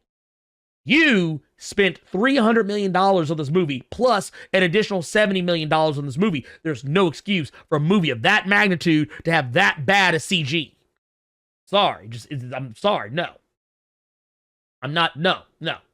Oh, yes. We said we were going to come up with the final tally for the number of slow-mo scenes in this movie. Let's see. Okay, so let's see. Let me see what we got. 5, 10, 15, 20, 25, 30, 35, 40, 45, 50, 55. I counted 56. Now, granted, I probably missed a couple, and the way I counted them was if a scene was in slow-mo, and then they showed another scene that wasn't, and then they went back to slow-mo, I counted those as two separate scenes. If they did a long shot of slow-mo, I counted it as just one. Now, if they did scenes, like in the case where they did the flashback with Cyborg, when he's playing football, they did scenes where they would be in slow-mo, and then they would switch to super slow-mo, or whatever. Those I would count as two separate scenes, because that's two different types of slow-mo. So, it was a lot. The bad CGI, are we talking about Aquaman? Hey, what's up, Tamika? How you doing? Yeah, no, we're talking about the Snyder Cut of Justice League. So I want that to be known. We have an ending tally of 56 shots of slow motion, of varying degrees of slow motion. Wow. Why?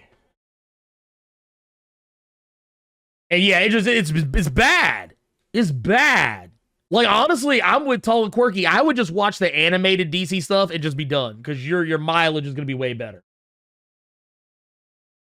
But you say you're watching, yeah, you say you were doing homework and watching Tropic Thunder? Okay, I can dig it. So 1 shot per 10 slow-mos. Yes, please. Please. It's the, oh yeah, no. I have on HBO Max, and there's a couple of other places I've seen too. They got a bunch of like the old like animated stuff. You can go back and just watch the old series. I'd rather do that than watch any of this shit that they're putting out right now, because I'm sorry, they're not taking it seriously. They're not taking, and I'm not saying that like, yeah, they got to be super fucking edgelord grimdark like this bullshit is. They literally went in and cut out all the fucking jokes in the movie, except for the ones that Zack Snyder and his friends laughed at. I'm sorry, but no, this is fucking dumb. It's fucking dumb. I'm sorry. I tried to be kind to this movie. I tried to give it a fair fucking chance. I went into this with, honestly, the lowest of low expectations. And typically when I do that and I watch a movie, I usually come out at least mildly impressed. But no, I walked out this motherfucker even more angry than I was before I watched the sumbitch. God. Why can they not get someone who is like a Kevin Feige, someone who knows the properties and knows what the fans want and knows to respect what the fans want and knows how to take those things and even some of the sillier aspects and adapt them in ways that make sense, and also have the good sense to know what doesn't work from those properties and leave that shit on the cutting room floor. This movie, I'm not going to applaud Zack Snyder for literally putting out every single stitch of film that he put together in this movie and trying to call it a fucking movie. I'm not going to do that. I'm sorry. I am not going to call this motherfucker an auteur because he decided not to cut anything from the goddamn movie. Snyder cut my ass. This is literally everything this motherfucker shot. Would say you'd rather watch the Transformers movies? Man, you have no idea how real that feels right now. Okay, I'm gonna tell you what. You know what I'd rather watch? I'm gonna be a real one with you. I'm gonna keep it. Y'all might think I might be lying when I say this. I would rather watch the director's cut of Batman v Superman twice than watch this again. Oh no, BVS is fucking awful. Actually, no, I would rather watch the Justice League Whedon cut 4 times over than watch this shit again, because even though that movie is bad, at least it respects my fucking time. I don't get it. People are so happy to see mediocrity. Like, okay, you know, honestly, they did so much slow. Like, I remember, someone was trying to tell me that, oh yeah, this is what happens when studios don't butt in and let the director do what they want to do. Yeah, this is the dark side of that story. Pun intended. Blood pressure 189 over 100. That's what I feel like. I feel like honestly, I need to calm down. I actually need to calm down. I'm actually legitimately fucking angry. I'm legitimately fucking angry that people literally sat up here and tried to convince me that I was the asshole because I knew this movie was going to be bad, and I told them ahead of time this movie was going to be bad. Here's the thing about me. I don't want things to be bad. If I tell you something's going to be bad, it's not because I actually want it to be bad. It's because I just know that it's going to be bad. I can look at the telltale signs and see what's going to happen. I normally am not this fucking angry over a goddamn movie, but man, so many people tried to make me feel like I was a piece of shit because I said this movie was going to suck. And I watched this movie and it fucking sucked. But no, I'm the asshole. I'm the asshole because I said that the movie was going to be bad. Yes, I'm glad the Snyderverse is dead. I am so glad it's fucking dead. It deserves to fucking die. It deserves to die a fucking coward's death. It is terrible. So fucking awful. And then people are going to sit up here and try and tell me that this movie, like, oh my God, what was it? I'm trying to remember what somebody I follow on Twitter. They had posted this thing and it really resonated with me. But it was like the whole Maxwell Lord meme from Wonder Woman 84, where it was like Maxwell Lord's like, DC movies could be bad. And it had a picture of Wonder Woman next to it, and then they said, but they could be worse. And then it had a picture of the Snyder Cut. That's how I feel about this right now. This, like, literally, Wonder Woman 84, fucking shit tier movie. Okay, you know what? Let's put it this way. I'm gonna let y'all know how bad I fucking don't like this movie. I'd rather watch Wonder Woman 84 2 times in a row than watch this piece of shit again. And y'all know how I feel about Wonder Woman 84. I did not enjoy that movie at all. My wife, who is an avid Wonder Woman fan, loves Wonder Woman, grew up on Wonder Woman, literally is like probably one of like the top tier Wonder Woman fans, walked out of that movie pissed. Like literally she was like, I'll never watch that again. And we love the first movie, despite its flaws. Well, no, and I'm right there with you. Was it people are listing all the spinoffs they want on Twitter, and I'm just trying to let them have their fun and not rain on their fun, but damn, it's hard. No, it's a hard no. That's how I feel about it. I'm like, you know what? I'm glad that you guys are I'm glad that all the DC fans are just having such a great time, moneyballing this whole thing, trying to figure out what's going to be the next big thing. Like it's a Marvel Cinematic Universe shit. I'm so happy for you that you get to have that opportunity for once. But guess what? No. Was it not gonna lie, smoke some weed while watching this and it made it enjoyable. Reminded me of better times with the animated shows. You know what? I had an edible in the other room. I probably could have ate that edible and had a much better time with this movie too. But I was like, no, I'm gonna give this motherfucker the pure, unadulterated. This is pure, just straight up regular watch through. And I fucking regret it. I regret every part of this. Honestly, I'm gonna be honest with y'all. If y'all weren't here, this movie would have been cut off about 30 to 40 minutes in. I'm not lying to y'all. Had y'all in the chat not been here to keep me to get me through this, because y'all helped make it more entertaining to me than what it probably would have been had I watched this shit by myself. I would have cut this bullshit off and went and watched Captain America, the Winter Soldier, or fucking Guardians of the Galaxy Volume 1, or Avengers 1, or Avengers Age of Ultron, or some shit. I'd have went and watched infinitely better. Hell, I'd rather watch Thor the fucking Dark World than watch this shit again. You know what? I'm gonna say some nice things. I'm gonna say some nice things about the movie. The nice things I'm gonna say is that I'm thinking. Okay, here's one. Steppenwolf. I think they did a better job of Steppenwolf in this movie, albeit he still looked well and out of place on the camera. He did look better. However, that was a low bar to clear. I do think they gave him a better arc. I will agree with some people in chat earlier said that Steppenwolf had a far better arc in this movie versus the original cut. That's fine. I will give you that one. I did appreciate the appearances of characters like Desaad. I think Darkseid was still too early, though. I think Darkseid should have been saved for a post-credit scene. I do not think they should have shown Darkseid in that thousands of years ago flashback or whatever, because basically you just showed me that Darkseid is easily defeatable. He literally got his cheeks clapped by two gods. No one else did anything to him hardly until after he was already taken down. Zeus and Ares tag teamed him, and that was all they really needed. I feel like it was a mistake. I feel like that was a grave mistake because you basically told us that Darkseid ain't shit. And I know someone will say, oh, that wasn't Darkseid, that was Uxas or Uxas, whatever the fuck his name is. I don't care. That's still Darkseid. Yeah, he may have leveled up and he may have discovered the Omega Beams, but no. And then y'all went back and y'all used the awful air bubble shit for the Atlanteans, and then all that shit was disjointed too. I will give you this, though. I thought that Willem Dafoe looked better in this movie than he did in Aquaman. I think that Jim Gordon looked better in this movie than he did in the original cut. I think that Joker looked better in this cut of the film versus what he did in Suicide Squad. Also, not high bars to clear. Make sure that's the one shot of the Omega Beams. I thought that was cool. The Amazons, I enjoyed the Amazons. That was cool.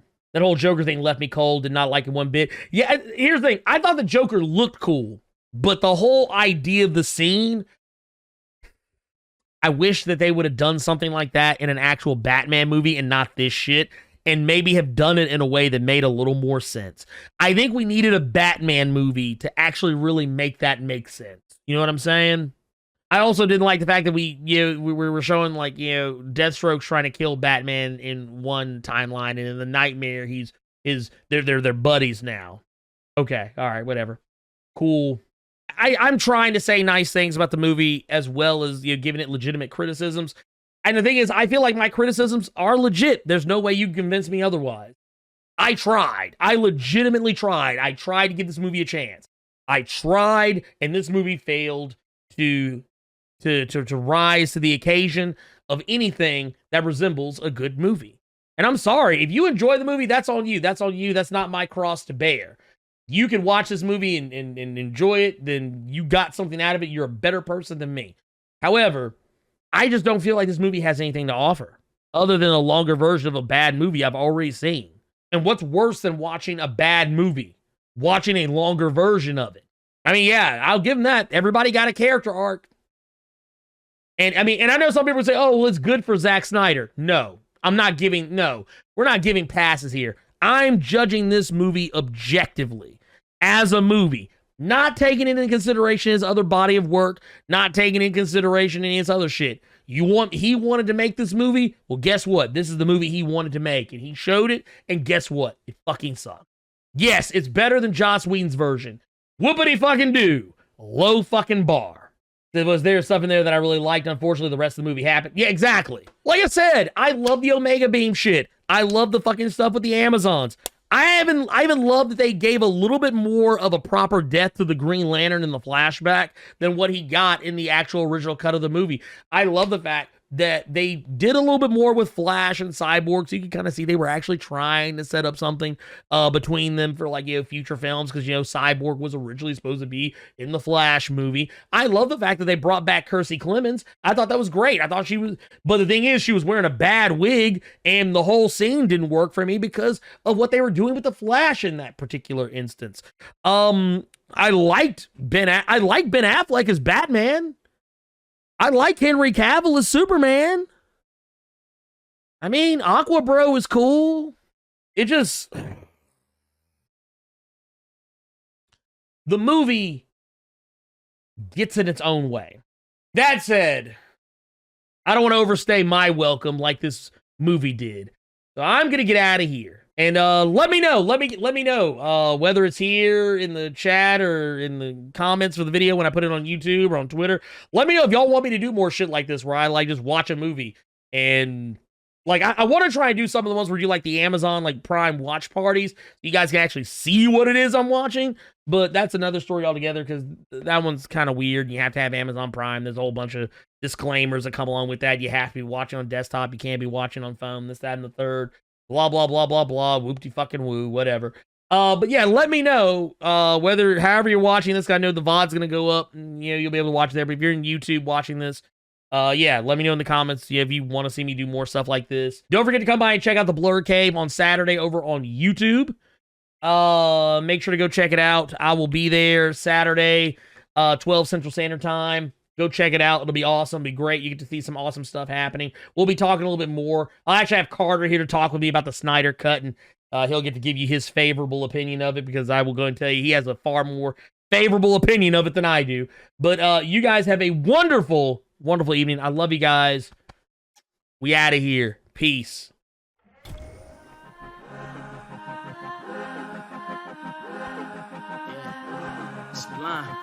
Sounds like the evolution all over again. Paint the sky blue. I'm a Blerd, you ain't heard. Life's an anime. Paint the skies from Japan down to Santa Fe. We don't blend in with the masses. Dreaming in our classes. Show you how to style on these facets. Way past this sound oversaturating the rap game, but I learned I gotta have some patience. It's gon' fizzle out. Our time is imminent. The rhymes are infinite. Your minds are limited. Cyborgs raving over trash, not exciting. Death's robbing our youth. What's all the Teen Titans with Supreme writing? Say these stars fire or not. Even old rappers need realigning. Retire, pops. I'm a beast, boy. You ain't tell them if I never see the top. We don't miss cerebellum's the brain. Helping you find balance, coordinating dreams. Life's an anime. Skip.